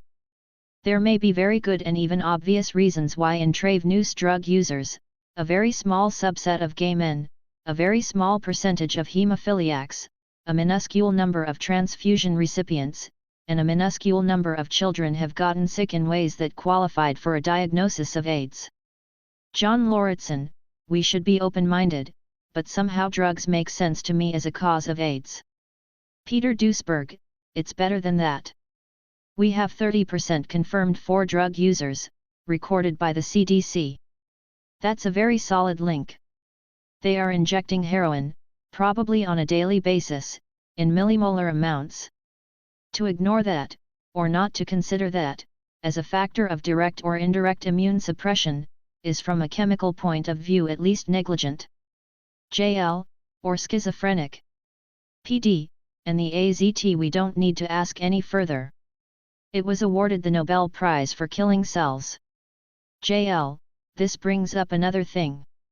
The AIDS epidemic appears to have peaked already, probably about in the second part of 1988-10, but if 50,000 or more people with HIV antibodies are taking AZT, then there may be another upswing in incidence, if these people end up being listed as AIDS cases. PD, they will have to be. Clearly. They will be perfect AIDS cases. Their immune systems will be intoxicated by AZT and they will be antibody positive. That's the definition of an AIDS case. JL, right. And yet it would really be AZT poisoning. Now, let's talk about AZT. They've begun giving it to perhaps tens of thousands of people who are healthy but have HIV antibodies. What's the prognosis going to be for them? PD, I do not see how they could possibly survive it, in the long run. So the prognosis is clear: either a fast or a slow death of the immune system, or death altogether, because all growing cells will be killed by incorporation of AZT.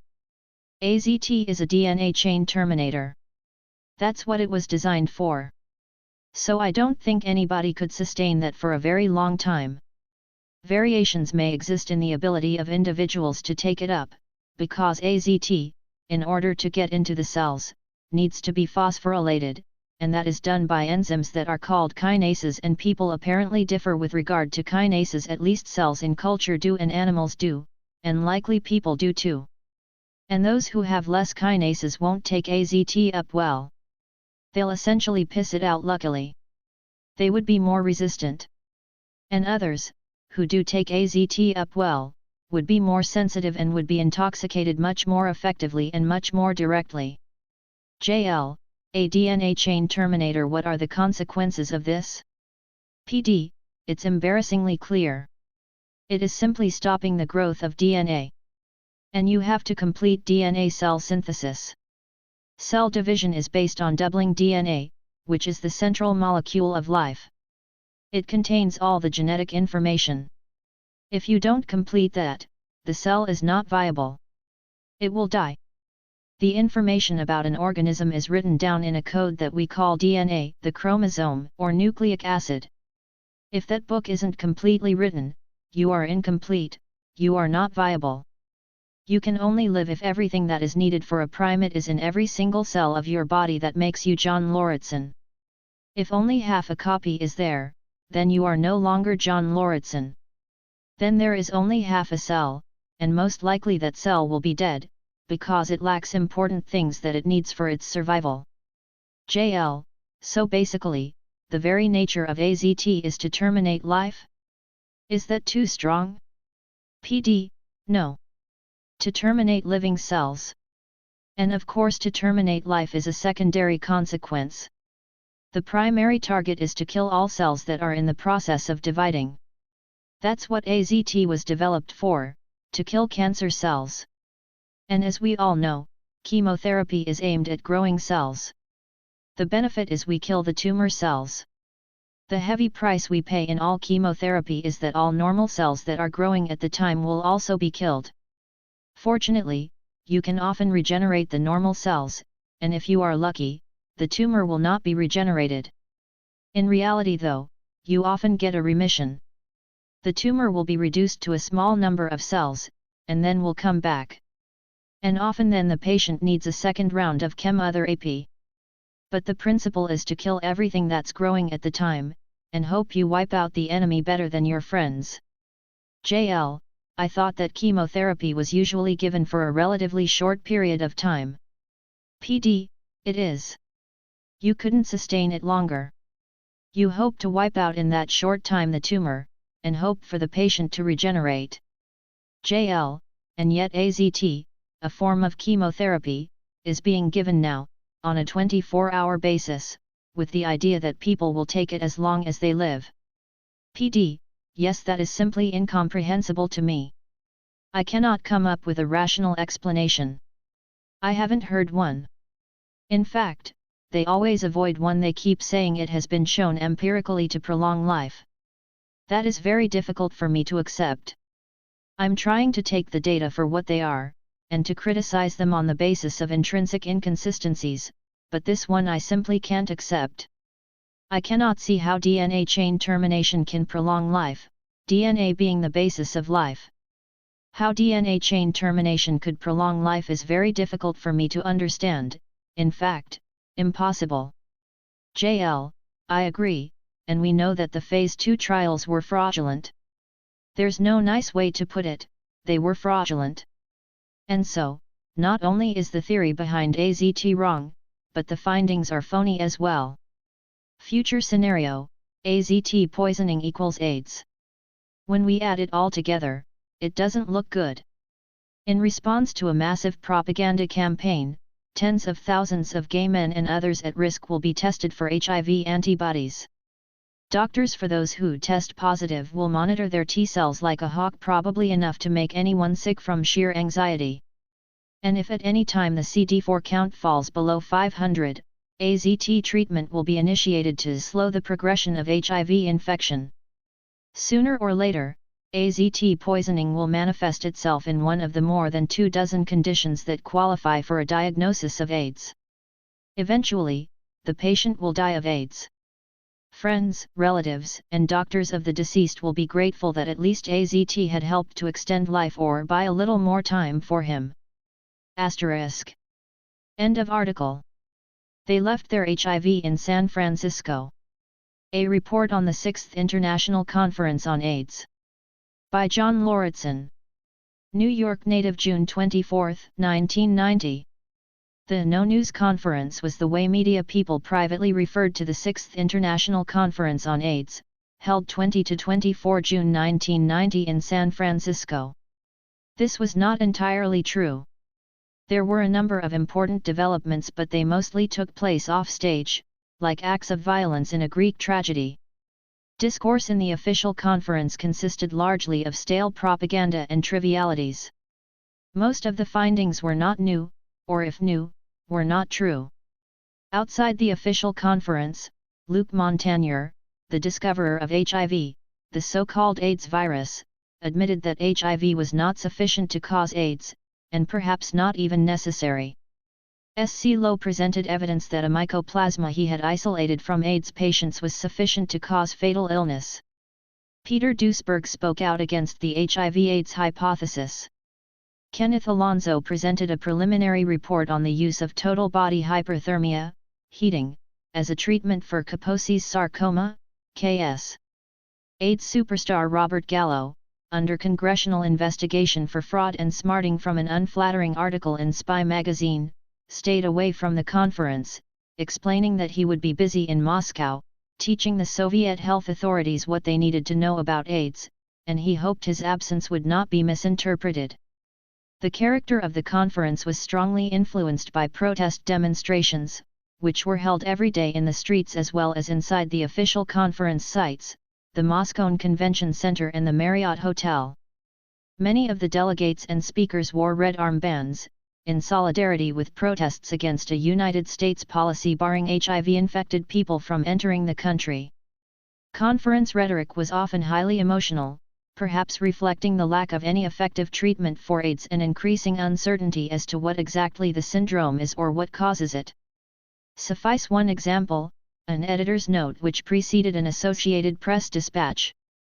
The thousand of voices in the halls and the streets around the 6th International Conference on AIDS resonated with passionate humanity, human compassion, and intense dedication, love, anger and grief. The conference ends on Sunday, but the sound of those voices, a few of which are recalled here, linger in the memories of those who listened. AIDS Voices, Associated Press, June 23, 1990.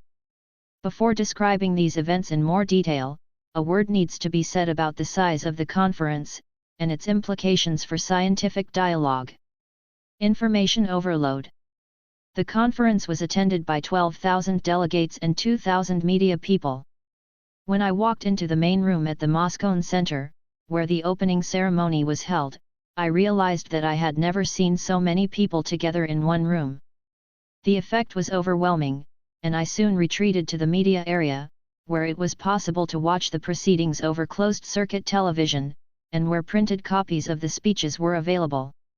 According to the media information staff, the Moscone room holds at least 12,000 people, equal to the population of a good-sized town in many parts of the country. Now, an audience of 12,000 may be suitable for purposes of mass indoctrination, but it is obviously incompatible with scientific dialogue, with the critical examination of ideas. In all, over 5,000 abstracts were submitted to the conference committee, of which half, or 2,512, were accepted. According to the conference organizers, at least 2 and as many as 8 scientists reviewed each and every abstract, no small task.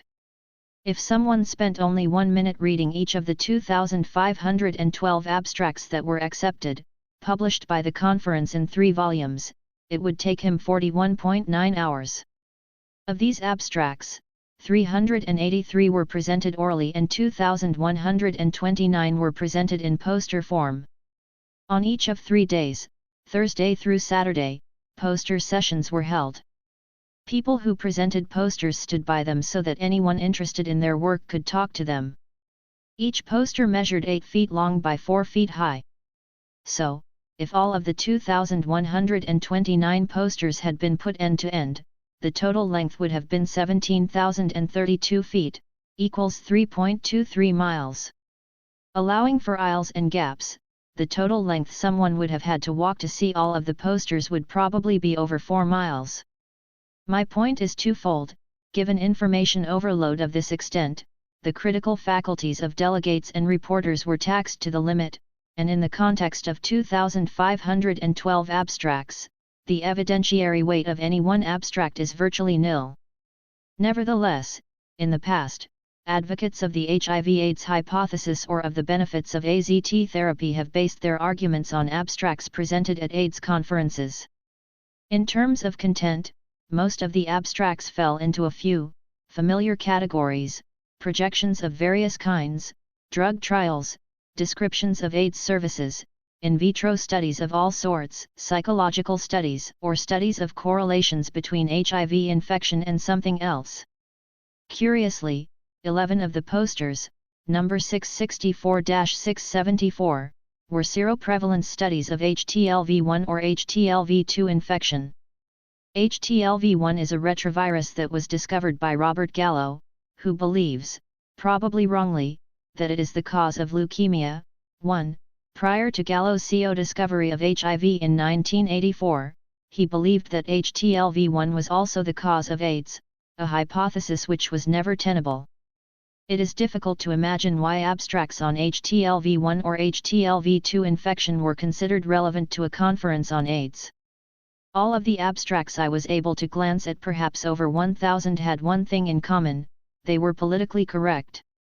That is to say, none of them disputed the HIV/AIDS hypothesis or the benefits of the AIDS establishment's favored drug, AZT, also known as retrovir or zidovudine. The question then arises: what about the 2,500 abstracts that were rejected? Were they simply not good enough? Or, were some of them rejected for violating AIDS orthodoxy? AIDS activists in San Francisco have demanded that the conference organizers release copies of the rejected abstracts, so we may soon have answers to these questions. Protests. In a widely published letter written before the conference, Larry Kramer called upon the gay community and AIDS activists of San Francisco to riot, adding almost as an afterthought that he himself would stay home in New York. With expectations thus engendered, I imagined myself in the role of a war correspondent on the front lines, and pondered what camera and film to bring. I decided upon a tiny Rollei 35Te, so I could run fast, loaded with T-Max rated at ASA 3200, to photograph automobiles burning at night. Neither opportunity presented itself, though there were plenty of demonstrations and a few dozen arrests. On the day before the conference, Tuesday, June 19, 1990, over 1,000 demonstrators converged on the U.S. Immigration and Naturalization Service, INS, offices, in protest over a policy barring people with HIV antibodies from entering the country. A 1987 amendment by Senator Jesse Helms, RN.C., required the Public Health Service to classify infection by HIV as a contagious disease that may bar foreigners from entering the United States. A smoke bomb was set off, a flag was burned, and 8 arrests were made. The restriction has been condemned by AIDS organizations around the world, as well as by the World Health Organization and the European Parliament. A temporary waiver announced by the INS in April, whereby a 10-day visa would let people enter the country for professional or scientific conferences without saying if they are infected with the AIDS virus, was considered by AIDS activists to be inadequate and insulting. Conference CO Chair Paul Volberding warned that no more AIDS conferences would be held on U.S. soil until the 1987 law is abolished, the next one scheduled being Boston in 1992. Later on Tuesday, ACT UP members blocked an entrance to the Marriott Hotel, demanding that more free conference passes be given to people with AIDS, PWAs. The conference organizers were willing to meet this demand, and on Wednesday they and ACT UP held a joint press conference to announce that 150 free passes would be given to PWAs, in addition to the 350 that had already been issued. ACT UP made a strong presence, and for most of a week their T-shirts, badges, posters, leaflets, and press packets were ubiquitous in San Francisco. New York ACT UP member Peter Staley spoke at the opening ceremonies on Wednesday, replacing Vito Russo, who was unable to attend. Since the conference was boycotted by many domestic and most foreign AIDS organizations, ACT UP appeared by default to be the sole representative of AIDS activism. This may have been unfortunate, as European AIDS activists tend to be more skeptical regarding such verities of the US AIDS establishment as the HIV/AIDS hypothesis and AZT therapy. Although in all fairness I must admit that ACT UP is rapidly becoming more critical of AZT. On Sunday, June 24, 1990, Health and Human Services Secretary Louis W. Sullivan attempted to speak at the closing ceremonies, but his words were drowned out by hundreds of demonstrators, whose shouts and chants were augmented by whistles and air horns. Some of the demonstrators had gotten into the Moscone Center on free passes, some had been given badges by delegates, and some were delegates and media people who were angered by the policies of the U.S. Public Health Service. Although Sullivan's speech was long, and he persisted in reading all of it, not a word could be heard. This was no great loss, as the speech consisted almost entirely of empty rhetoric and treacly sentiment, as suffice the following excerpt. We must find the compassion and humanity to transcend misunderstanding, and, yes, even transcend hatred and violence. The truth of the matter is that we need each other. That will always be so. Until we can completely unravel the mysteries of the disease, we must find the ways and means to work together. We must learn to listen to each other, to learn from each other and to work together. Our frustration must never drive us to close our ears or our hearts. The crumbling HIV/AIDS hypothesis. Behind the scenes, the AIDS construct is beginning to fall apart. It is now established that Kaposi's sarcoma, KS, one of the 2 hallmark diseases of AIDS, can occur in people who test negative for past and present infection with HIV, even using the most sensitive techniques. Since AIDS is defined tautologically as any of over 24 old diseases in the presence of HIV antibodies, some of the more prescient AIDS experts are now saying that KS may not really be AIDS after all. In addition, the critique of the HIV hypothesis by Peter Duesberg, professor of molecular biology at Berkeley, is beginning to sink in, too. The trumpet has sounded, and although the walls of Jericho have not yet fallen, they are cracked and getting pretty shaky.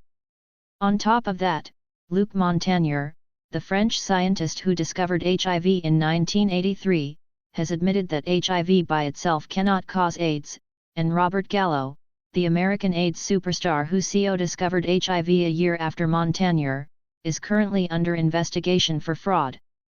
Montagnier, Low and Weyer. The most important event of the conference was a hastily organized panel on possible infectious CO factors in AIDS, importance of mycoplasmas, held at Le Méridien Hotel on Wednesday, June 20, 1990, sponsored by the American Medical Association. The speakers were Luc Montagnier of the Pasteur Institute in Paris, S.C. Lowe of the Armed Forces Institute of Pathology in Washington, D.C., and J. Weyer of the University of Cologne. All three talks were highly technical, and I doubt if even one person in the audience completely understood them. Nevertheless, the 300 to 400 people in the room listened attentively. Montagnier's talk was on mycoplasmas as possible CO factors in AIDS. His main point, which caused widespread consternation at the conference, was that HIV by itself cannot cause AIDS. Something else is needed. He was not sure what that something else might be, but he listed possibilities: autoimmunity, viruses, or bacteria. It is odd that Montagnier did not even consider toxins, including environmental toxins and medical or recreational drugs, as possible CO factors. One possibility, according to Montagnier, is that the retrovirus HIV only becomes lethal in the presence of a mycoplasma, a supertiny bacterium-like organism. When one such mycoplasma was added to a laboratory dish containing an HIV culture, the retrovirus grew faster. And when an antibiotic which killed the mycoplasma was added to the dish, HIV again became quiescent. Montagnier showed a slide entitled, HIV, Mycoplasma and AIDS, a pathogenic model which indicated that HIV left to itself remained completely inactive and benign, but the addition of the mycoplasma transformed the Sleeping Beauty into a ravening werewolf. Montagnier further disconcerted his listeners by affirming some of the ideas that have been formulated and popularized by Peter Duesberg. Retroviruses are the most harmless and benign of all microbes. It is not in their nature to cause lethal illness.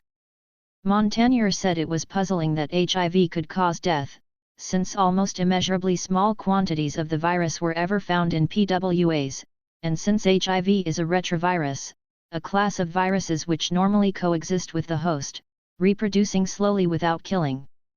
It is not in the philosophy of retroviruses to kill all the cells of the host, stated Montagnier. Lowe's talk was on mycoplasmas as pathogenic agents in AIDS patients. His main point was that a mycoplasma or virus-like infectious agent, VLIA, which he had isolated from AIDS patients, could cause fatal illness all by itself. Lowe reported on a study of previously healthy, non-AIDS patients, that is, who tested negative for HIV antibodies, who were fatally infected with the VLIA. He showed color slides of these patients dying and dead, and organs of their bodies removed during autopsy. Severe and widespread systemic damage had taken place. Then Lowe discussed a patient who did not have AIDS, according to the CDC surveillance definition, which requires the presence of HIV antibodies, but was nevertheless mortally sick. Following treatment with the antibiotic doxycycline, the patient achieved a remarkable recovery. Lowe emphasized that a relapse was always possible. However, 6 months after treatment, the patient had gained 40 pounds and appeared to have recovered fully. Lowe's VLIA has fulfilled the animal model for pathogenesis. When injected into infrahuman primates, the animals become sick and die. This is in sharp contrast to HIV, which has never caused illness in an animal. Chimpanzees can be infected with HIV, as their bodies produce HIV antibodies, but they nevertheless remain perfectly healthy over 6 years after infection with HIV. J. Weyer, a mathematician from the University of Cologne, spoke on the structure of the epidemic spread of AIDS, mathematical evidence of an infectious CO factor.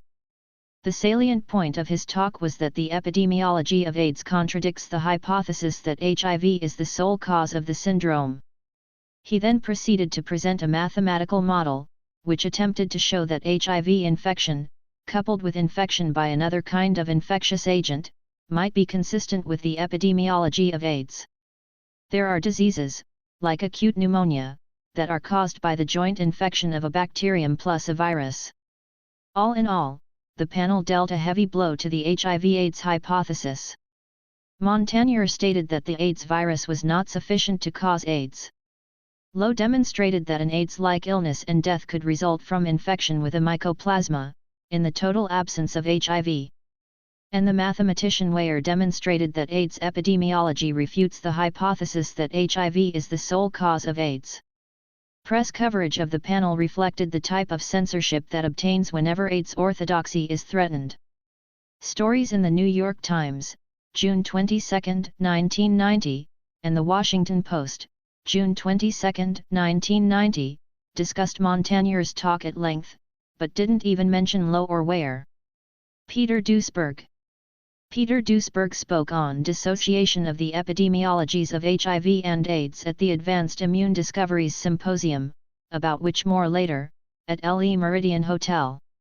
He argued that the epidemiology of AIDS is not consistent with the prevailing paradigm, of a single disease entity caused by a single infectious agent. AIDS has not spread, the way an infectious disease would, but has remained tightly compartmentalized, confined almost entirely to two main risk groups, intravenous drug users and a certain subset of gay men.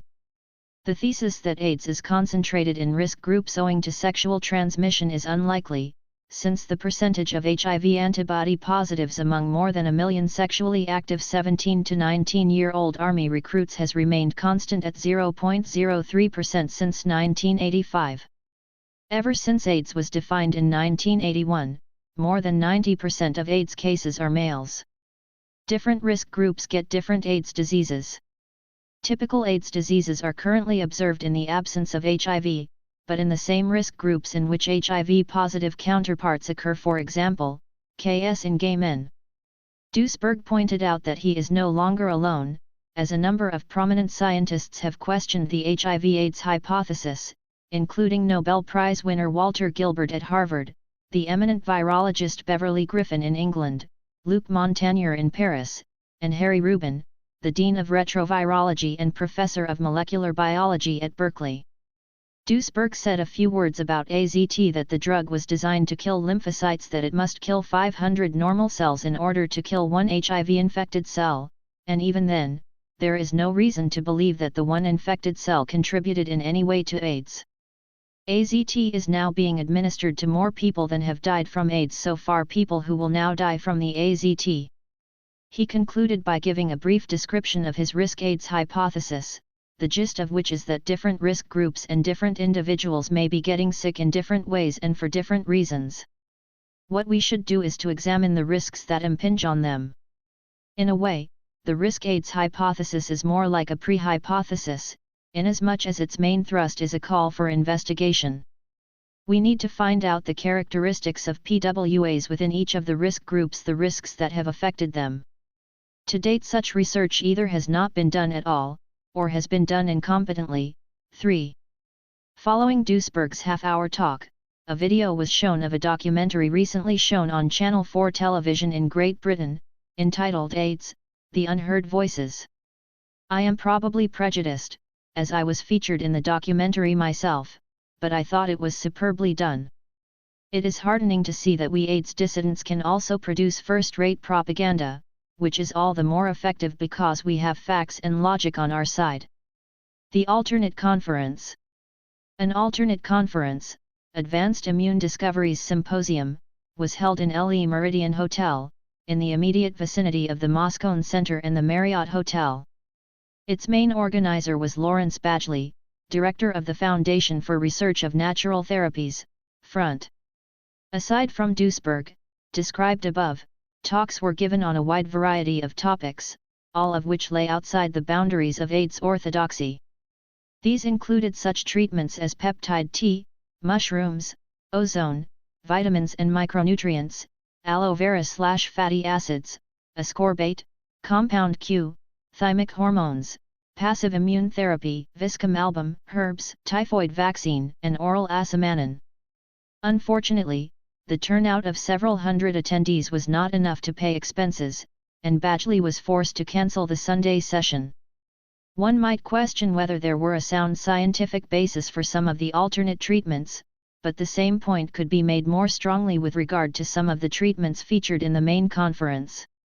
At least the alternate therapies were non-toxic, as contrasted to the ultimately lethal drug, AZT. Aside from Duisberg, the most interest at the alternate conference was aroused by the presentation of Kenneth Alonso, Hyperthermia for AIDS.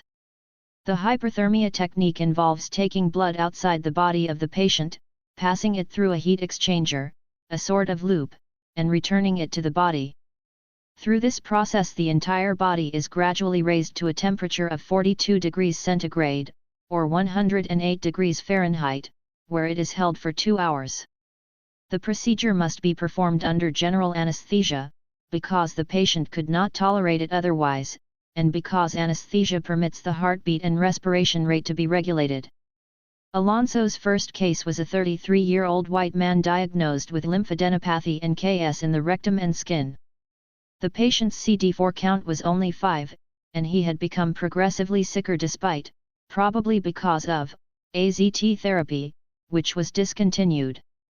After hyperthermia treatment the KS regressed, and he became HIV culture negative.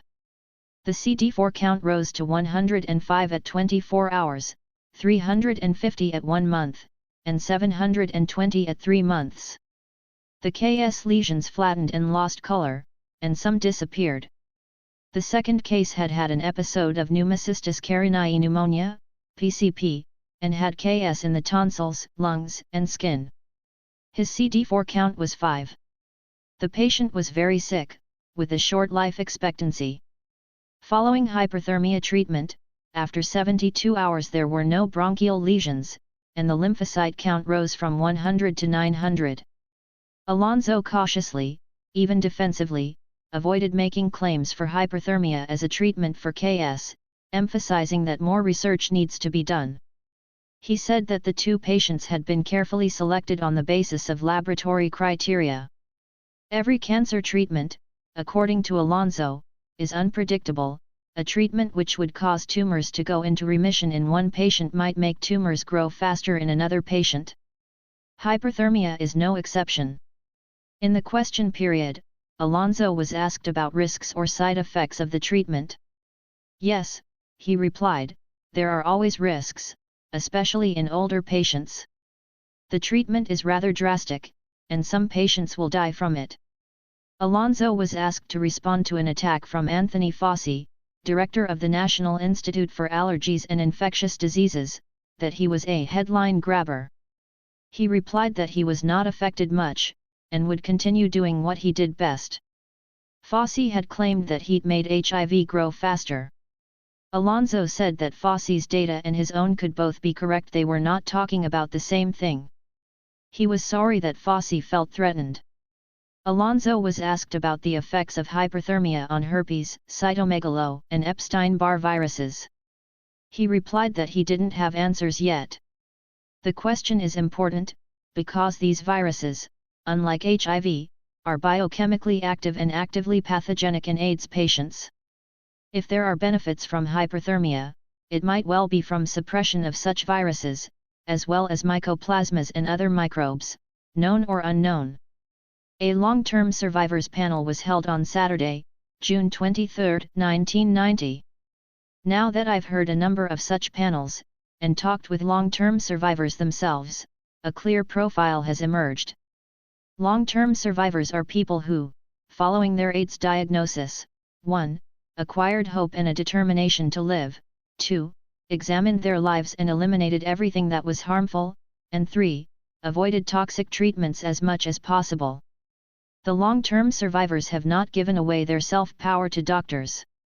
One long-term survivor on the panel stated that almost all long-term survivors are on naturopathic or holistic treatments. Another described how Paul Valberding had urged him to go on AZT, at which point he told Valberding to go to hell and walked out. Why, he asked, should I take a drug that would suppress an already suppressed immune system? On the AZT front, Burroughs Wellcome, BW, the manufacturer of AZT, dominated the conference from the top down. Conference CO Chair Paul Valberting is a leading player on the BW team. He was principal investigator of a major AZT study, and he has propagandized for AZT in the pages of Beta, a publication of the San Francisco AIDS Foundation. Margaret Fiskell, another BW team player, was given star billing in the conference. The BW complex in the exhibit hall was as big as a small house, easily 2 or 3 times as large as any other exhibitor. Lavishly produced literature on AZT/retrovir/zidovudine was abundantly available.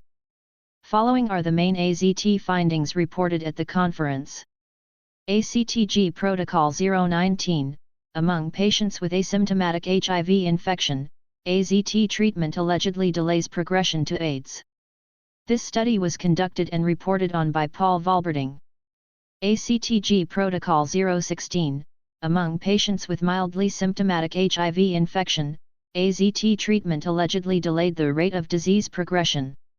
This study was conducted and reported on by Margaret Fiskell, who made the following sales pitch: "We have to come to the conclusion that the greatest advantage has to accrue with early intervention. It has to occur as early as possible in HIV infection. Half the currently recommended dosage of the drug AZT may be just as effective while causing less severe side effects." The original AZT dose was 1,200 mg per day. Only 6 months ago, in mid-January, the FDA reduced the recommended dose from 1,200 to 600 mg per day. And now, according to Lawrence Corey of the University of Washington, Seattle, the dose should be cut in half again. At 300 mg one knows that one has good antiviral activity. Over time HIV develops resistance to AZT, according to Douglas Richman, who is also on the Burroughs Wellcome team, having been a principal investigator in the Phase 2 AZT trials, which we now know were fraudulent. This is not the place for an analysis of this research, which I have commented on elsewhere, for I'll just say that I stand by my 3 main conclusions regarding the merits of AZT therapy.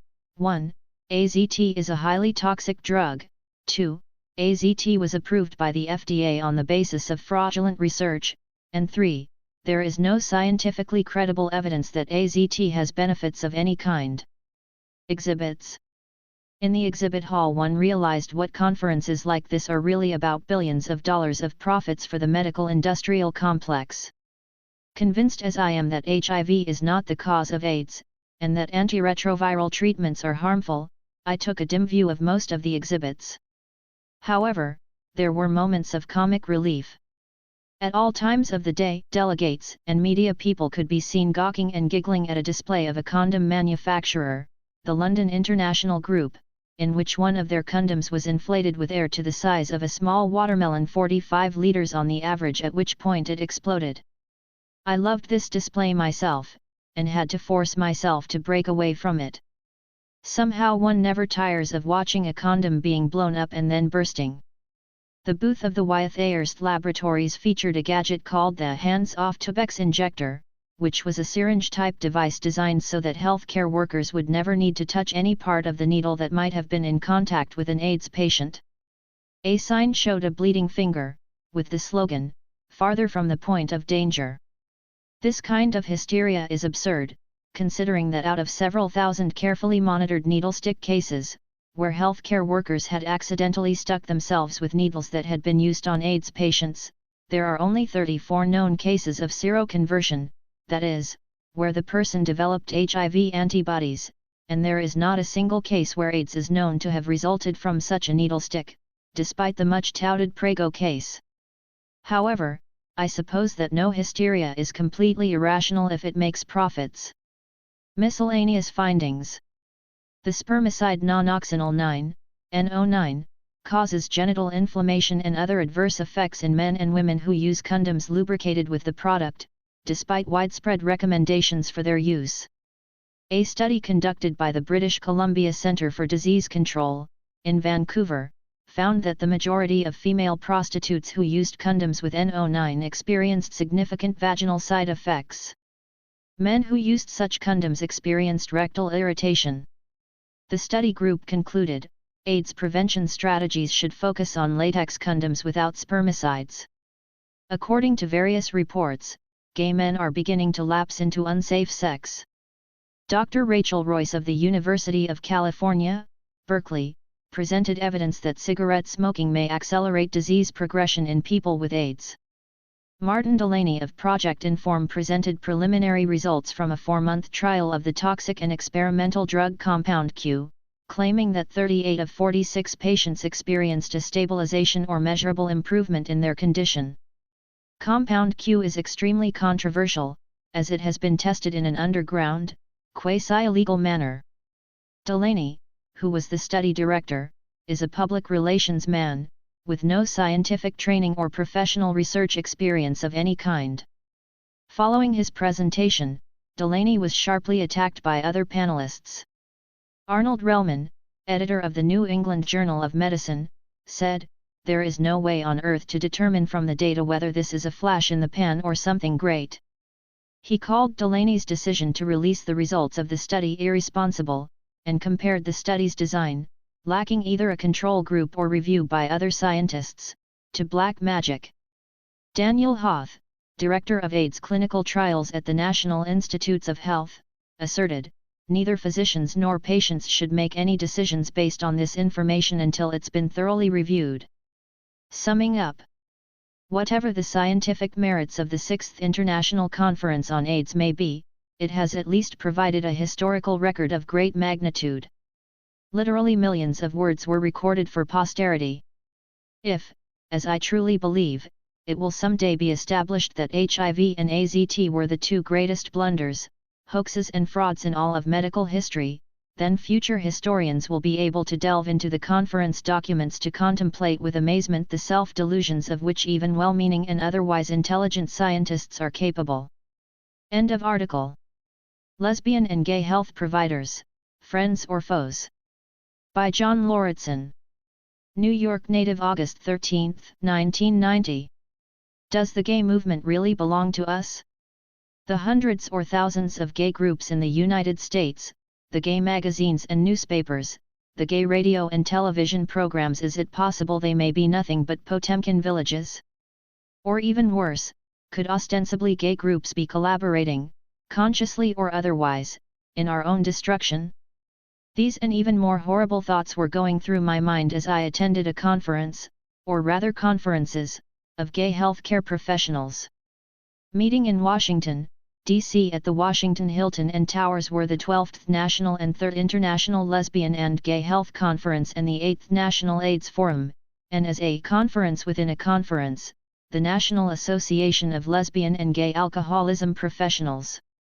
A great many topics were addressed, including substance abuse, yoga and meditation, grantsmanship, networking, lesbian and gay domestic violence, safe sex, sexual compulsion, therapy for incest survivors / children of alcoholics / etc., and spirituality. No doubt all of these were worthwhile. However, we live in extraordinary times, and there are two paramount health issues that affect us. The first concerns the etiology of AIDS. What is AIDS, and what causes it? We still don't know, and the government and the rest of the AIDS establishment have consistently lied to us. Whatever the cause or causes of AIDS may be, it's not HIV. The HIV-AIDS hypothesis has been definitively refuted by Peter Duesberg, Human Immunodeficiency Virus and Acquired Immunodeficiency Syndrome, Correlation but Not Causation, Proceedings of the National Academy of Sciences, February 1989. It's time to drive a stake through the heart of the foolish and falsified HIV-AIDS hypothesis, and move on to find out what the real causes are. The second paramount health issue concerns the mass poisoning of gay men with AZT. In the United States we are now witnessing the iatrogenic manslaughter of tens of thousands of gay men, many of whom are perfectly healthy, aside from the presence of harmless HIV antibodies in their blood. These are young men, who ought to look forward to many more decades of life, instead, needlessly undergoing toxic chemotherapy. Their prognosis is death from AZT poisoning within a few years. Compared to these two issues, nothing else, as Humphrey Bogart told Ingrid Bergman in Casablanca, amounts to a hill of beans. It would be overly charitable to say that the conference neglected these issues. In fact, proposals that challenged AIDS orthodoxy were not accepted. The conference was used as a vehicle for promoting AZT therapy for healthy people, and when I attempted to speak out against AZT, was shouted down. This report will discuss the following: the events and workshops I attended, the attempts that were made to silence me, the plans to set up nursing-based AZT clinics, and finally, my thoughts on the need for rationality, civility, and free speech in the gay movement. Events and workshops. There is no need to describe all of the various social events, pep talks, and special interest sessions that were held. They covered a broad range, as suffice a few examples: leather and health, developing strong networks, spirituality in counseling lesbians and gay men, wet, wild, and well, lesbian sex in the 90s, merging fear and intimacy in lesbian and gay couples, health, spirit, and politics, service versus codependency. A sort of New Age irrationalism pervaded the conference, with much emphasis on meditation, spirituality, feelings, and so on. The Reverend Troy Perry, founder of the fundamentalist Christian sect, Metropolitan Community Church, was the star of an evening seminar, Spiritual Wholeness, Metropolitan Community Church's 21-year perspective with the Reverend Troy Perry. As a longtime secular humanist, I regard spirituality as an abusive term used to smuggle religion in through the back door, as well as to denigrate rationalists like myself. No matter how its adherents try to redefine the word, spirituality is necessarily linked to religion, necessarily hostile to the demands of a logical mind and a healthy body. I am particularly offended by the assertions that spirituality is somehow healthy or an aid to healing. Sigmund Freud, the founder of psychoanalysis, regarded religion as a pathology, future of an illusion, and I think he was right. Among the workshops I attended was an interesting presentation by psychotherapist Charles Silverstein on the new illness theory of homosexuality.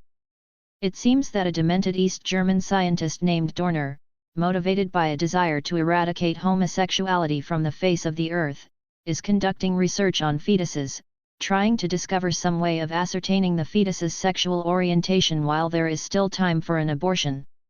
Dorner naively conflates two entirely different things: gender identity and sexual orientation. For Dorner, the butcher the straighter, and that's that. Little does he know. More sophisticated research along similar lines is being conducted by another East German scientist, Meyer Ballberg, in New York City. Silverstein emphasized that we have legitimate reasons to be concerned about such research. After commenting that he trusted the police more than some of his psychiatric colleagues, Silverstein observed that, when treatment is offered for something that is socially unacceptable, people will take the treatment and it has nothing to do with efficacy. Lobotomies and aversion therapy are examples. John Echeverry gave a workshop on taking the HIV antibodies test, behavioral consequences, patterns of distress, and perceptions of social support. He presented the results of a study of 350 people tested for HIV antibodies, focusing on changes in sexual behavior, emotional well-being, and perceived social support. There were highly significant racial differences. Although the clinic was located in an overwhelmingly Afro-American neighborhood, very few blacks took the test. Most of those tested were white and middle class. A great deal of psychological stress seemed to accompany all phases of testing, and regardless of the actual results. Peter Duesberg has described the HIV antibody test as psychologically toxic, inasmuch as positive results have driven people to suicide and caused them to take the ultimately lethal drug, AZT. In Echeverry's study, individuals who tested positive experienced a sharp decrease in social support from their friends, an unfortunate consequence of taking a test with no valid purpose. Mark Laro of the Dallas County Health Department gave a charming presentation on reaching street hustlers with HIV messages. In Dallas, the hustler bars are old, established institutions, well integrated into the community. The outdoor hustler cruising areas are also venerable. Life can be hard for the male hustlers, but their environment is far removed from the harshness and brutality that characterize the world of female hookers. A semantic point, Hustlers are always male, hookers are always female. Hustler is not a derogatory term, it is the word preferred by hustlers themselves. The Dallas hustlers apparently take care of themselves, avoiding hard drugs which would interfere with their work. Laro, disseminating condoms and safe sex information, got along fine with the hustlers, and said, they were a wonderful group to work with. Laro asserted that the risk of AIDS related to hustling has been greatly overstated. There are no epidemiological studies, no data, to back up the claims that prostitute sex poses a great danger of contracting AIDS. Larry Falk is a virologist who until recently was a member of the Bob Club, the select group of individuals who are invited to Robert Gallo's briefings on AIDS. Falk submitted one proposal to the conference, which called into question the HIV/AIDS hypothesis. This proposal was rejected. However, he gave another presentation, Laboratory Markers for Staging HIV Infection, in which he managed to work in a critique of the HIV/AIDS hypothesis. Falk pointed out that scientists often held on to untenable hypotheses, such as the hypothesis that the Epstein-Barr virus causes Burkitt's lymphoma, simply because their grants were at stake.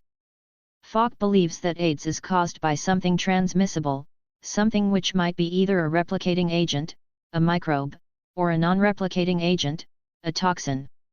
Falk condemned the use of AZT, and came out strongly in favor of non-toxic therapies for AIDS, citing a study by John Kaiser in which excellent results were achieved by putting patients on gentle aerobic exercise, good nutrition, and stress reduction, and by eliminating drugs, cigarettes, and alcohol. In the discussion period following Falk's presentation, one man commented that people now feel they have to take pills for everything, they have given up faith in their own bodies. Falk handed out 2 news items which described dramatic recoveries in the absence of any drug treatments. One, from the Chicago Tribune, shows a picture of a woman holding a baby. The caption states, "Mom has a miracle, diagnosed last August as having inoperable lung cancer and told she would live only a few weeks without treatment. Pregnant Linda Babcock, of Clinton, ill, nonetheless refused chemotherapy and radiation treatments to shield her unborn baby. Turning instead to carrot juice, vegetables, fruits, and water, Babcock, 40, gave birth Friday to a healthy 5-pound, 6-ounce son in Bloomington. Doctors are stunned. It's a medical miracle, this condition is fatal," said Dr. Harold A. Nord, noting that his patient was a 2-1/2-pack a day smoker. Said Mom, "Give God the credit." The other item Falk passed out was an article from The Advocate by Stephen Purdie, Against All Odds. It is the story of Ron Webeck, who was diagnosed with AIDS early in 1985. He had PML, a brain infection that is considered to be incurable and invariably fatal. As Webeck's doctors gave up on him, he became very angry and gave up on his doctors. This was the turning point. Time went by, and with no medical treatment at all, Webeck got better. His T-cell counts are now normal, he leads an active life, and feels healthy. Webeck gives the medical profession no credit for his recovery. "My continued survival is figuratively grabbing the entire medical community by the shoulders and shaking it and saying, 'You sons of bitches, why are you condemning us to death? Why don't you even say maybe we might get better?' No free speech for AZT critics." My silencing occurred at a panel held in the Hilton's Ballroom on Thursday, June 19, NIAID AIDS Clinical Trials Research Update. The panel consisted of 3 speakers from the National Institute of Allergies and Infectious Diseases, NIAID, a branch of the Public Health Service, PHS. The speakers, who also chaired the panel, were Jack Killen, Lawrence Dayton, and Judith Feinberg. Most of their presentations consisted of uninteresting and irrelevant propaganda on how new drugs are approved and what a wonderful job NIAID is doing.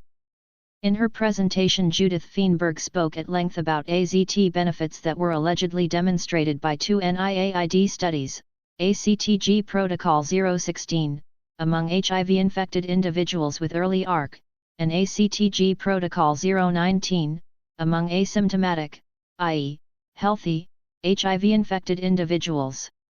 I was recognized in the discussion period, went up to the microphone, and said that the statements made about AZT could not go unchallenged. The research in question was unacceptable and proved nothing. At this point, when I had spoken for only a fraction of a minute, the heckling began, led by Roger Pettijohn, a nurse with AIDS. Anticipating a hard time, I decided to wrap up quickly. I said I had studied AZT for 3.5 years, had reviewed all of the major studies, and had written a 192-page book on the topic, Poison by Prescription, the AZT Story. I had reached 3 main conclusions, which could be stated briefly. Number 1, AZT is a highly toxic drug, the long-term use of which is incompatible with life. No. No. Sit down. Shut up. Go away. Screech. Howl. At this point about 6 people were yelling at me. Pettijohn's face was contorted with rage, but a man and a woman up front were cool as cucumbers as they demanded I stop speaking. I was determined to make my 3 points, and still having the microphone, I raised my voice. Point number 2, AZT was approved by the Food and Drug Administration on the basis of fraudulent research. Suddenly the microphone was cut off, and I was left with only my own voice in a large room, facing a mob of 6 or 7 that was determined I should not say even one more word.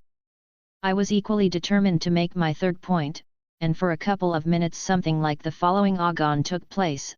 I want to make my 3rd point. Stop. Sit down.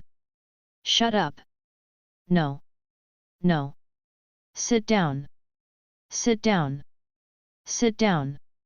It will take only 10 seconds. No. No. No. Only 10 seconds. No. No. May I have 10 lousy seconds? You've said enough. No. Sit down. 10 seconds. And then, unexplainably, there was a silence, and I said, point number 3, there is no scientifically credible evidence that AZT has benefits of any kind. Thank you for giving me a hearing. I went back to my seat and sat down. Well, I've been shouted down before, and I'll be shouted down again, as long as I continue to speak truths that people are unwilling to hear. It's not very pleasant being treated this way, and for several days afterward I felt as though I had knots in my abdomen. But I don't feel nearly so sorry for myself as I do for the poor guys. Nice, healthy young men. I met 2 of them at the conference who are being poisoned with AZT right now. Before long there ought to be a broad and powerful anti-AZT movement. The truth will come out eventually, but for the present, I'm one of the very few. If I don't speak out, nobody will. And every day the number of AZT victims grows. I am well aware that what I said was painful for some people to hear, those who were taking AZT and had faith in it, and also for those doctors, nurses, counselors, etc. who had prescribed or recommended AZT. It is a terrible thing to be told that one's well-intentioned actions are causing suffering and death for other people. But free speech is free speech. You either have it or you don't. There can be no excuse for the mob that shouted me down. When someone is recognized during a discussion period, and he speaks relevantly and concisely, then he has the right to say his piece, regardless of whether or not everyone likes what he is saying. I put the greatest blame for this disgraceful episode on the 3 NIAID people, who were chairing the panel. These government representatives could easily have controlled the mob by telling them to let me speak. Instead, they conveyed their disapproval of me and their approval of the mob's actions. That was on Thursday. From then on I was a marked man, and there were 3 more attempts to silence me. On Friday afternoon, an attempt was made to exclude me from a workshop entitled Nursing-Based AZT Clinic. I'll describe this in a separate section. The 3rd attempt to silence me came during the Saturday morning plenary session, AIDS Medical Update, Advances in AIDS and Medical Perspectives, which was also held in the ballroom. One of the speakers was Lawrence Dayton of NIAID, who repeated most of the usual lies about AZT, including the benefits demonstrated by NIAID's protocols 016 and 019. I was recognized during the discussion period, and went up to the mic. Roger Pettijohn and a couple of others started yelling, "No! No. I said, I want to say something that may not be popular, but it is important, and I will be brief. Mel Pole, who was chairing the panel, nodded his head and said, "Go ahead." That abruptly put an end to the heckling, and I made my 2-minute speech to an attentive audience. The last attempt to silence me came on Saturday afternoon, in a workshop conducted by Anna Forbes of Action AIDS, Inc. Philadelphia, entitled Crack, Cocaine and AIDS, Interwoven Epidemics, Interwoven Treatment Needs. Some of what she said was sensible. In Philadelphia, treatment programs for crack addiction are grossly inadequate. There is apparently a strong correlation between crack addiction and AIDS, a correlation that has also been commented upon, if cryptically, by spokespeople of the New York City Health Department. Forbes said that several years ago most of her clients were intravenous drug users. Now many more are users of non-intravenous drugs. Why should this be so? What connection is there between crack use and AIDS? To answer these questions, Forbes put forward a silly bit of disinformation that has also been used in New York City, to the effect that crack users get AIDS because they engage in wildly unrestrained sexual activity and prostitution. Some of them, claimed Forbes, have 40 to 50 sexual partners in a day. At this point, a woman in the audience volunteered that crack users gave 50-cent blowjobs, and she started repeating, over and over, 50-cent blowjobs, 50-cent blowjobs, 50-cent blowjobs. The rational use of simple arithmetic ought to be sufficient to puncture this particular fantasy. If a piece of crack costs between $5 and $10, then it would be necessary to give 10 to 20 blowjobs in order to buy just a single piece. Do men in need of blowjobs queue up, so that a crack addict can service them in assembly line fashion? I think not. How long would it take, then, for a crack addict to find 10 to 20 men, give each of them a blowjob, collect 50 cents from each, and finally purchase her piece of crack? Midway through the discussion period, I raised my hand. Forbes looked at me contemptuously, said she had heard me before, that she knew what I was going to say, that it wasn't appropriate for the workshop, and that therefore I couldn't speak. A struggle ensued, and finally it was agreed that I could speak for 2 minutes. The woman who was fascinated with the 50-cent blowjobs was designated to time me, which she did with strange noises and facial expressions. I said something to the effect that the black leadership in New York City is opposed to needle exchange programs, and with reason. Quite aside from AIDS, the black community is being devastated by an epidemic of drugs. It is only a hypothesis that intravenous drug users get AIDS from shared needles. Perhaps drug toxicities play a role in making them sick. What we do know is that there is a connection between drug use, both intravenous and non-intravenous, and AIDS. This is the message we should deliver to drug users. Rather than telling them how to soak needles in bleach, we should help them to stop using drugs. Later in the day, I interviewed Bill Scott, president of the National Lesbian and Gay Health Foundation. He apologized to me for the occasions on which I had been denied my right to free speech, and said that next year he would welcome proposals from me on either the causes of AIDS or the dangers of AZT. When I pointed out that not a single talk or workshop in the entire conference had departed from AIDS orthodoxy, he said that proposals are selected by the host agency in the city where the conference is held. This year selections were made by health professionals in Washington, D.C., a large number of whom are probably connected, directly or indirectly, with the government. To be fair, I will say that the organizers of the conference were not responsible for the silencings. Bill Scott clearly supported my right to express my opinion, and Mel Pole decisively defended my right to speak without harassment. A nursing-based AZT clinic. Perhaps the most important, and frightening, workshop of the conference was held on Friday afternoon. Presented by Basil Veralges, psychiatrist, and Boris Becker, nurse, it was entitled, Nursing-Based AZT Clinic. The workshop described a clinic being set up at the Gay Whitman Walker Clinic in Washington, D.C. The clinic has only one purpose, to facilitate AZT therapy by filling prescriptions, counseling patients, evaluating side effects, and so on. Nurses do all of the dirty work, except that psychiatrist Veralges is on hand for counseling purposes. If a medical emergency should arise, a patient would be referred elsewhere.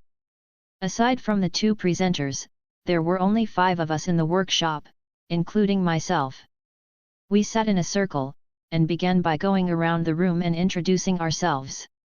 When it was my turn, I said that I was very interested in the workshop, though I probably wouldn't agree with them, as I had written extensively on the dangers of AZT, and that in the discussion period I would like to say a few words. The presenters were horrified, and asked me to leave, saying that I should find another forum for my ideas, and that the workshop was only for those who wanted to learn about how to set up nursing-based AZT clinics. I replied that a conference organizer had announced that all events were open to everybody, and that the official conference program specifically stated that all events were open to the press. So far as discussion was concerned, I said that I would wait until the end and would be brief, but that I insisted on my right to express an opinion. There was a long pause, and then peer pressure was put on me to leave. A woman named Amy Goldfarb sniffed, "I was at another forum where you spoke, and we lost a lot of valuable time because of you." This referred to the panel where I had to fight for several minutes in order to make a 10-second point. A smugly bland young doctor in a pink shirt said I really didn't belong there. When it became clear that I wasn't leaving, Veralges tried still another tack. The workshop, he said, would be based on a particular assumption, namely, on the basis of research conducted by Paul Valberding, NIAID-ACTG Protocol 019, that it was a good idea to give AZT to asymptomatic, HIV-infected individuals. Did we all accept this assumption, he asked, looking intently at me.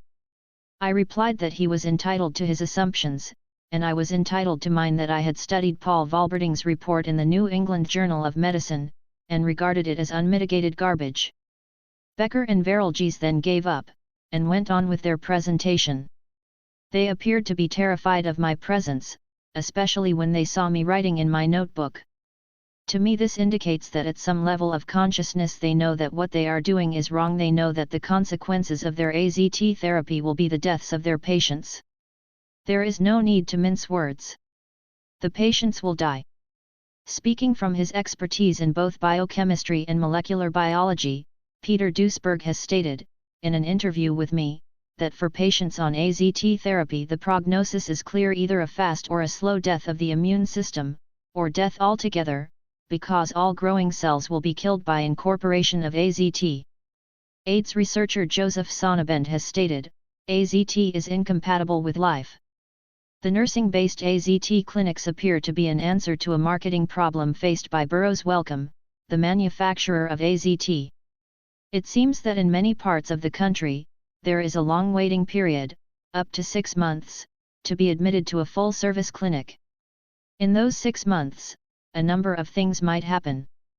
The truth might come out about AZT's toxicities or fraudulent research. Or a rival drug might win FDA approval.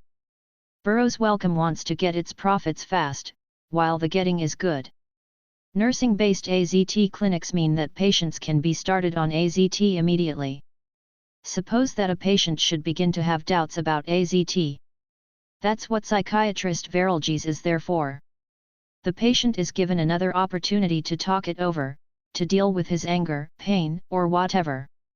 Veralges will counsel him. He will stay on the AZT. In the discussion period I was grudgingly allowed to speak, and made my 2-minute anti-AZT speech. If this continues, I'll become known as the 2-minute orator. On Monday, back in New York City, I telephoned Basil Veralges in order to ask him some questions. The following interview took place. John Lauritsen, at your workshop you had a 16-page handout that appeared to be a summary of presentations that were made at the State-of-the-Art AZT conference held in Washington, D.C. a few months ago. Basil Veralges: yes, that's what it was. J.L., who sent it out? B.V., I think Burroughs Wellcome. J.L., oh really? You will notice that there's nothing in it that is not favorable to AZT. B.V., well of course. J.L., but the conference did hear testimony that was unfavorable to AZT. BV, I'm sorry, where'd you get that? JL, the state-of-the-art AZT conference in Washington, D.C. BV, right? JL, there was considerable testimony there that was not favorable to AZT. BV, right. JL, but the negative testimony does not appear in your handout. BV, right. JL, so how will patients trying to decide whether or not to take AZT, how will they find out the other side of the story? BV, but that wasn't the purpose of this seminar. The seminar is not designed for patients who want to come in and get information about whether they should go on AZT or not. That's not why we do it. That's not the audience, not the target. JL, who is the audience then? BV, the audience is healthcare providers that are designing a nursing-based AZT follow-up clinic. We're going with the premise there that people have already made that decision, to start AZT. And now we're just looking at ways to follow them. JL, well, let me put it differently then. How would someone find the other side of the story? How would you, for example, find out the other side? BV, the other side?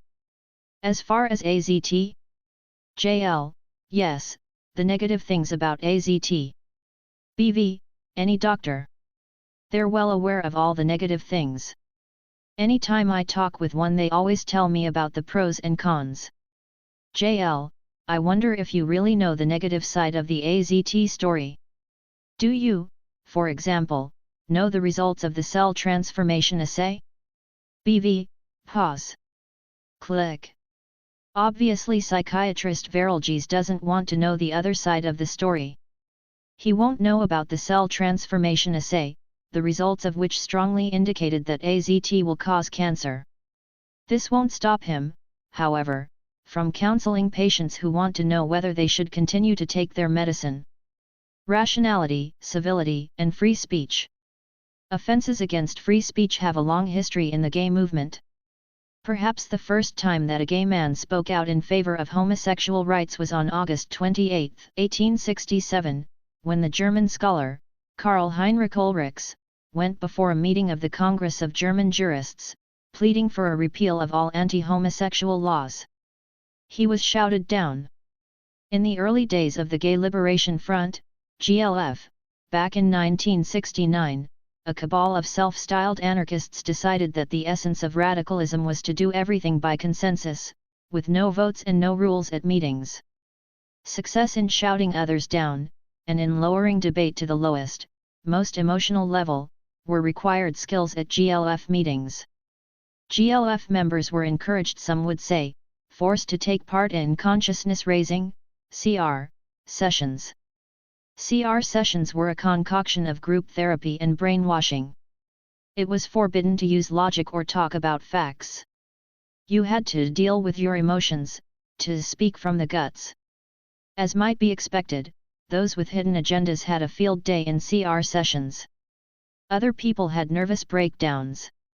GLF was superseded by the Gay Activist Alliance, GAA, whose meetings were conducted strictly according to Robert's Rules of Order. No one was shouted down. Once you were recognized at a GAA meeting, you had the right to speak, provided, of course, that you were in order. In the early days of the Gay Academic Union, GAU, CR sessions were also obligatory. The GAU women announced they would only work with the GAU men if the men attended CR sessions, in order to deal with their sexism and raise their consciousness to a high enough level that they would be worthy to work with the women. So we held our all-male CR sessions. Thought police attempted to ensure that we talked about nothing except sexism, and how we were oppressive to women, but this was a lost cause. When it became clear that GAU men were talking about all kinds of irrelevant things, the CR sessions were abandoned.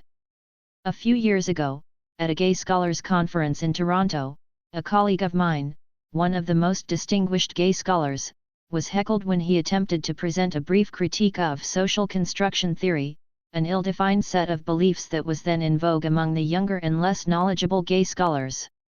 At present, the principle of free inquiry has been violated time and again where AIDS is concerned.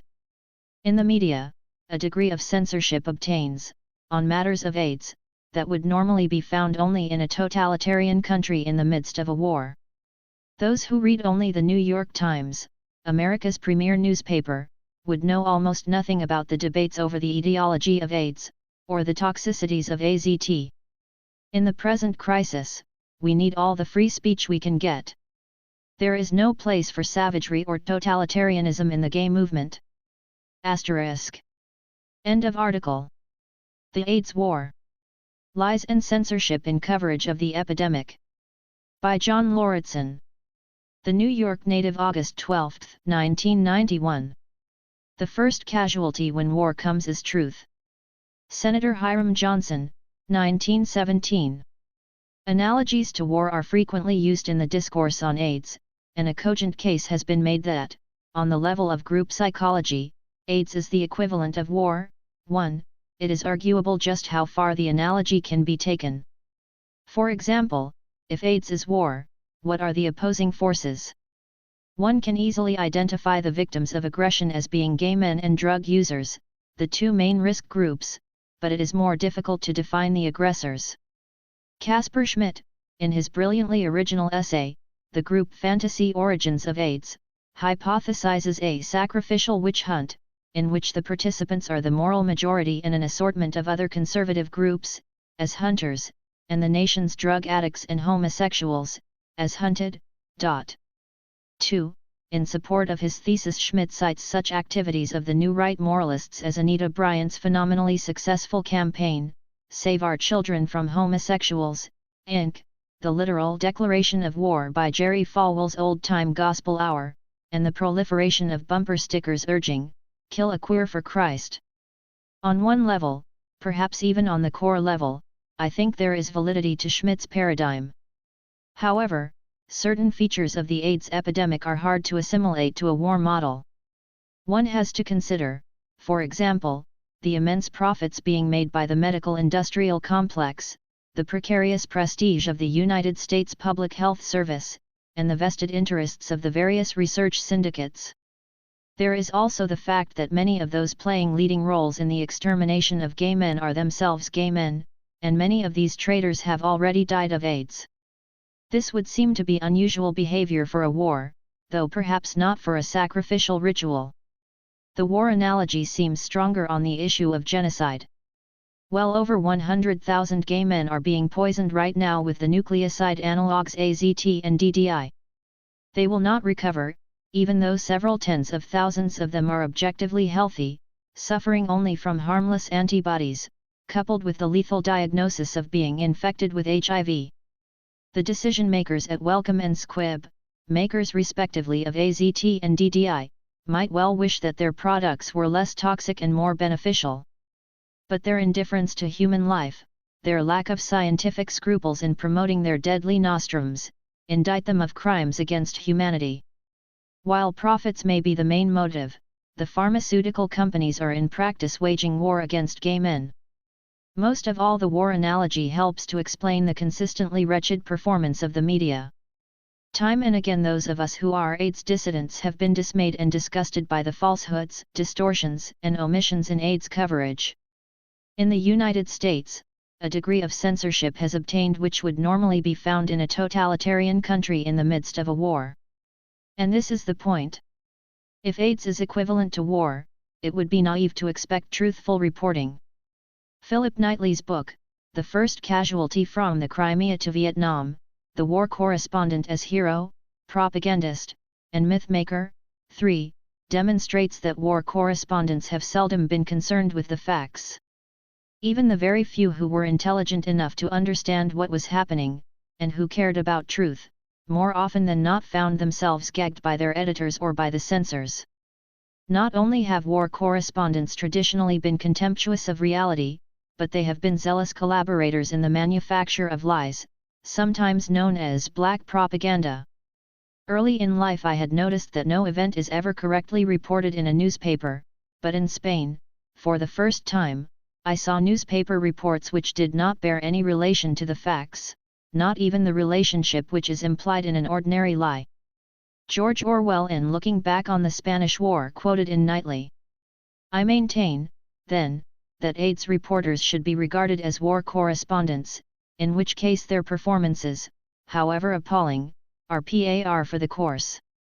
I maintain further that the salient characteristics of war coverage are also those of AIDS coverage, namely, censorship, self-imposed, official and in-between, hysteria, the use of black propaganda, the fabrication of atrocity stories, and garden variety incompetence. In this article I will examine recent examples of AIDS coverage characterized by censorship, lies, and irrationality. The Gay Dentist, The Innocent Virgin, and Jesse Helms.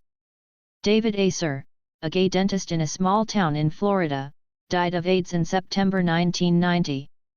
Before his death he sent a letter to all of his patients, informing them of his health status and urging them to take the HIV test. Acer reassured them that he had always followed standard infection control procedures. 3/4 of a year later, in June 1991, one of Acer's patients became front-page news. A young woman, Kimberly Burke Alice, wrote an angry letter to a healthcare worker, which was obtained and published by the Miami Herald. Burke Alice described herself as suffering from AIDS and near death, and delivered a diatribe against Acer and the health officials. "I blame Dr. Acer and every single one of you bastards. Anyone who knew Dr. Acer was infected and had full-blown AIDS and stood by not doing a damn thing about it. You are all just as guilty as he was. You've ruined my life and my family's." 4. Burke Alice, 23 years old, described herself as a virgin who had never used intravenous drugs, and who was in no way responsible for her illness. Whom do I blame? Do I blame myself? I sure don't. I never used 4 drugs, never slept with anyone, and never had a blood transfusion. None of the news stories disclosed when or on what basis Burke Alice received an AIDS diagnosis. Presumably it was after Acer's death. Burghley's letter indicated that she may actually be dying of AZT poisoning rather than AIDS. "I have lived through the torturous acne that infested my face and neck, brought on by AZT. I have endured trips twice a week to Miami for 3 months only to receive painful 4 injections. I've had blood transfusions. I've had a bone marrow biopsy. I cried my heart out from the pain." The main point of Burghley's letter, the pitch, comes at the very end. P.S. If laws are not formed to provide protection, then my suffering and death was in vain. I'm dying, guys. Goodbye. This somewhat too obvious pitch, along with major contradictions in the news reports, suggests a fabricated atrocity story. I'll come back to the contradictions later, after describing the use that was made of the Kimberly Burke Alice story by Jesse Helms, the worst anti-gay bigot in Congress. On Tuesday, June 18, the Senate voted overwhelmingly to impose criminal penalties on healthcare workers who failed to inform their patients that they were HIV positive. The amendment, offered by Senator Jesse Helms, Republican from North Carolina, mandates $10,000 fines and a minimum prison sentence of 10 years for those who fail to disclose their HIV status before beginning any invasive procedure. Helms made effective use of the Kimberly Burke Alice story, conveying not only the pathos of the innocent victim, but also the turpitude of the not innocent people with AIDS. "She Burke Alice doesn't have a chance, so I don't think 10 years' time is severe when you consider what these people are willing to do to innocent patients," Helms said. "Don't tell me this is too severe. I'm so old-fashioned I believe in horsewhipping." 5. In light of his other activities, it requires little imagination to realize that by these people Helms means gay men. This is a guilt trip that we do not deserve to have imposed on us. I'm old-fashioned too, and believe that from an ethical standpoint we have every bit as much right to horsewhip Jesse Helms as he would one of us. Coverage of the proposed legislation in the New York Times amounted to deliberate obscurantism. The headline of the July 19, 1991 story reads, "Senate adopts tough measures on health workers with AIDS, backs prison and fine for failure to tell patients." Even reading the story closely, it is impossible to determine whether the Helms Amendment applies to healthcare workers with full-blown AIDS, or merely to those with HIV antibodies. If the Times had been concerned with accuracy, it could have quoted the text of the Helms Amendment. But instead, the Times set out to conflate two totally different things: having antibodies to a harmless retrovirus with having an illness generally, and erroneously, considered to be invariably fatal. The AIDS establishment has been practicing this bit of deception for some time, in its efforts to redefine AIDS as HIV disease. The full equation being foisted on us, subliminally as well as consciously, goes something like this: gay man equals HIV positive equals AIDS equals death. It is a form of psychological warfare. The next day, July 20, 1991, the New York Times had an editorial, "When the Doctor Has AIDS." More obscurantism, not as HIV positive but has AIDS. In it the Times hypocritically rued that the Helms Amendment had gone too far, and commented revealingly on the David Acer case. Thus far only one infected health practitioner, a Florida dentist, has been found to pass the AIDS virus sick to his patients through medical procedures, and even that case is less than certain. Emphasis added. In all the other highly publicized cases of infected practitioners, not a single patient has yet been found harmed. 6. To refer to the David Acer case as less than certain is extreme understatement. That Acer managed to infect 5 of his patients with HIV is not just less than certain, it is impossible. Let's examine some of the contradictions in the David Acer Kimberly Berg Alice story. Unlike many war atrocity stories which are made up of whole cloth, 7. Some elements in the Kimberly Berg Alice story appear to be true. Let's assume, for the sake of argument, that Kimberly Berg Alice exists, that she is dying, and that she is HIV positive. Let's also assume that David Acer died of AIDS, and that 5 of his patients, including Berg Alice, tested positive for HIV antibodies. All of this is possible. However, it is not possible that Berg Alice is dying from HIV infection, for all of the reasons that molecular biologist Peter Duesberg has mustered in his refutation of the HIV/AIDS hypothesis. 8. Readers of the Native are by now familiar with these arguments: the biochemical inactivity of HIV, the epidemiological contradictions, the absurdities of the postulated latency period, and so on. HIV is not the cause of AIDS. Above all, it is not possible that David Acer infected 5 of his patients with HIV. All of the news accounts agree that Acer's case is the first and only known case of HIV transmission from a healthcare worker to a patient. There are probably tens of thousands of HIV-positive healthcare workers, and hundreds of thousands of patients treated by them, and yet not one other healthcare worker-to-patient infection has ever been reported. It is therefore beyond probability that a single dentist in Stuart, Florida, population 9,467, could have infected, not just 1, but 5 patients. HIV is very hard to transmit. Out of several thousand carefully monitored needlestick cases, healthcare workers who accidentally inoculated themselves with the blood of AIDS patients, there have been only about 24 seroconversions, and not a single confirmed case of AIDS. Many sexual partners of people with AIDS, exposed hundreds of times to HIV-infected sperm, remain HIV-negative themselves. When something is impossible, and yet you hear a report that it happened, how do you respond? I submit that the intellectually mature response is to assume that the report is false. Pigs can't fly.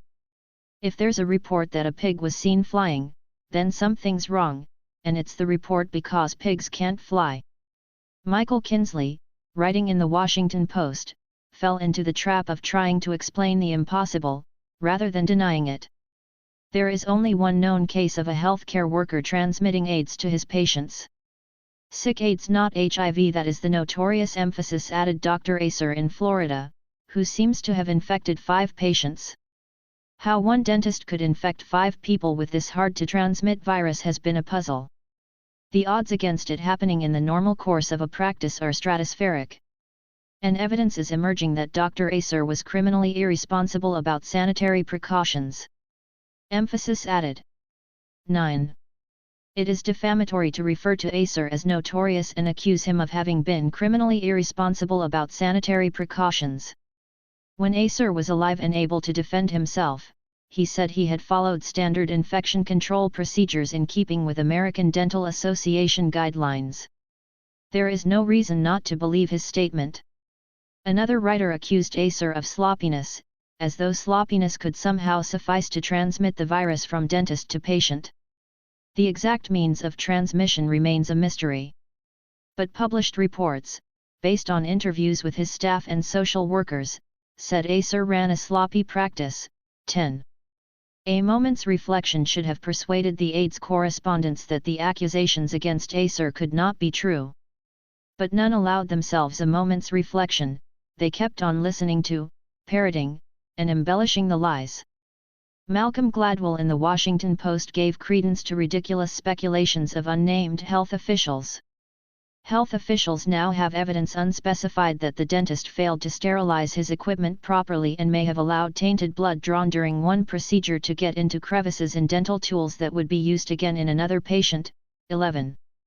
The above is a good example of suspending the critical faculties in the presence of an atrocity story. If that's what happened if tainted blood from an HIV-infected patient was somehow transferred to uninfected patients, then the HIV status of David Acer himself was completely irrelevant.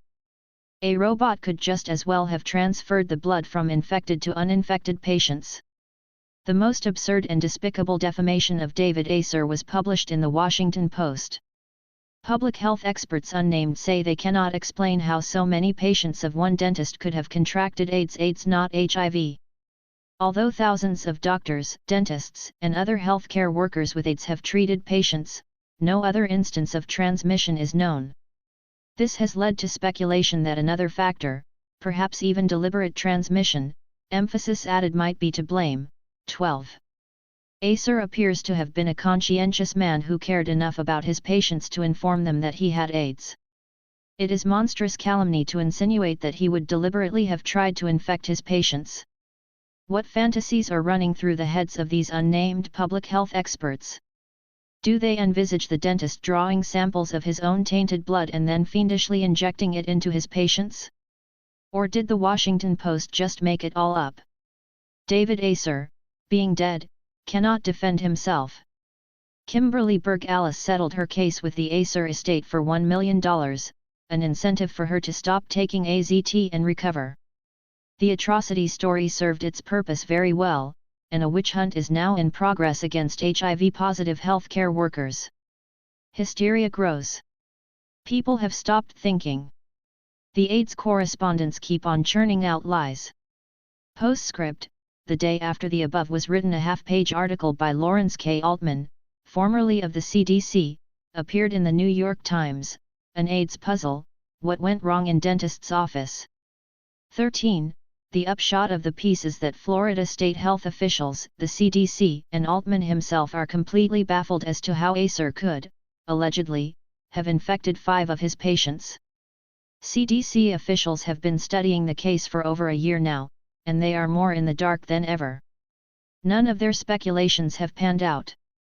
There is no more talk of Acer's having been sloppy or criminally irresponsible about sanitary conditions.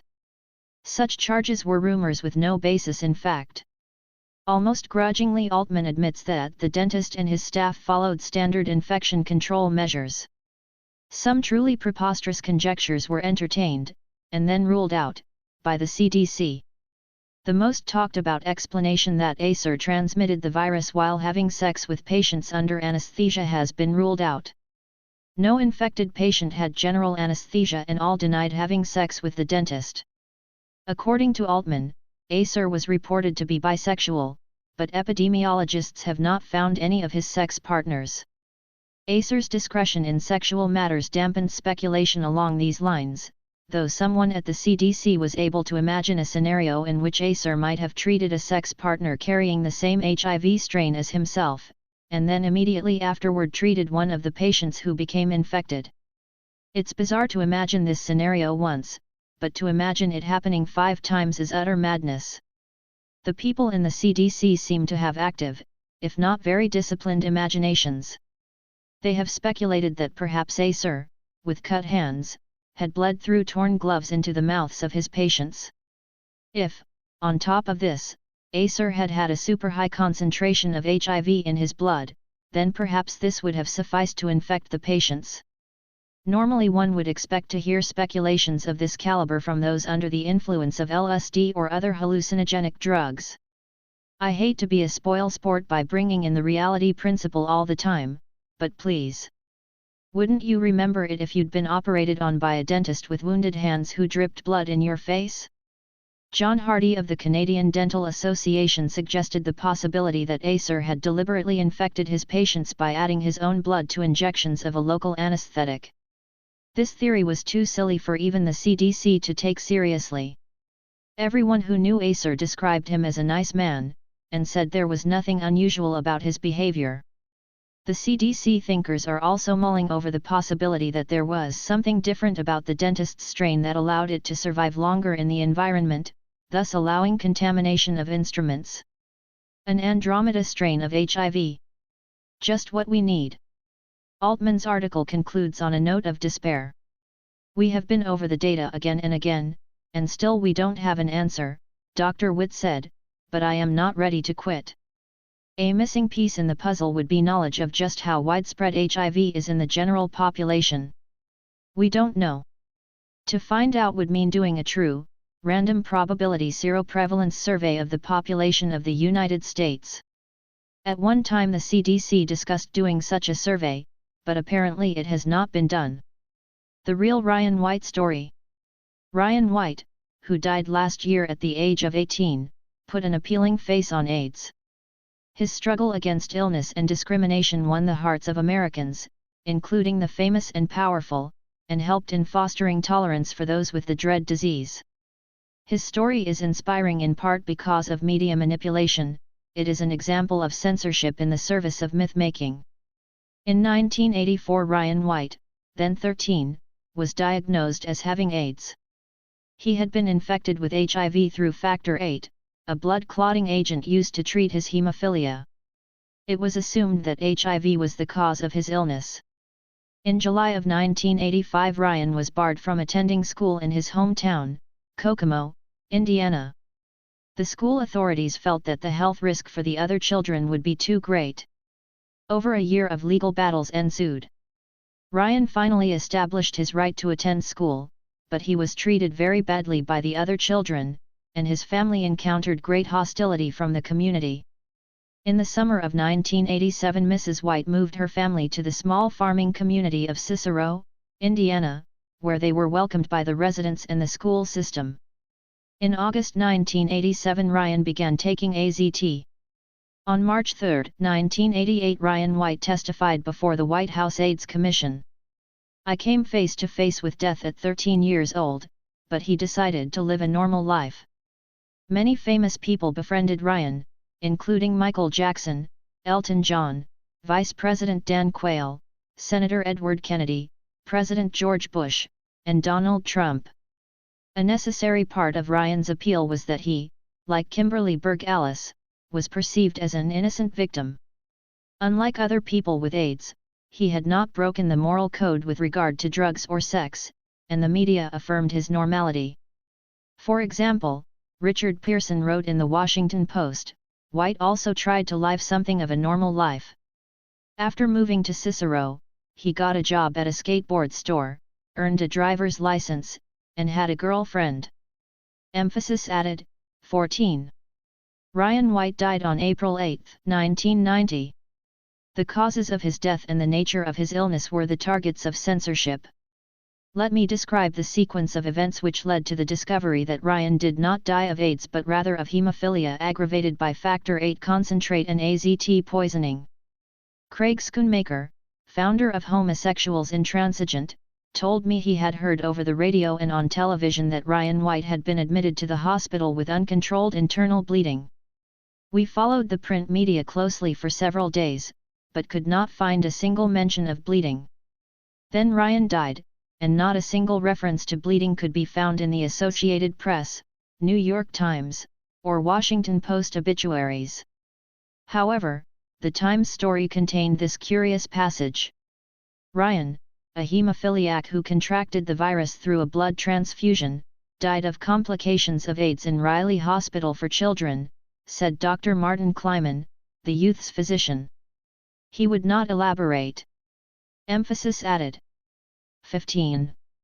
What this indicates is that censors intervened to prevent the print media and Ryan's doctor from mentioning bleeding. I related these things to Peter Duesberg, who was most interested. Duesberg in turn told molecular biology graduate student Brian Ellison, who took the bull by the horns and contacted the Hemophilia Foundation of Indiana. The people there knew Ryan White very well, and confirmed that hemophilia itself was his major health problem and the cause of his death. In a jointly written article, Duesberg and Ellison give the following account. Hemophilia has always been a fatal condition. This has only been partly alleviated by recent medical advances. Not only are blood transfusions still frequently needed, but blood clotting factors used by hemophiliacs today are somewhat immunosuppressive themselves. Interestingly, the controlled epidemiological study of hemophiliacs, cited above, found evidence to support the idea that hemophilia may be an inherently immune-deficient condition on its own. In the case of Ryan White, now often cited as an example of an AIDS death, the Hemophilia Foundation of Indiana has confirmed that his death was due to such complications as liver failure and internal bleeding, conditions that typically result from hemophilia itself. Indeed, White already had a severe case of hemophilia, ultimately requiring clotting factor therapy every day. He also underwent daily AZT therapy, the dangers of which are reviewed below. 16. In wartime, this kind of censorship is not uncommon. For example, in 1917 Phillips Price, the Russian correspondent of the Manchester Guardian, cabled the immensely important story of the March Revolution and the fall of the Romanov dynasty. The Guardian ran his story for one edition only, at which point the censor intervened, and there was a total blackout on these events in the United Kingdom. 17. It is understandable, if regrettable, that censorship would be applied to coverage of a revolution, but it is disconcerting to find such censorship applied to public health issues. What public interest is served by covering up the fact that a hemophiliac died of hemophilia? DDI approval. On July 19, the Food and Drug Administration, FDA, Advisory Committee recommended that dideoxyinnosine, DDI, be approved for marketing. So-called AIDS activists hailed this as a historic decision and a new era for drug approval. In a way it was. Approving DDI on the basis of flimsy and even fraudulent data would mean the end to any pretense of drug regulation in the United States, and a return to 19th-century anarchy, in which poisonous patent remedies, cosmetics, and food adulterants were freely sold to uninformed and unprotected consumers. I did not attend the meeting in Washington, D.C., so my information is based on news reports from the New York Times, the Washington Post, the Wall Street Journal, and the Associated Press, as well as a DDI update prepared by Mark Harrington for ACT UP New York. By far the best of the four media reports was Marilyn Chase's Wall Street Journal article, DDI Decision Heralds a New FDA Activism. She at least reported the views of two members who opposed DDI approval. This is a rush to judgment, said Deborah Cotton of Harvard University Medical School. And statistician Paul Meyer of the University of Chicago abstained from the vote because he was greatly troubled by what he called an abandonment of scientific standards. 18. From Chase's article and from information that Mark Harrington supplied at last Monday's ACT UP meeting, it is possible to piece together what happened at the meeting. DDI's manufacturer, Squibb, presented data allegedly demonstrating the benefits of DDI therapy. Having no data from a controlled study, they fell back upon comparisons to historical controls, a statistically unacceptable procedure. Among the historical controls was the placebo arm of the fraudulent Phase 2 AZT trials, which were conducted in 1986. 19.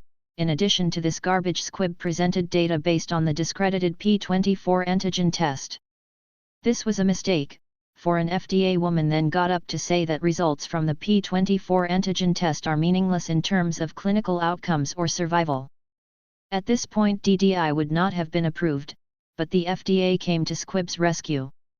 They requested permission from the National Institute for Allergies and Infectious Diseases, NIAID, to have a peek at data from an uncompleted study being conducted by James Kahn of the University of California at San Francisco. The committee looked at a slide which seemed to show that DDI was just as good as AZT, which was approved 4 years ago. CD4 cells went up and down. The new head of the FDA, David Kessler, told the committee members to be creative. They took the hint and voted to approve DDI, but only conditionally, for adults and children who had failed or were intolerant of AZT. Like AZT, DDI is a random terminator of DNA synthesis, the very life process itself. Apparently no data on DDI's carcinogenicity was presented at the meeting. The results of such in vitro tests as the cell transformation assay are unknown. Presumably a rodent carcinogenicity test is in progress.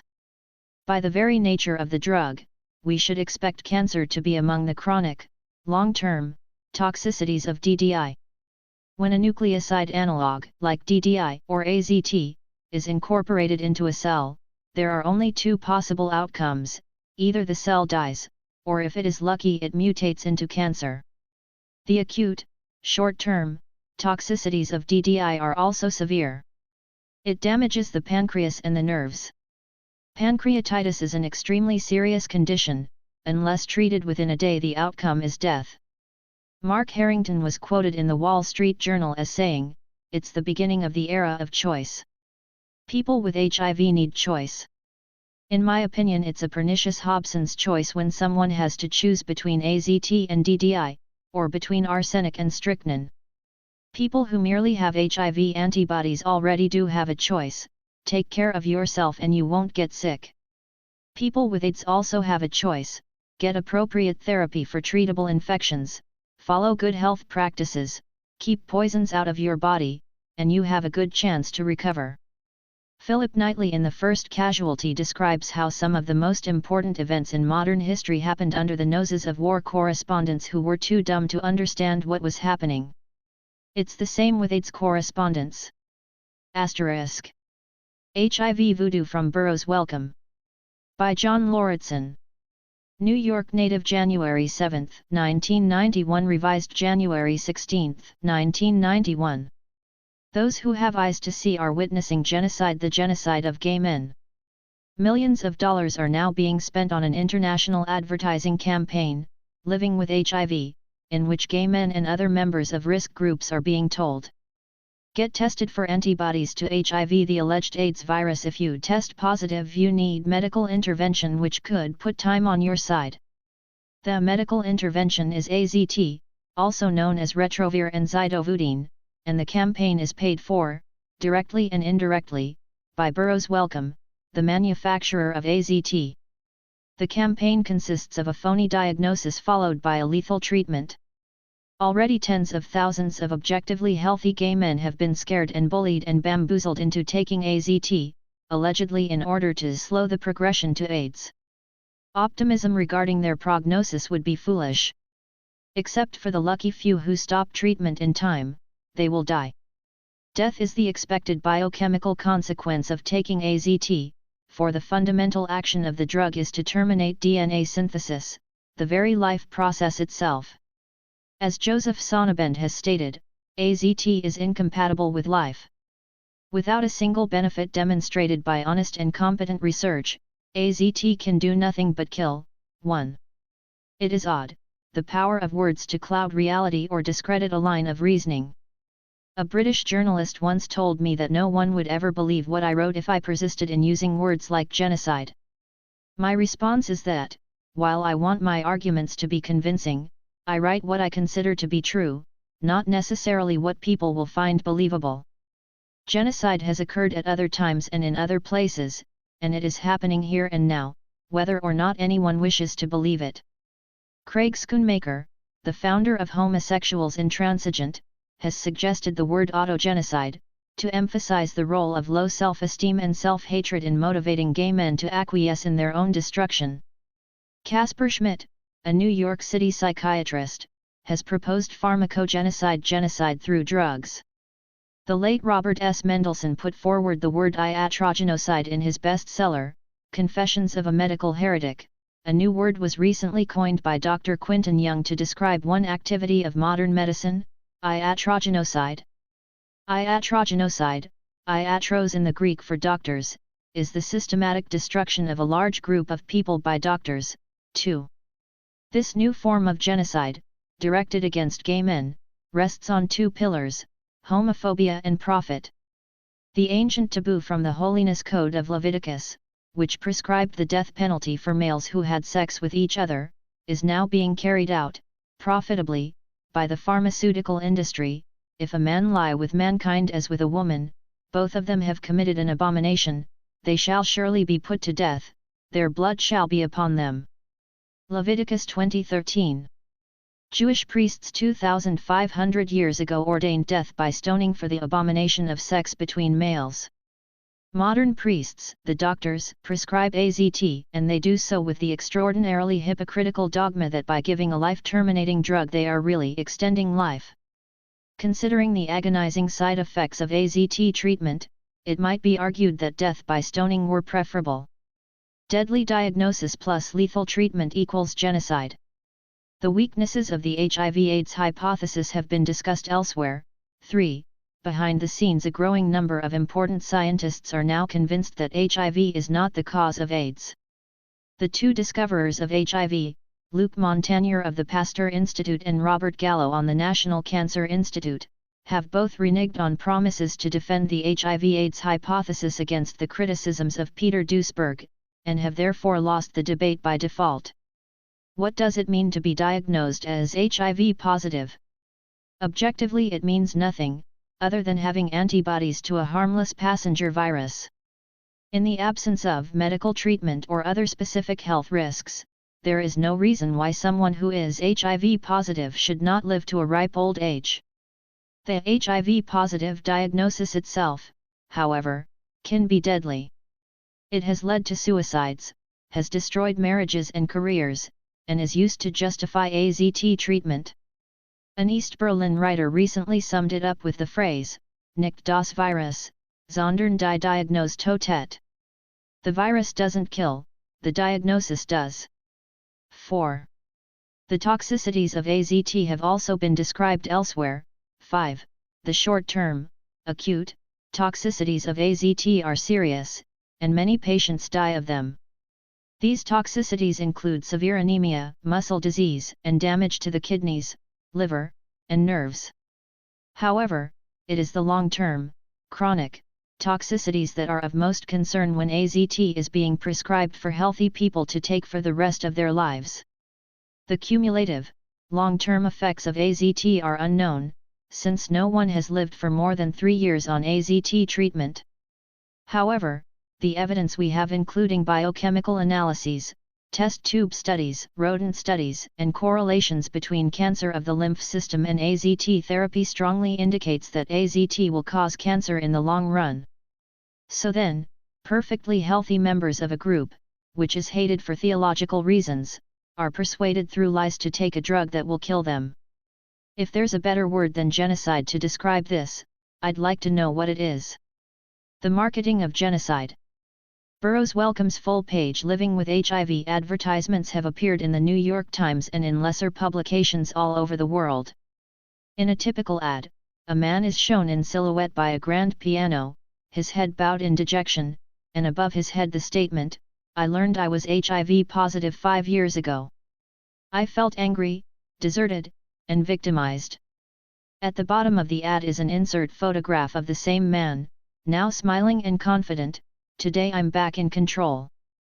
The theme of control is echoed in the ad slogan, "The sooner you take control the better." In all of the Living with HIV ads, the body copy is the same. Every day, more and more people are learning to live with HIV. People are finding ways to stay healthier, strengthen their immune systems, develop positive attitudes. They've found that proper diet, moderate exercise, even stress management can help. And now, early medical intervention could put time on your side. Today, HIV positive doesn't mean you have to give up. So, the sooner you take control, the better. For more information on living with HIV, we urge you to call the number below, anonymously, if you wish. Such phrases as "stay healthier" and "put time on your side" are insidious, as they suggest that someone with HIV antibodies is already sick and doomed. The references to diet, exercise, and so on are merely window dressing. Any HIV positive who calls the number will find out soon enough that taking control means early medical intervention means AZT.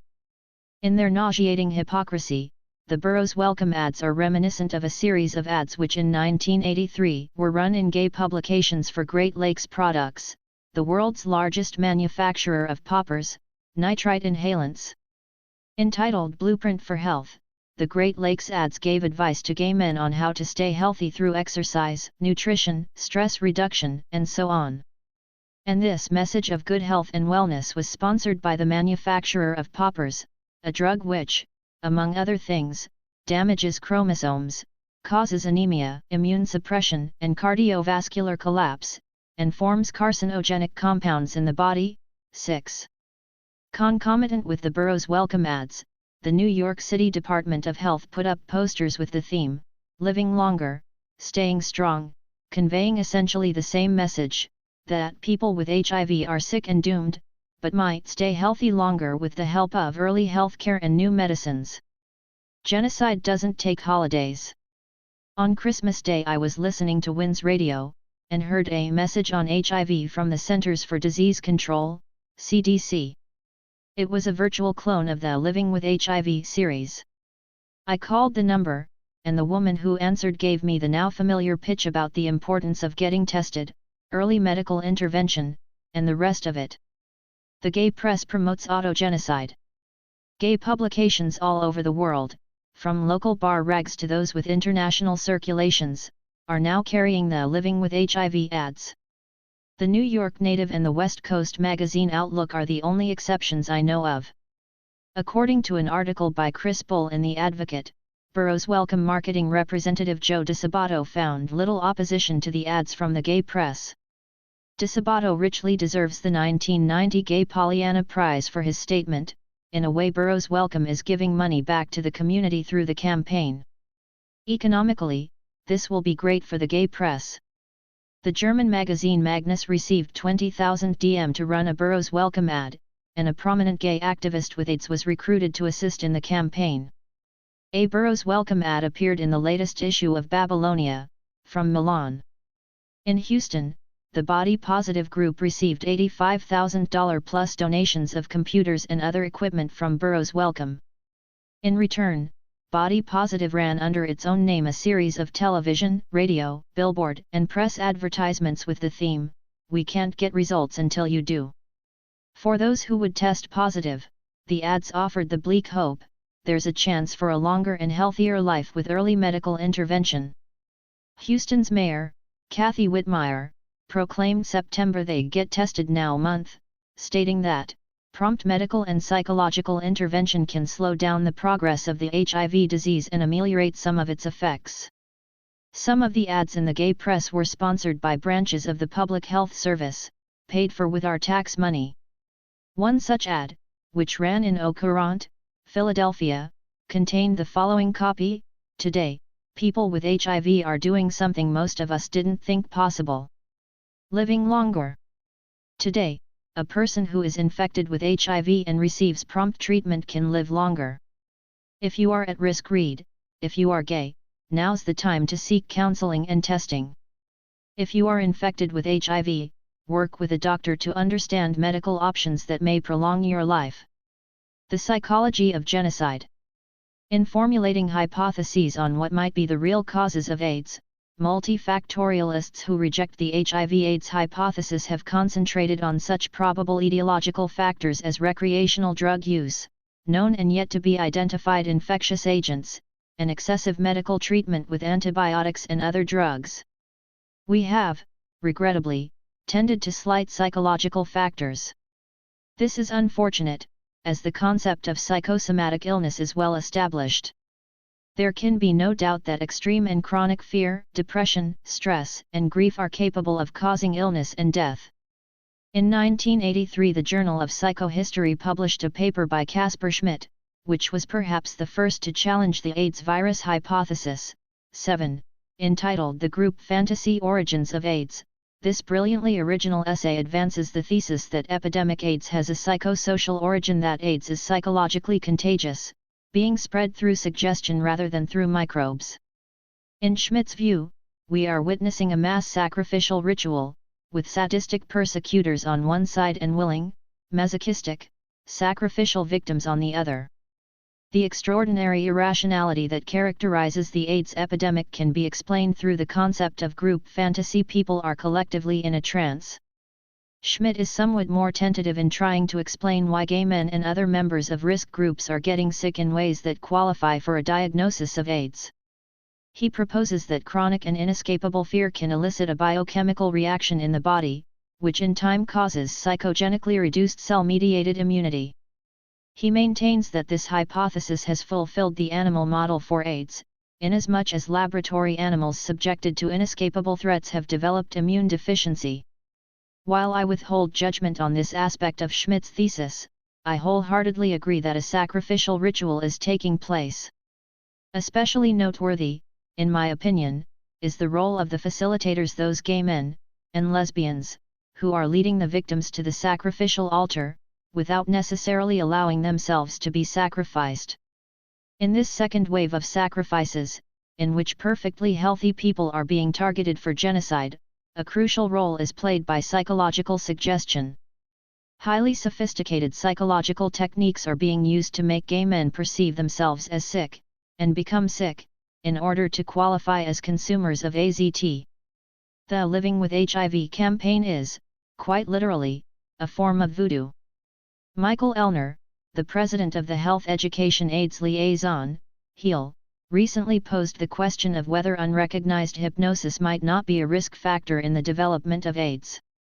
A certified master hypnotherapist himself, Ellner believes that classic elements of hypnosis are present in the Living with HIV campaign, in innumerable pronouncements from AIDS groups and public health agencies, and in a recent video from Burroughs Wellcome, about which more below. Ellner cited the elements of hypnotism as being, in no particular order, perceived authority, fixation, suggestion, repetition, confusion, relaxation, imagination, and post-hypnotic suggestion. In a recent paper by Michael Ellner and Andrew Court, Programmed to Die, Cultural Hypnosis and AIDS, the following points are made: bone pointing, or voodoo death, is a well-documented hypnotic phenomenon that clearly demonstrates the awesome power of belief. There are people in Africa, Haiti, and Australia with the belief that the shaman, or witch doctor, has power over life and death. For them, being the target of a bone pointed by such an authority can be fatal. The hex is harmless to a non-believer, but to a believer it is deadly. After having a bone pointed at them, healthy people go home and obediently die. 8. A Burroughs Wellcome video, Brainwashing the Doctors. A few months ago, doctors who treat AIDS patients received a video cassette from Burroughs Wellcome, The Psychology of Treating Patients with HIV Disease. The basic premises of the video are the same as those of the Living with HIV campaign, that HIV infection and AIDS are more or less equivalent, and that early medical intervention, with AZT/Retrovir, is called for. Beyond this, doctors are told to ally with the treatment, by knocking down any hesitation or objections their HIV-infected patients might have to going and staying on AZT therapy. The video is narrated by Leon McCusick, Ph.D., a gay psychologist in San Francisco. In the beginning his voice is heard saying, "HIV disease is coming to be seen as a chronic infection." And for many individuals this is the first intimate realization of death and disease, particularly among those who are relatively young.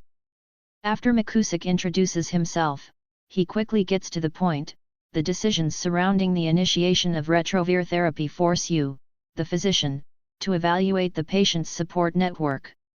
This video will share with you the psychological reactions we've seen from patients who are diagnosed positive for the HIV antibodies, and then alert you to the emotions that follow as they encounter the progression of the disease and then are motivated towards treatment with retrovir.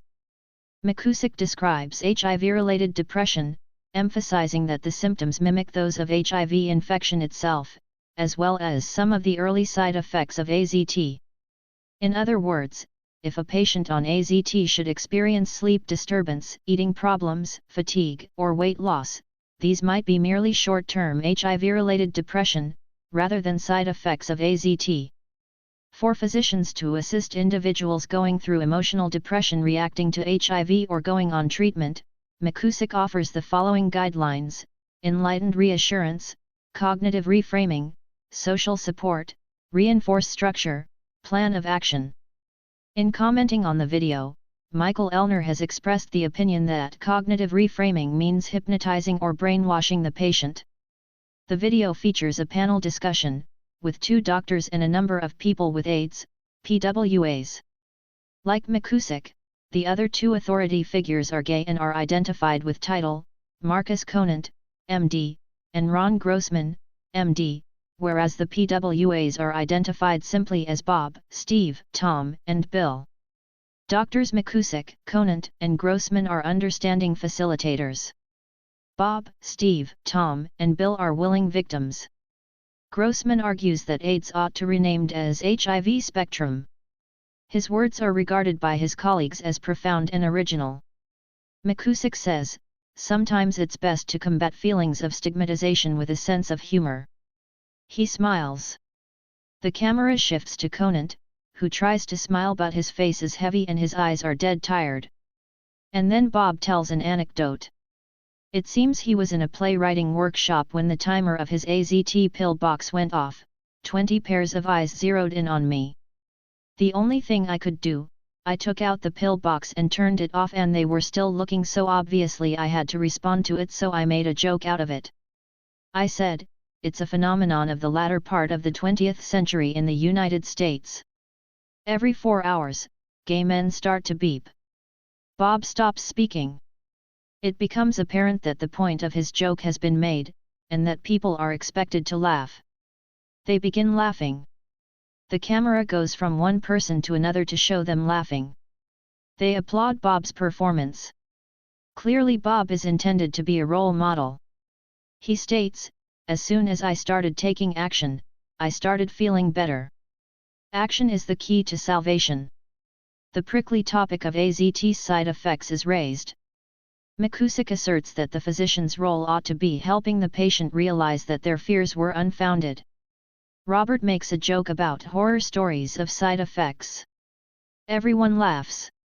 McCusick then declares that anxiety symptoms are very much like both HIV symptoms and early symptoms of AZT side effects. He artfully sows confusion by stating, sometimes a person could benefit medically from the drug, but could reject the drug for psychological reasons. Some patients, who have just begun AZT, have complained about side effects which, once they've talked about it with their counselors, were determined to be more related to their anxiety about being on the drug, than to the drug itself.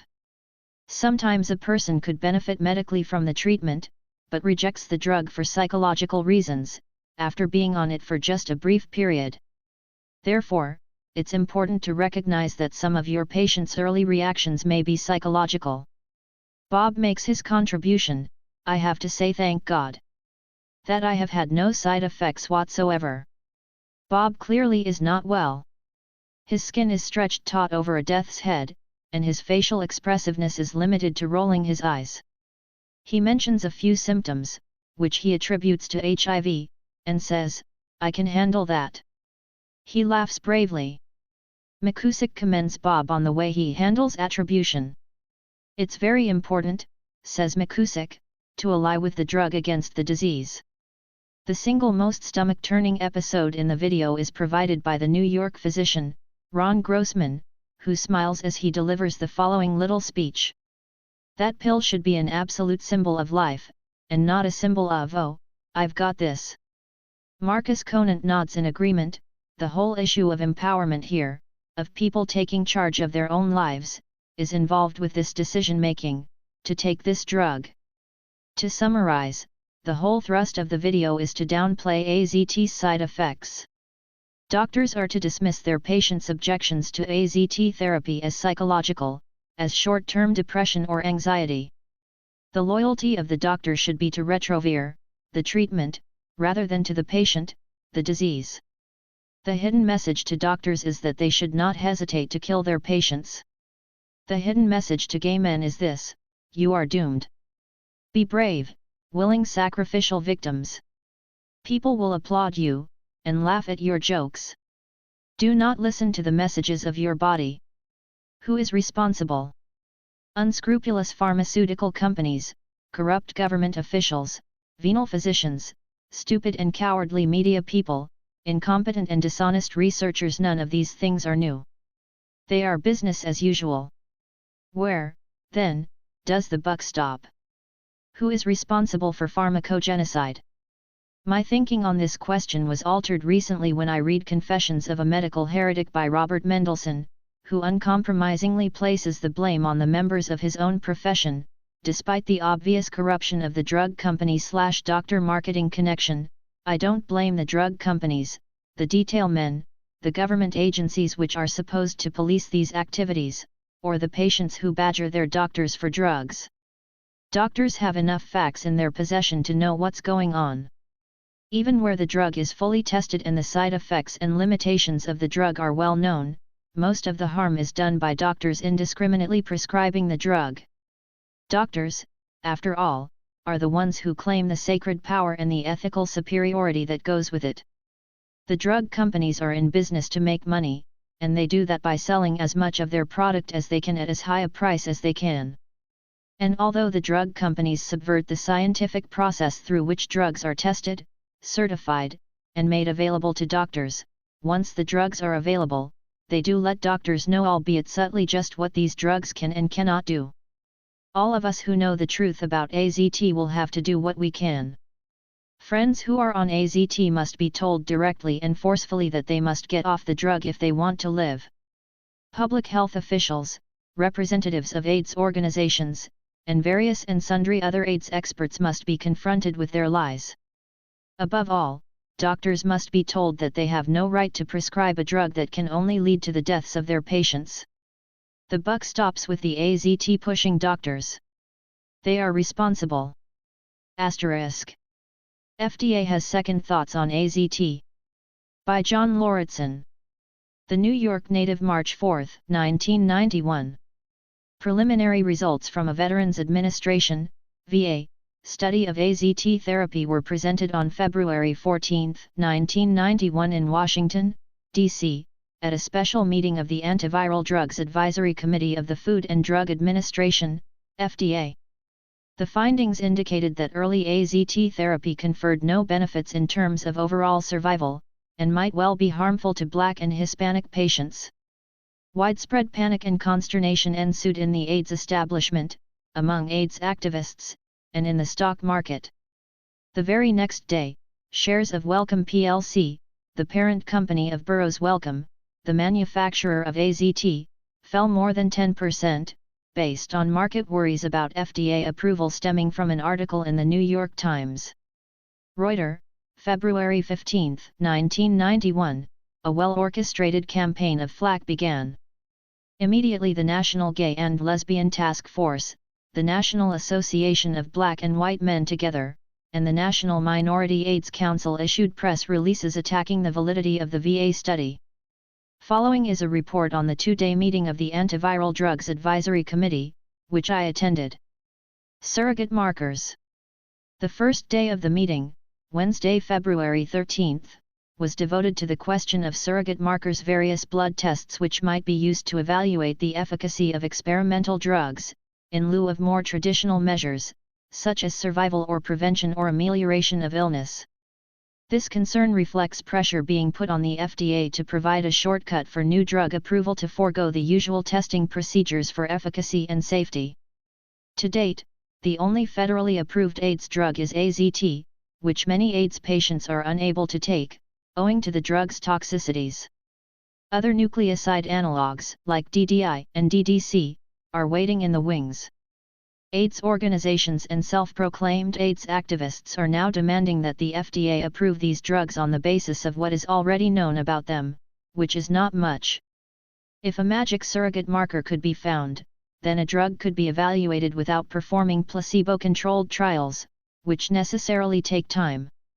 In effect, the activists are calling for an end to drug regulation, which would mean a return to the marketplace anarchy of the 19th century, when deadly patent medicines and poisonous food additives were sold without constraints as to advertising, labeling, or anything else.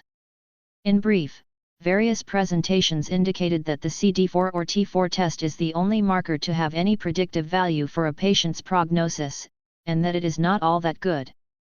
The CD4 test was described in such terms as a partial marker.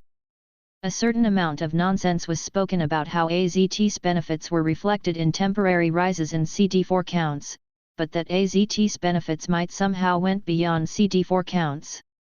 All this was pretty nebulous. The most absurd moment of the CD4 talks occurred when a slide was shown depicting a patient's CD4 counts.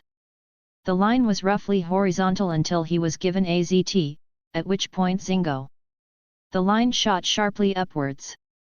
And then zongo. The line immediately shot right back down again to where it had been before. It looked like a horizontal line interrupted by a highly elongated upside-down V. And this, presumably, was meant to show the benefits of AZT therapy.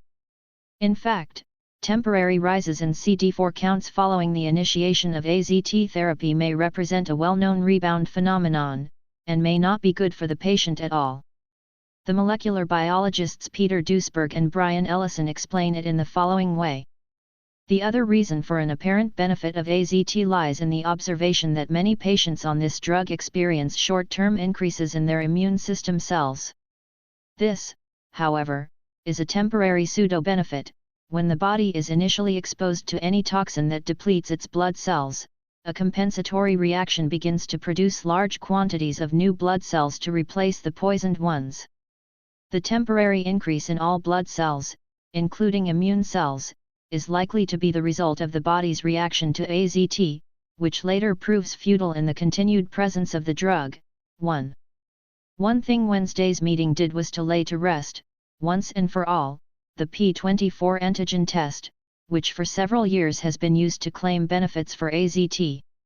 The P24 antigen test is now regarded as useless, and not a word was said in its defense. It means nothing at all. The Veterans Administration study. The main focus of the meeting on Thursday, February 14 was Veterans Administration Cooperative Study 298, whose preliminary findings were presented by John Hamilton, MD. This study involved 338 HIV-positive individuals whose T4 cells were in the range between 200 and 500 and who showed some symptoms or signs of HIV infection, including thrush, oral hairy leukoplakia, zoster, unintentional weight loss of 10% or more, unexplained persistent diarrhea, fever, 100.5 degrees Fahrenheit, night sweats, fatigue, dermatitis, or lymphadenopathy. According to risk group category, 65% were gay men, 15% were intravenous drug users, and 8% were both gay men and intravenous drug users. Ethnically, 65% were white and 35% were black or Hispanic. Patients were enrolled into the study as early as January 1987 or as late as January 1990. The patients were randomized into two treatment arms. The first, early treatment, received 1,500 mg of AZT per day. The second, later treatment, received placebo followed by AZT at the point where their CD4 count fell below 200 on two successive occasions. Hamilton stated his overall conclusions twice at the beginning of his talk, and then again at the very end. His first statement of conclusions is as follows, verbatim. Early zidovudine delayed progression to AIDS, as compared to later treatment. But no benefit for either treatment arm was detected for survival or the combined clinical endpoints of AIDS and death. Early zidovudine resulted in transitory benefits in whites and neutral or harmful effects in Black and Hispanic patients.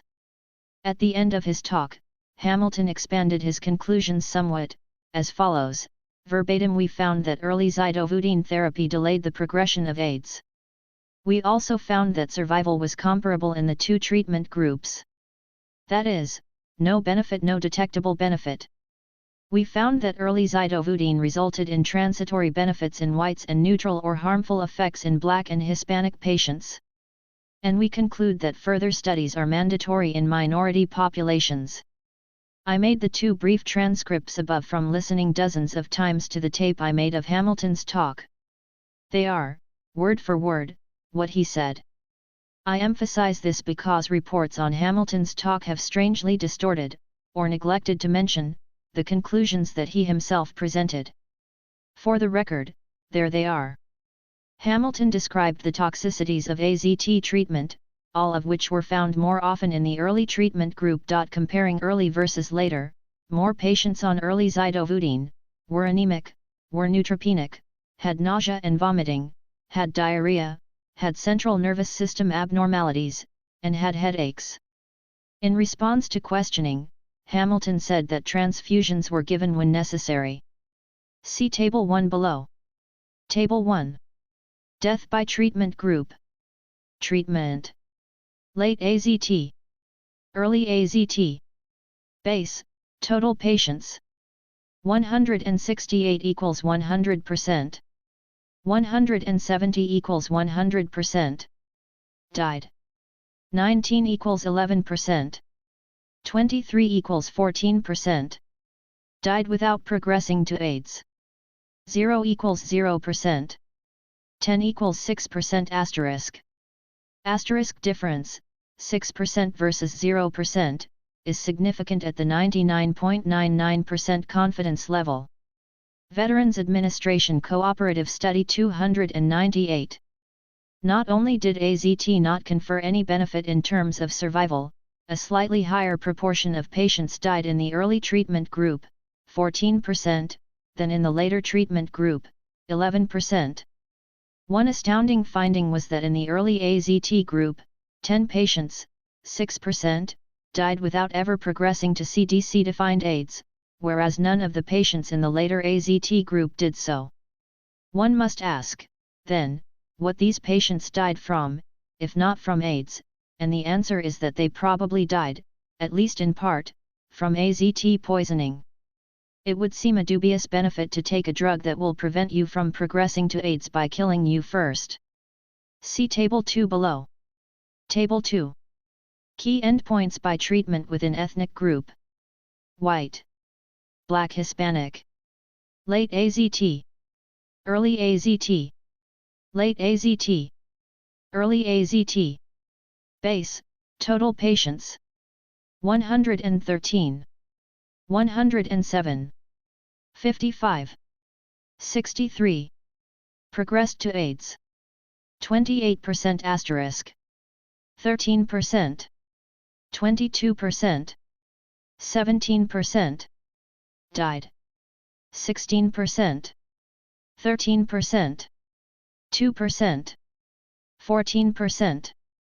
Asterisk difference, 28% versus 13%, is significant at the 99% confidence level.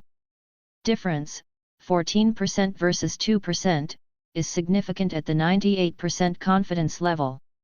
Veterans Administration Cooperative Study 298.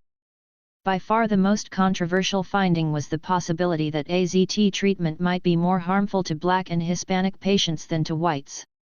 Among the minority patients, the death rate was significantly much higher in the early treatment group, 14%, than in the later treatment group, 2%.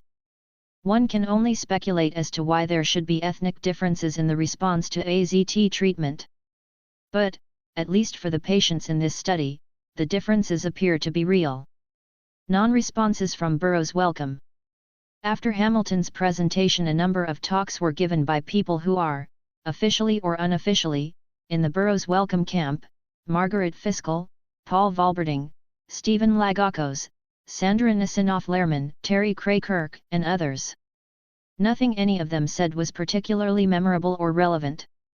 Paul Valberding discussed Protocol 019 in a desultory way, striving to downplay the toxicity of AZT. Margaret Fiskell dismissed AZT's toxicities by showing slides analyzing various toxicities in terms of rate per 100 person-years, whatever exactly that meant. No one asked her to explain.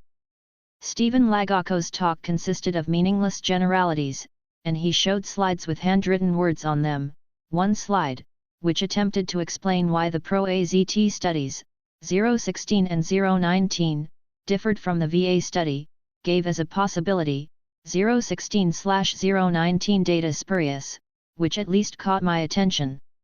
Terry Cray-Kirk, who was supposed to talk for half an hour, spoke for only a couple of minutes.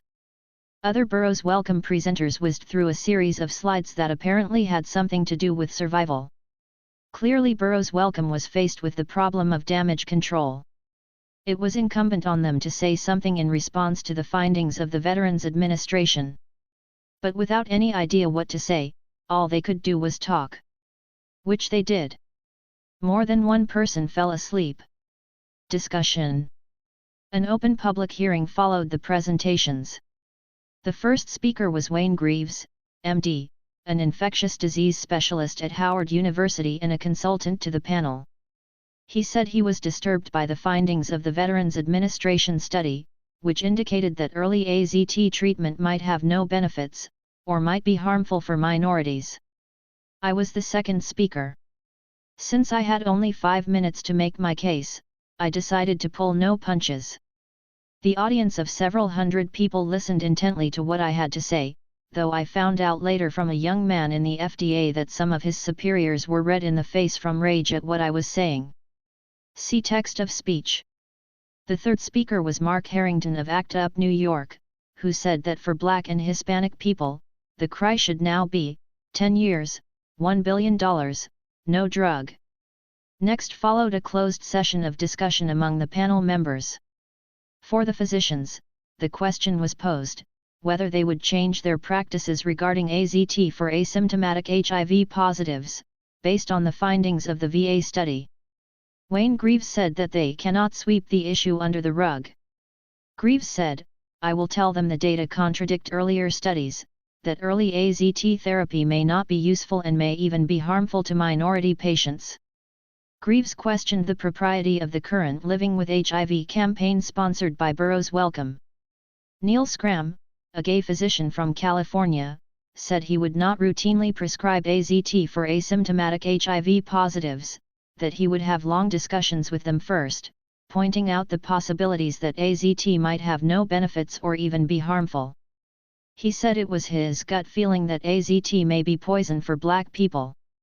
Ann Gershon, a pediatrician at Columbia University College of Physicians and Surgeons, expressed a key sentiment of the panel members: "These are very disquieting results. We don't know where we stand."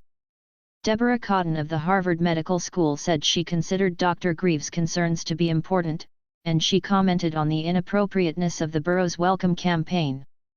She discussed the difficulties of conveying the uncertainties of AZT's benefits to practicing physicians, who typically receive most of their information from detailmen, salespeople for the pharmaceutical companies. Donald Abrams, a San Francisco physician, pointed out that the VA study had been carried through to completion. It had not been prematurely terminated, as had all of the studies used for the approval of AZT. It was questionable to prescribe AZT for asymptomatic patients, he maintained, in the absence of any survival benefits. The findings from Protocol 019, discussed last year, merely showed the annual progression rate to AIDS being cut from 4%, without treatment, to 2%, with AZT. Either way, the vast majority of patients did not develop AIDS. He said patients have a right to know that different results are coming from studies done by different institutions. John Hamilton said he would not change his policy with regard to AZT, because he has never prescribed AZT based only on HIV status and CD4 counts. David Ho said, AZT is not a great drug. In light of the budget crisis, he advocated developing more and better drugs, rather than doing any more research on AZT. Perspectives. My overall impression of the VA study is that, while it is not definitive, it is good, honest, competent research, which deserves to be taken seriously. The tables that John Hamilton showed in his presentation were clear and meaningful, and were acceptable by the standards of professional research. Hamilton scrupulously indicated the confidence intervals for his data, and let the audience know when caution in interpretation was called for. In contrast to the VA study, the research used to claim benefits for AZT has consistently been bad. In my book, Poison by prescription, the AZT story. I go into a detailed analysis of the Phase 2 trials, 2, on the basis of which the FDA approved AZT for marketing, and the major AZT survival study, 3. Both studies can fairly be described as not just sloppy, but fraudulent. The report by Paul Valberding and Stephen Lagakos on Protocol 016, 4, AZT treatment for asymptomatic HIV positives, which was the basis for the FDA decision to approve AZT for HIV positives with T4 counts below 500, is unmitigated garbage. The description of methodology is inadequate and incomprehensible. None of the tables in their report are acceptable, none of them make sense. None of their tables even show bases. Looking at one, it is impossible to tell either what people or how many people the table is based on. Nor is this information to be found elsewhere in their report.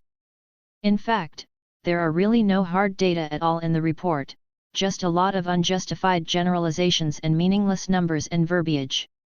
The press release issued by the National Gay and Lesbian Task Force, NGLTF, government study on AZT and people of color questioned by NGLTF, is a disgrace.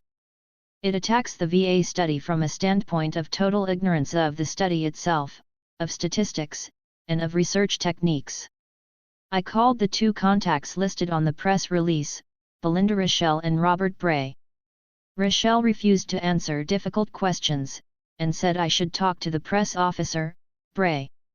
When I said that someone listed as a contact ought to be willing to answer questions, she responded that she was a lesbian of color, and how dare anyone question her qualifications, at which point she hung up.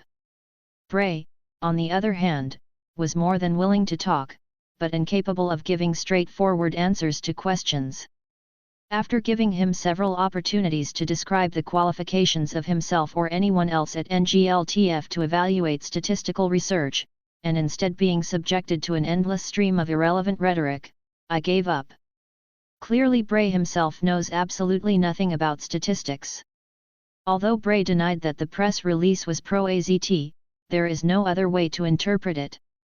Why has NGLTF chosen to attack the VA study, when it has never questioned the really bad research that has been used to claim benefits for AZT? The Phase 2 AZT trials or Protocol 019, for example. Why should NGLTF strain at a gnat, and swallow a camel? NGLTF ought to be doing everything it can to stop the pharmacogenocide of gay men, instead, it is collaborating in that genocide. Aftermath, Burroughs Wellcome strikes back. Burroughs Wellcome lost no time in trying to counteract unfavorable publicity arising from the results of the VA study. A Dear Doctor letter was sent out to physicians on February 15, 1991, signed by Sandra Nasinoff-Lehrman, head of the Department of Infectious Diseases at Burroughs Wellcome. Following is the text. The FDA Antiviral Drug Products Advisory Committee met February 14, 1991, to review new data on the efficacy and safety of Retrovir brand zidovudine. This data reaffirmed the usefulness of Retrovir in treating individuals who are at less advanced states of HIV infection. These data are described in the attached talk paper issued by the FDA following this meeting. It is possible that some lay press coverage may cause patients to have questions about therapy with Retrovir. For this reason, we have sent you a copy of the FDA talk paper, which may be of value in responding to patient inquiries.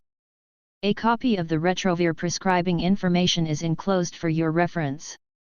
The FDA talk paper, dated February 14, 1991, reads as though it had been drafted by Burroughs Wellcome. A more false and distorted version of the meetings could hardly be imagined. The first sentence claims that the committee reaffirmed the drug's usefulness in treating individuals who are at less advanced stages of infection with the AIDS virus. Then the talk paper goes on to summarize the VA study in such a way as to obliterate the most important finding, that AZT treatment conferred no benefit in terms of survival. To fully appreciate the dishonesty of the FDA talk paper, compare Box A, in which John Hamilton summarizes the results of the VA study, with Box B, in which the FDA falsifies the same findings by eliminating most of what is unfavorable to AZT. It should be clear that Burroughs Wellcome is a thoroughly unscrupulous company, and that collusion between the FDA and Burroughs Wellcome is as strong as ever.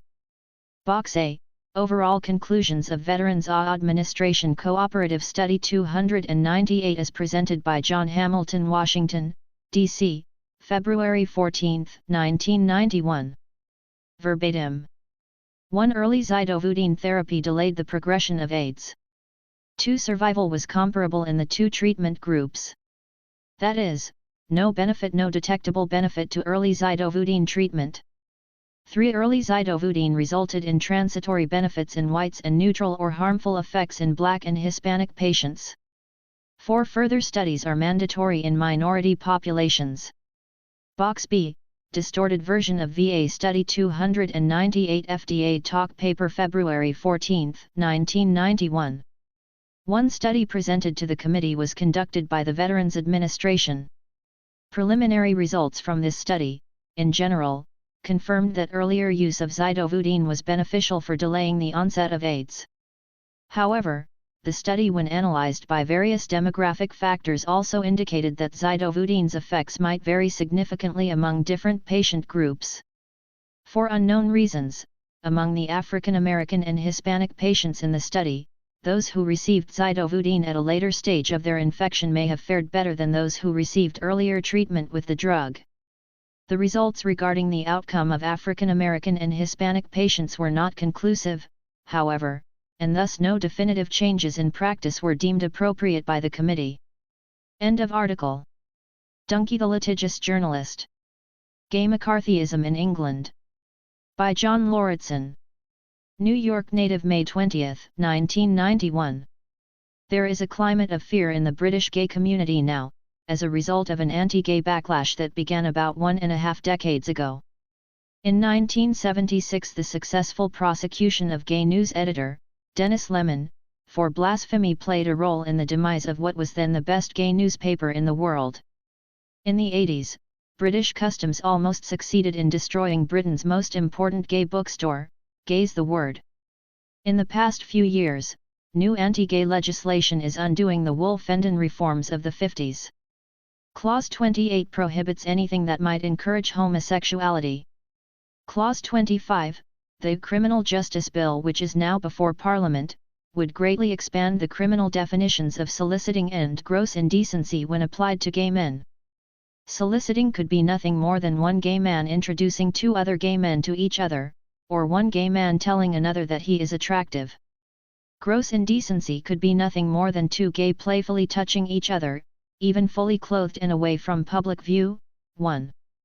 In addition, the gay community is divided and intimidated by a terror campaign spearheaded by a journalist, Duncan Campbell.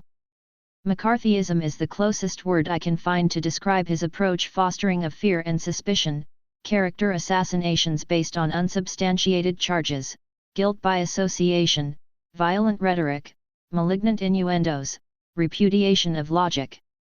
And I speak as one whose adolescence occurred in the America of the 50s. I can still remember the internalized dread of that period, when any form of nonconformity was tantamount to treason. My best friend and I were beaten up for having spoken out against Senator Joseph McCarthy in a junior high school social studies class.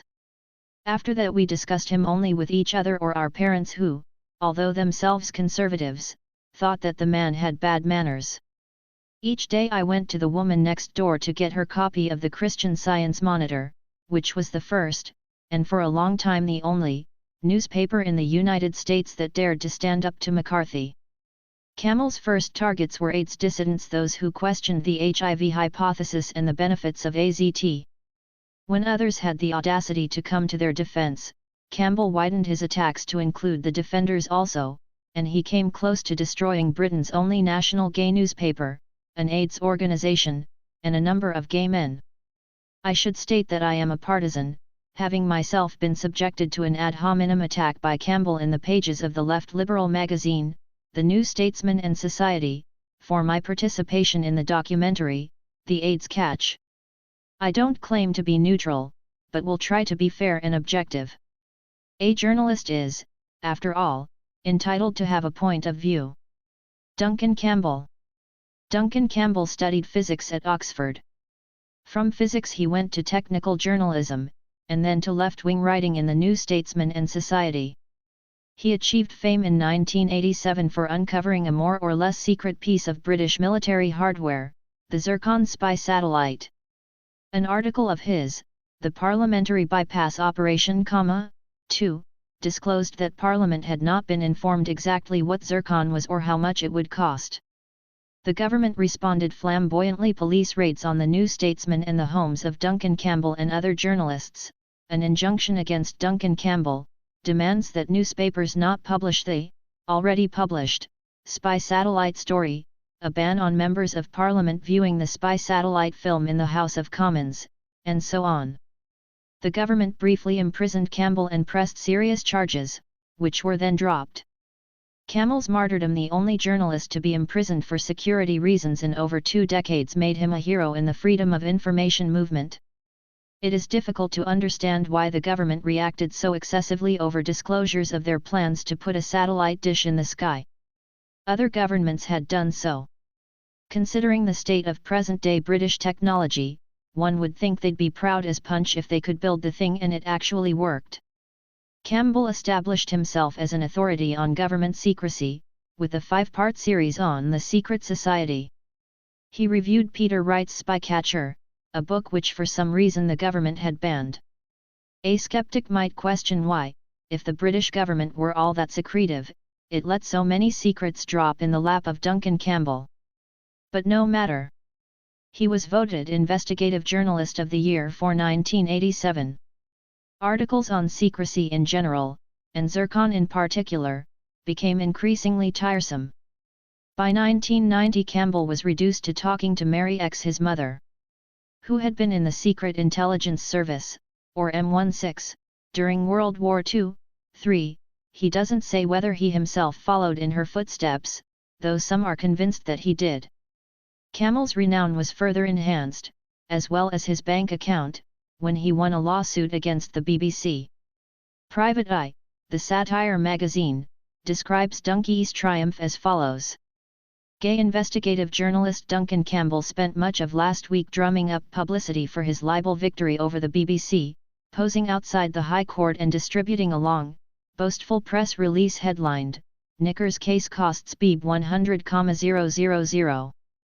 The case, for those unfortunate few who missed it, arose from G.F. Newman's television play Here Is the News, in which an investigative journalist not unlike Campbell is shown to be a shoplifter who likes dressing up in women's knickers. For this unspeakable libel on Campbell, the BBC agreed to pay £50,000 damages plus £50,000 costs. 4. In an interview with Yvonne Briscoe in the Oxford student paper, Cherwell, Campbell says, "I took a stand to counter the myth which is spread that if he's a queer he's got no reputation to stand on. And I won." 5. Campbell is a nouveau homosexual, having discovered his true nature only a few years ago in San Francisco, after a string of unsatisfying heterosexual relationships. 6. He lost no time in exploiting his new status. In 1988 he wrote an article for The Guardian, in which he exposed his newfound sexuality. He then founded a gay group, Stonewallers, and became a prominent gay spokesman.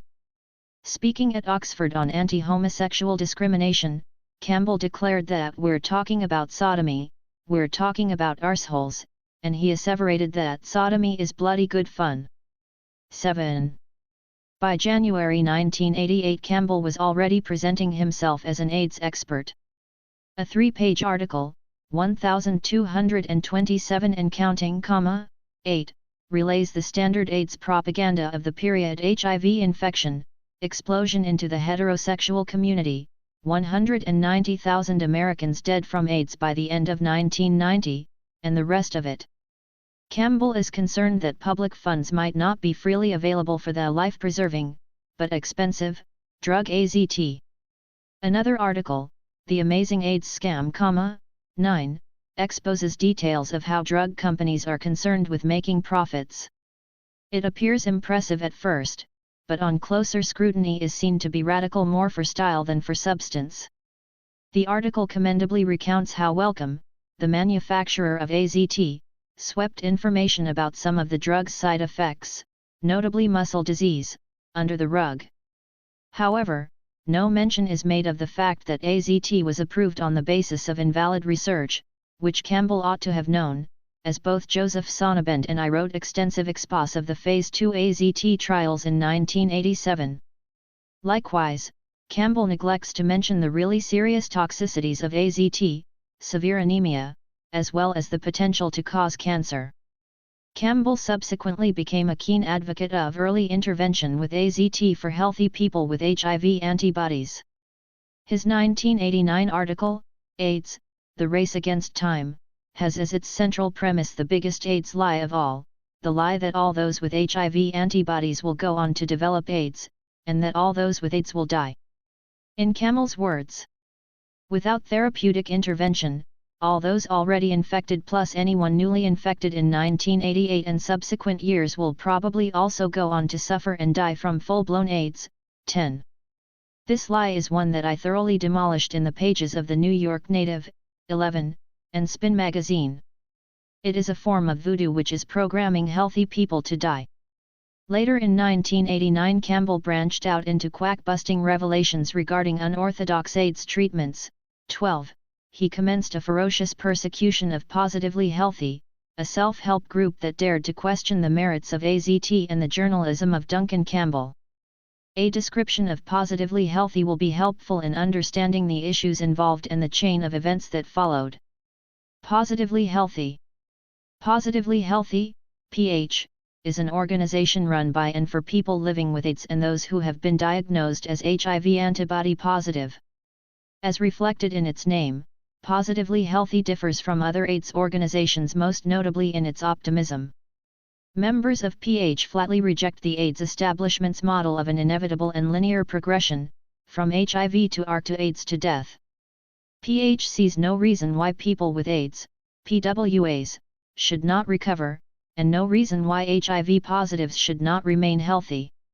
In the first issue of Positively Healthy News, January 1989, the lead article, Killing Us Softly with Their Song, is a trenchant critique of bad survey research conducted by the San Francisco Department of Health and the Centers for Disease Control, in which it was claimed that virtually all of those with HIV antibodies would go on to develop AIDS. In fact, the San Francisco sample was so extraordinarily unrepresentative of the universe of people with HIV antibodies, that no conclusions of any kind should be drawn from the study.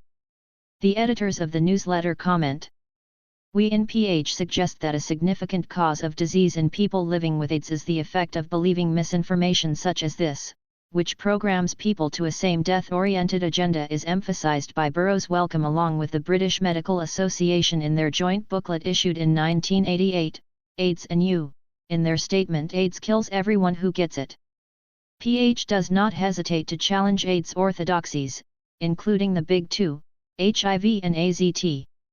Every issue of PHN contains critiques of the HIV/AIDS hypothesis, including an article on Peter Duesberg by Joseph Schwartz, The Politics of AIDS Research, issue number 1, an interview with Joseph Sonnabend, issues 3-5, and articles by and about Jad Adams, author of The HIV Myth. An article, Power and Persuasion, a critical look at the use of AZT in healthy people, PHN number 1, sets its premise with a quote by Robin Weiss, I don't see why people who are well should take a drug which pretty reliably will make them sick. Robin Weiss is at the very center of the AIDS establishment in Britain, perhaps the equivalent of Robert Gallo in this country. The article takes a hard look at some of the ethical and scientific issues involved in a British trial of AZT on healthy HIV-positive people, in particular the lack of candor shown by Burroughs Wellcome, the manufacturer of AZT, and Karen Gelman, the administrator of the trial.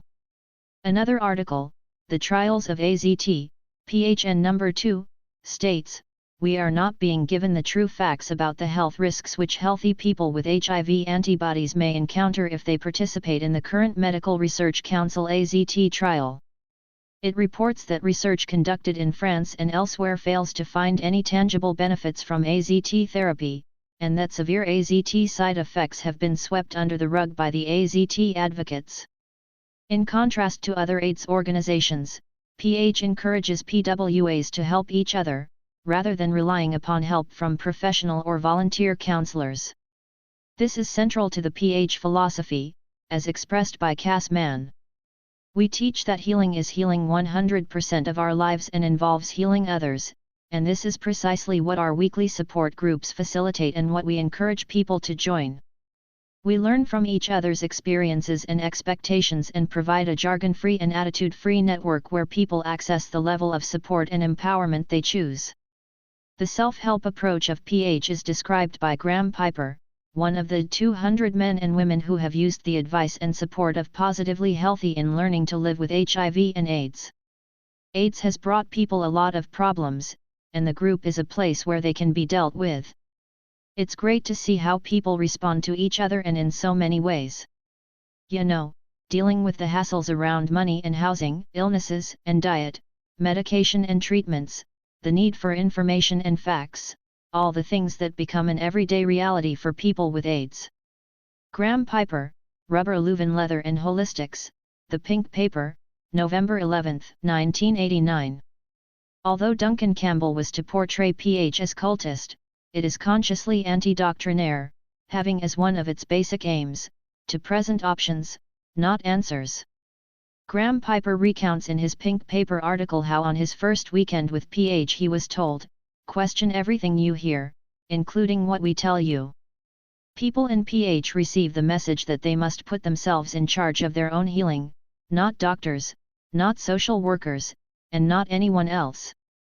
With regard to treatment options, PH adopts a free marketplace of ideas approach, with special emphasis on therapies which are commonly referred to as alternative or holistic.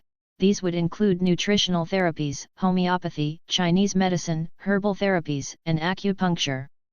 Some people in PH have strong opinions, and do not hesitate to express them, but no one is obliged to go along with them.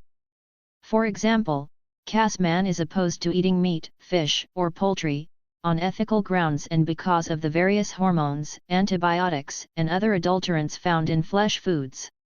However, many and perhaps most of the PH members remain unrepentant carnivores. PH takes nutrition seriously, and have not been afraid to attack a substance dear to most people, sugar. Cass Mann asserts that more people are addicted to sugar than to any other drug in the world.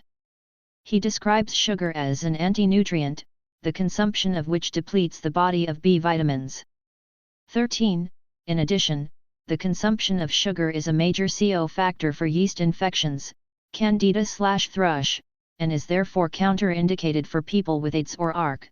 The case against sugar should not be dismissed lightly. My own opinion is that sugar is harmful for many people, if not necessarily for everybody. Suggested background reading: William Duffy's Sugar Blues, 14, and William G. Crook's The Yeast Connection, 15. PH strongly believes that tap water should be avoided. This rather surprised me until I realized that many of the people I knew in London kept bottled water in their homes. London tap water is not very good, and has been accused of containing cryptosporidium, as well as innumerable toxins.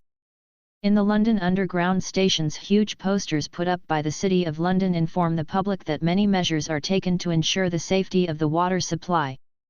These are countered by smaller, though much cleverer, posters advertising a gadget that filters water. If you use it, you are told, there will be no unsightly sludge on the inside of your teacup. This message got through to me, and for the rest of my stay in London I drank bottled water.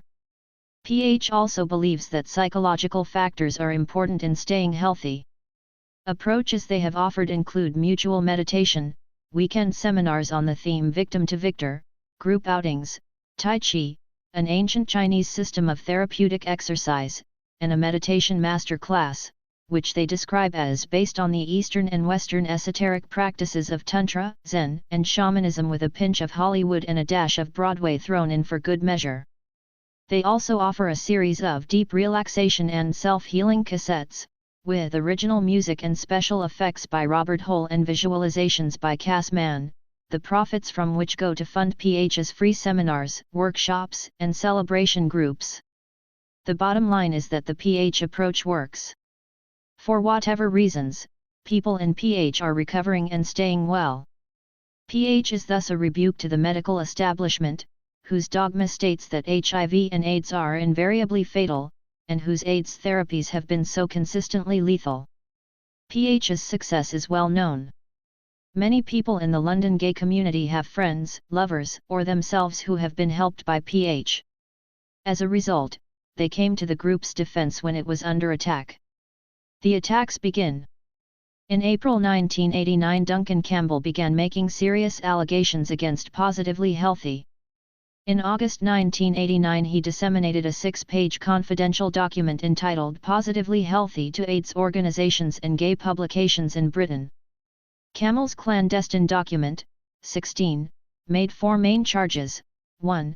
PH attacked AZT therapy, advocating instead vitamin pills and quack cures. 2. PH promoted worthless and/or unproven quack cures and remedies. 3. The fundamental philosophy of PH promoted and sold nutritional supplements, some being demonstrably dangerous. Most of the document consists of unsubstantiated innuendos attacking Cassman and other members of PH. As an example of Duncan Campbell's argumentation, let the following specimen suffice, in which PH members are accused of criticizing the people who criticize them. Because Mann and other members of the group work full-time at promoting themselves and their ideas, he and his colleagues, and a group of adherents rapidly subject anyone criticizing anything they do, or saying anything they disagree with to a stream of criticism, direct, through the gay periodicals, and indirectly by innuendo and rumor. Rather like a cult, the faithful can be and are relied on to wear down opponents. 17. Campbell characterizes PH as a band of bullies, who go around threatening scientists they disagree with, a characterization which is untrue and preposterous, according to every person in London with whom I discussed PH. I myself have talked to Cassman on several occasions, and can hardly imagine anyone less bully-like or dogmatic. It is clear that criticism of AZT represents the main sin of PH. Campbell returns to the topic again and again. He charges that PH is attempting to sabotage the Concord trial. A belligerent and ugly attempt has been made to destroy the current trial of the drug AZT on asymptomatic HIV patients. He quotes Dr. Matthew Helbert, a leading AIDS doctor. Cassman is doing a lot of harm. I know people who have come off AZT because of Cassman. He is exploiting the anxiety and disempowerment that people feel because of AIDS and dealing with doctors. Helbert's statement is rubbish. The criticisms of AZT research made in the pages of Positively Healthy News are fair, rational, and well supported. Helbert has a sick and totalitarian mind if he feels that the expression of a viewpoint contrary to his own represents exploiting anxiety and disempowerment. Man should be commended if he has succeeded in persuading people to come off AZT. By doing so, he has probably saved their lives. Does Helbert really feel that he is empowering people by killing them with AZT? Or hasn't the good doctor found out yet that people on AZT therapy don't live very long? So far as the various charges of promoting quack cures are concerned, the issue here is really that of PH's faith in free speech. The PH approach is not to exclude unconventional ideas, but rather to encourage people to think for themselves. In the words of Cassman, we are not foisting ideas on the unsuspecting public. People do bring their brains to the seminars and do use them. We are aware that there are many rogues in both alternative and traditional medicine and welcome open investigation and exposure of them. 18. It is bizarre that Campbell should attack the basic philosophy of PH, the essence of which is optimism for PWAs and HIV positives. PH believes that PWAs can recover and HIV positives can remain healthy, and this, according to Campbell, is psychologically extremely damaging to patients.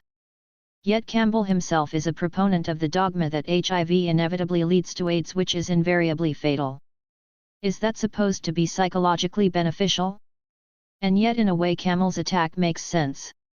The PH philosophy is a threat to the prevailing AIDS paradigm in general, and to AZT therapy in particular. In promotional literature for AZT, and in reports written by Burroughs' Wellcome scientists, the assertion is often made that AIDS is invariably fatal. It is never claimed that a patient undergoing AZT therapy could recover, only that the drug might extend life or perhaps improve the quality of life. The point is important. It is now becoming obvious to anyone with eyes to see that patients on AZT are all dying. Burroughs Wellcome itself now claims not to know the longest period of time anyone has been able to survive on continuous AZT therapy.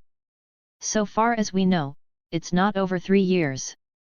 All of the original participants in the Phase I trials, 1985, and the Phase II trials, 1986, are dead now. Untold thousands of people on AZT therapy have already died, and there are at least 100,000 taking the drug right now. Camel's obsession with vitamin pills is particularly absurd. All PH did was to organize a buyer's club in order to offer high-quality, high-potency nutritional supplements known as IMA Power Packs, which they sell at about $1.70 per day, which is slightly above the wholesale cost. One could debate the benefits of the many components of the IMA Power Packs, but there is nothing in them that is harmful, and they are not expensive relative to ordinary medicines, or the price of a beer or package of cigarettes. The only valid objection Campbell makes to the IMA Power Packs is that one would have to swallow about 65 pills a day. But if people don't mind, why shouldn't they do so?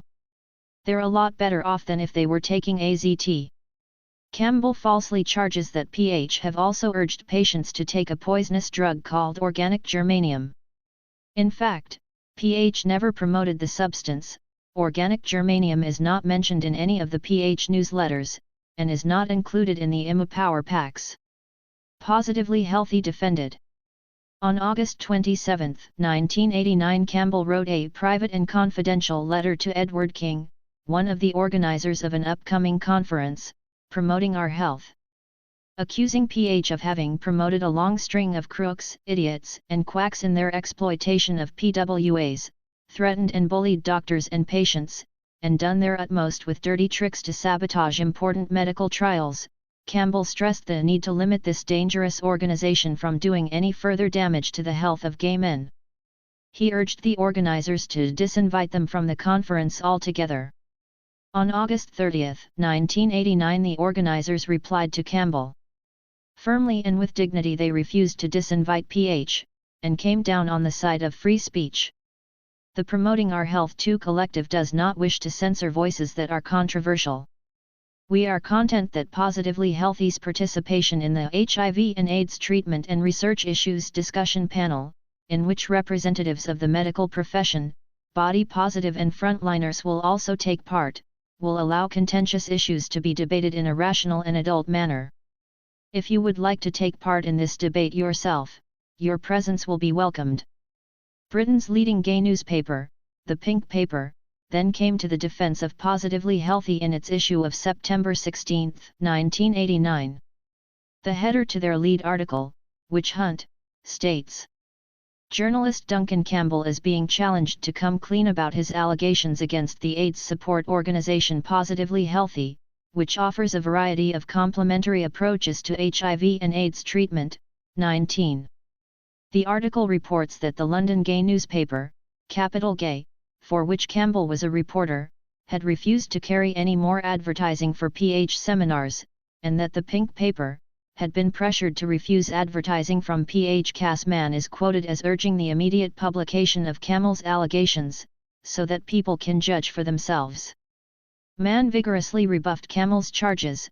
Campbell portrays Positively Healthy as preying on people with HIV and AIDS, but we are 200 people living with HIV and AIDS. The article describes how, in defiance of Duncan Campbell, the organizers of the conference, Promoting Our Health, invited Stuart Marshall, editor of Positively Healthy News, to speak on 2 panels. During the panel discussion, many speakers expressed support for Positively Healthy. Stuart Marshall made the statement, "I will decide the route that I will follow.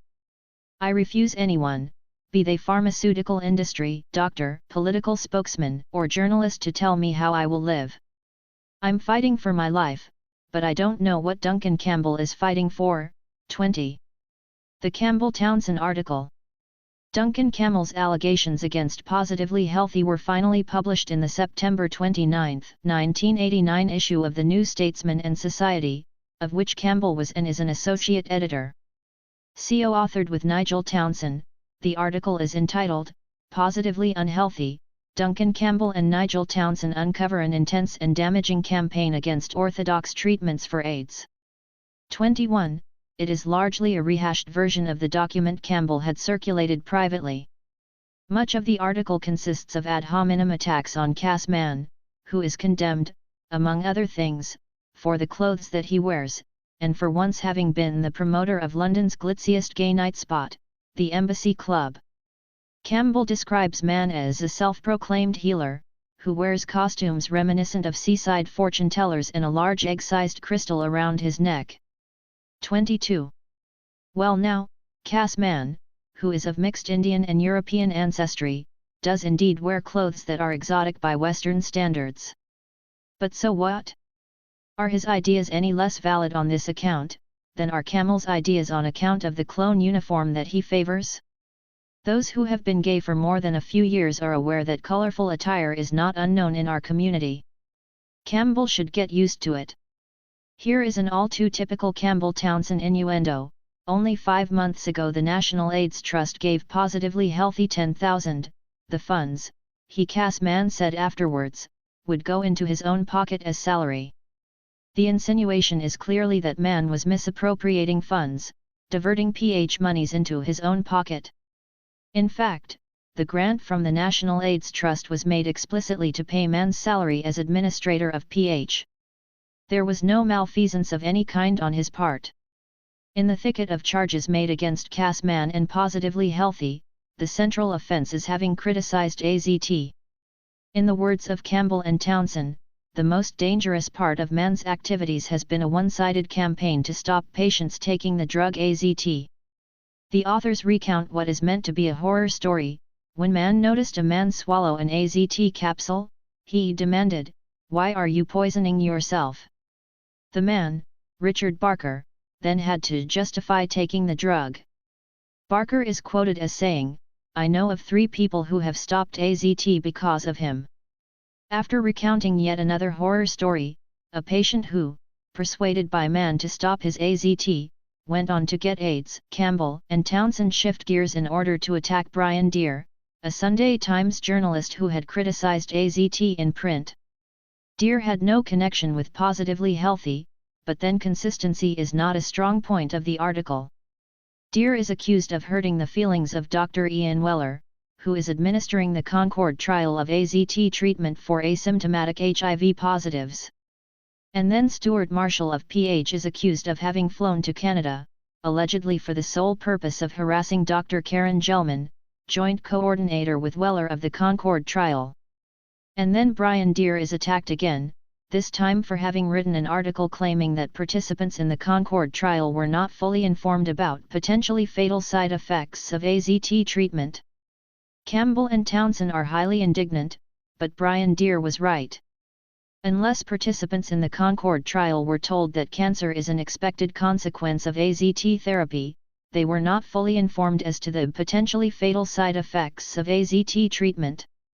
In their final salvo, the authors accuse Mann of having exploited the vulnerability of people confronted by a life-threatening disease, and undermined their confidence in the most effective treatments yet known. There should be no doubt that effective treatments equals AZT. In October 1989, Cass Mann filed a complaint to the Press Council against the New Statesman and Society for the article Positively Unhealthy, replying point by point to the many malicious inaccuracies contained therein. He explored the possibility of a libel suit, only to find out that in England you have to be rich to sue for libel. And Mann is not rich. The Sick Statesman.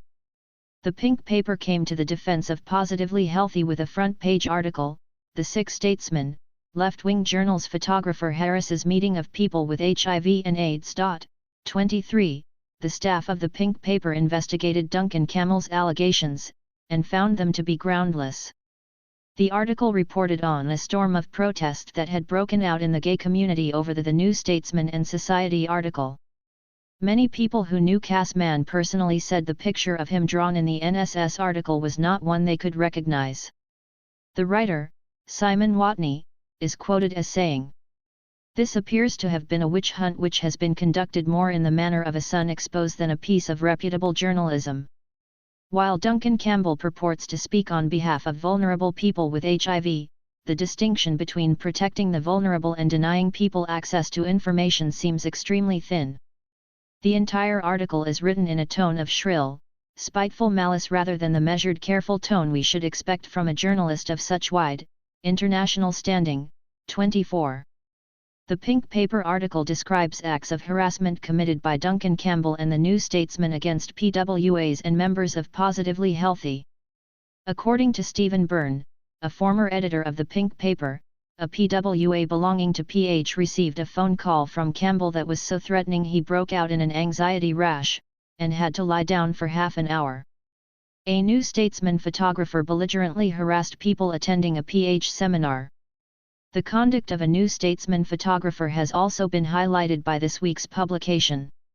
In June, their photographer stood outside a Positively Healthy seminar at the Royal Entomological Society in London, and took photographs of people arriving and leaving the meeting, attended by many people with HIV and AIDS.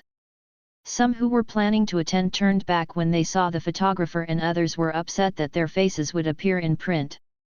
A member of Positively Healthy said the man refused to stop taking pictures when asked and began intimidating people, saying they would be captioned as people with AIDS. 25. The Pink Paper article discloses what may be the heart of the matter: Duncan Campbell's links to the organization, Campaign Against Health Fraud, popularly known as Quackbusters. This lobby group of doctors, lawyers, and journalists listed Duncan Campbell as a leading member of the campaign in its statement of aims. 26. The Journal of Alternative Medicine stated that Campbell was an editorial advisor for the group. According to Campbell himself, he was merely an ordinary member. Later, Campbell would deny having any connection to Quackbusters at all.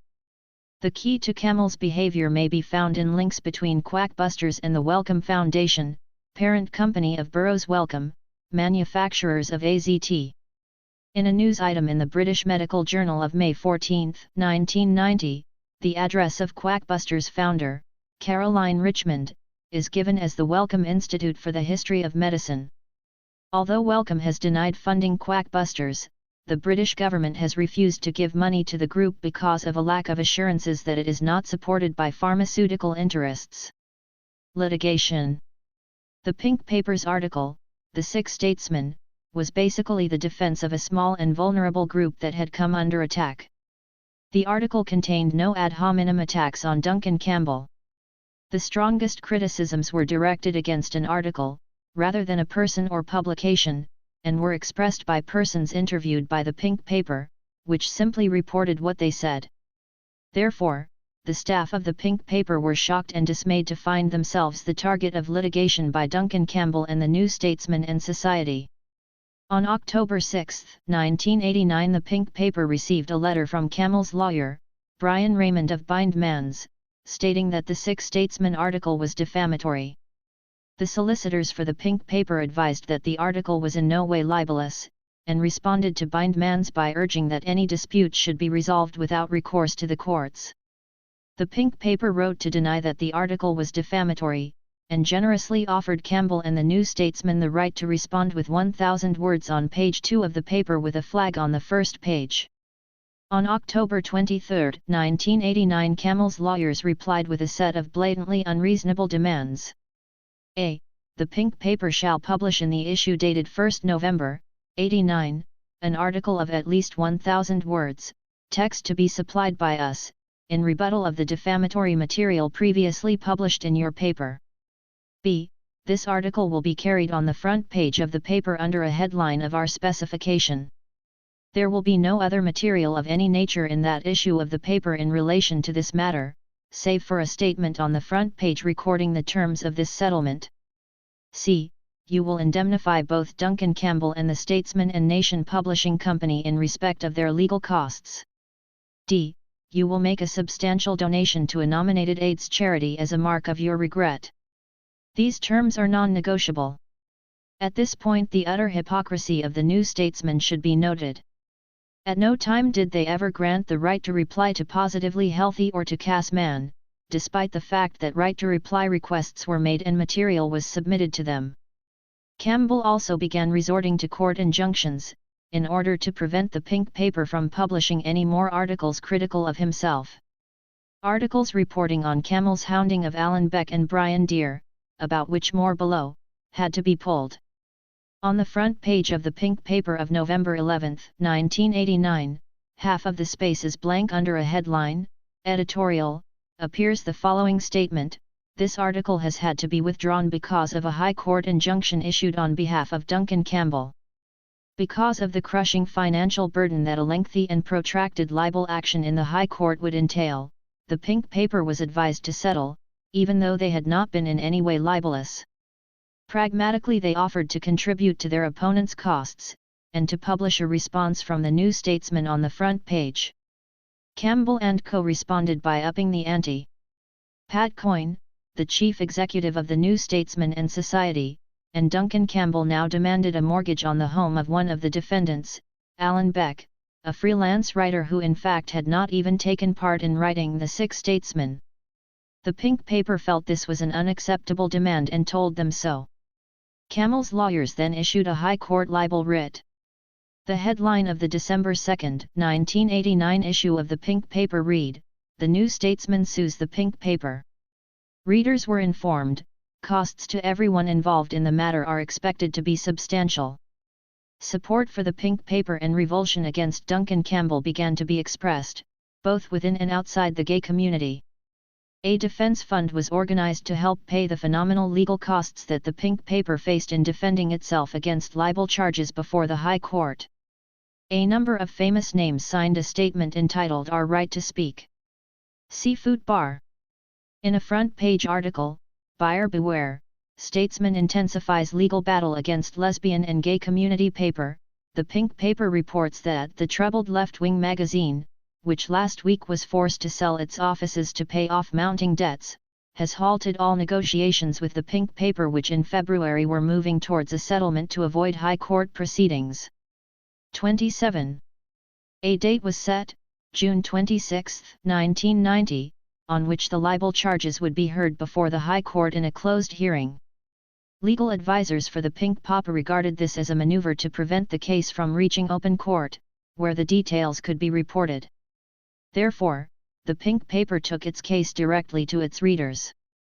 The article reports that Stuart Weir, editor of the New Statesman and Society, finally supplied the pink paper with their response in March 1990. It repeated the attack on Positively Healthy and added others in a manner which our barrister judged to be libelous on 7 different counts.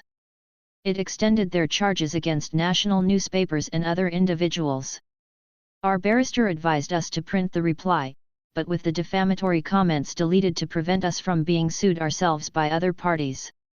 The New Statesman objected to this, claiming the article was their copyright and that we could only print it with the defamatory statements included. Again, on legal advice we refused to do this. 28. The pink paper reaffirmed its defense of Positively Healthy.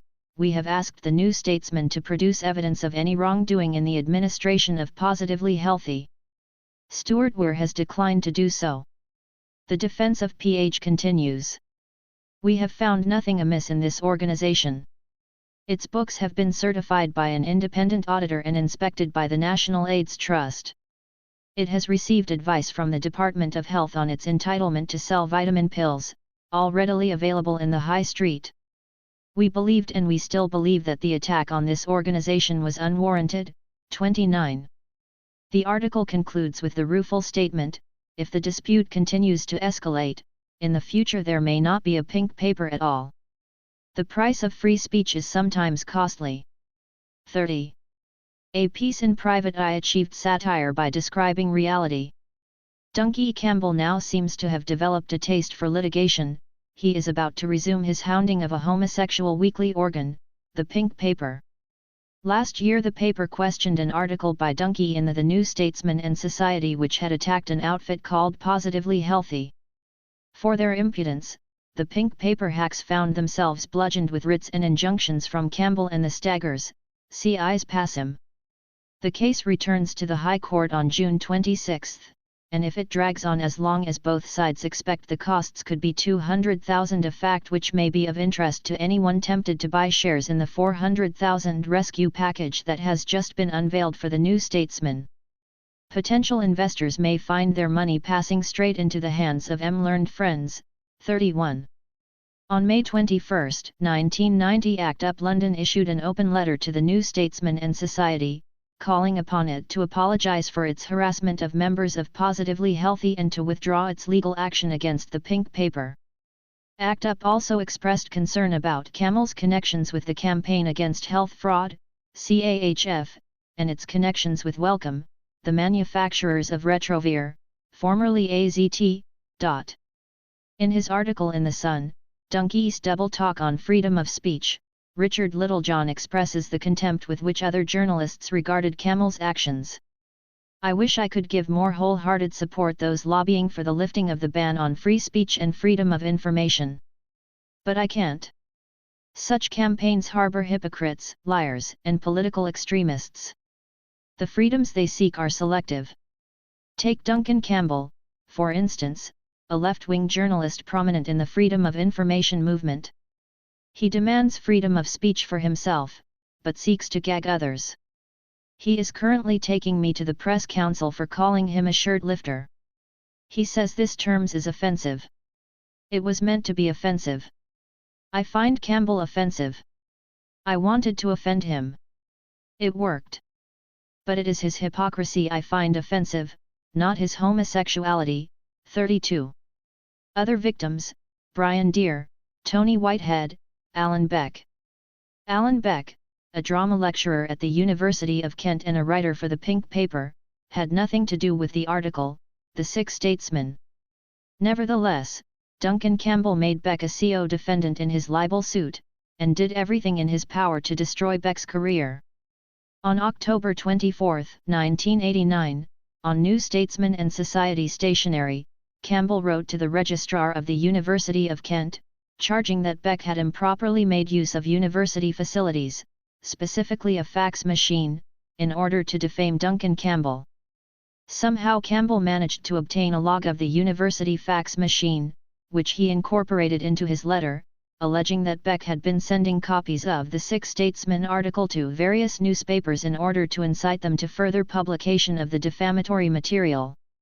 In case the university may not have been fully aware of Beck's gayness, Campbell hinted broadly. We believe but have not yet confirmed that the Paris number belongs to the French gay weekly, Guy Pied, published by the Société LFM. We understand that Mr. Beck writes frequently for this magazine as well as the Pink Paper. 33. Campbell's letter contains a thinly veiled threat to sue the university for libel, unless they appropriately punish Alan Beck. A paragraph from Campbell's letter exemplifies the menacing tone of his prose. As you will appreciate, the transmission of this material from UKC facilities of itself constitutes a technical libel by the university, rendering the university open to action for defamation and the payment of damages, even if unaware of Beck's extramural activities.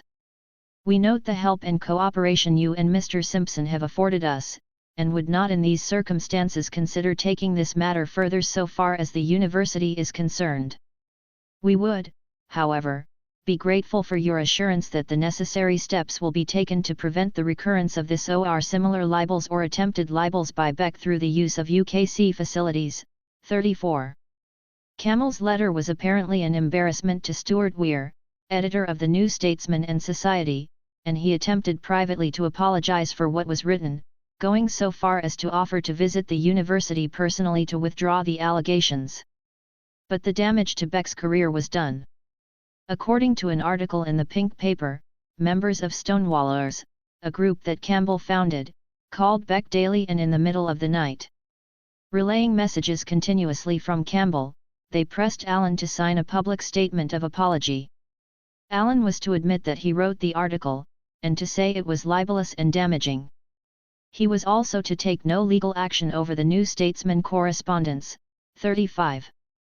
Campbell repeatedly demanded that Beck's house be sold off in compensatory payment for libel, since none of the other CO defendants had assets. The Pink Paper article concludes, by this campaign of harassment, the New Statesman have been trying to deprive Allen of his house and his job. 36. Brian Deer of the Sunday Times, to my knowledge the only major journalist in England to have criticised AZT, was also on Duncan Campbell's hit list. Through many letters and telephone calls, Campbell informed senior management at the Sunday Times that Deer had committed the heinous offence of writing personal letters on Times stationery, and was otherwise a terrible person. In consequence, Deer was transferred out of London to the hinterlands of San Francisco, and was forced to write a letter of apology to Campbell, which Private Eye described as a grovelling apology reminiscent of a confession at the old Stalinist show trials. 37. The full story of Campbell's crusade against Brian Deer came out at a special meeting held at the Terence Higgins Trust, at which members from the Terence Higgins Trust, Positively Healthy, Body Positive, The Pink Paper, and Brian Deer and Duncan Campbell were present. See sidebar. Campbell's tactics were repudiated, and full support was voiced for Positively Healthy. The High Court and afterwards. High Court rejects New Statesman summons is the triumphant headline on the June 29, 1990 issue of the Pink Paper. Judge orders Duncan Campbell's magazine to pay half Pink Paper's costs. The Pink Paper summarizes their victory as follows. In the High Court on Tuesday, the New Statesman failed in its attempt to have Pink Paper's defense struck out. The High Court victory means that the Pink Paper's defense stands on every point. It was at 12:55 p.m. that the High Court Deputy Master, Mr. Paul Miller, gave his decision. He ordered the New Statesman to pay not only their own costs but also half the Pink Paper's costs. 38. Commenting on the High Court decision, the Pink Paper saw not only a victory for a lesbian and gay community paper, but also for the principle of freedom of choice in medicine. Proprietor Kelvin Soltis added, "This is the first step vindicating both our journalistic integrity and the right for the membership of Positively Healthy, the AIDS support group, to take responsibility for their own health, living with HIV." Editor David Bridle drew attention to how much the New Statesman's counsel had focused on the issue of AZT when she summarized Campbell's article as an expose of a damaging campaign against AZT treatment. 39. And the last point may be the key to understanding why Campbell acted as he did. Those who are inclined to psychological explanations may choose to interpret Campbell as a particularly unpleasant study in abnormal psychology. Perhaps. But a more parsimonious hypothesis would be that he is a journalistic hitman for the pharmaceutical industry, in particular, Wellcome, which completely dominates AIDS research in the United Kingdom. In terms of wealth and power, Wellcome is as big as many countries in the world, and it undoubtedly has, in addition to a small army of scientists, its own espionage services, its own saboteurs, its own journals and journalists, its own gay leaders, and its own AIDS activists. Positively Healthy, Cass Mann, The Pink Paper, Brian Deer, Tony Whitehead, Alan Beck, all of Duncan Campbell's targets survived, though not uninjured. Campbell himself was quiet for a while, but has not given up his dirty work.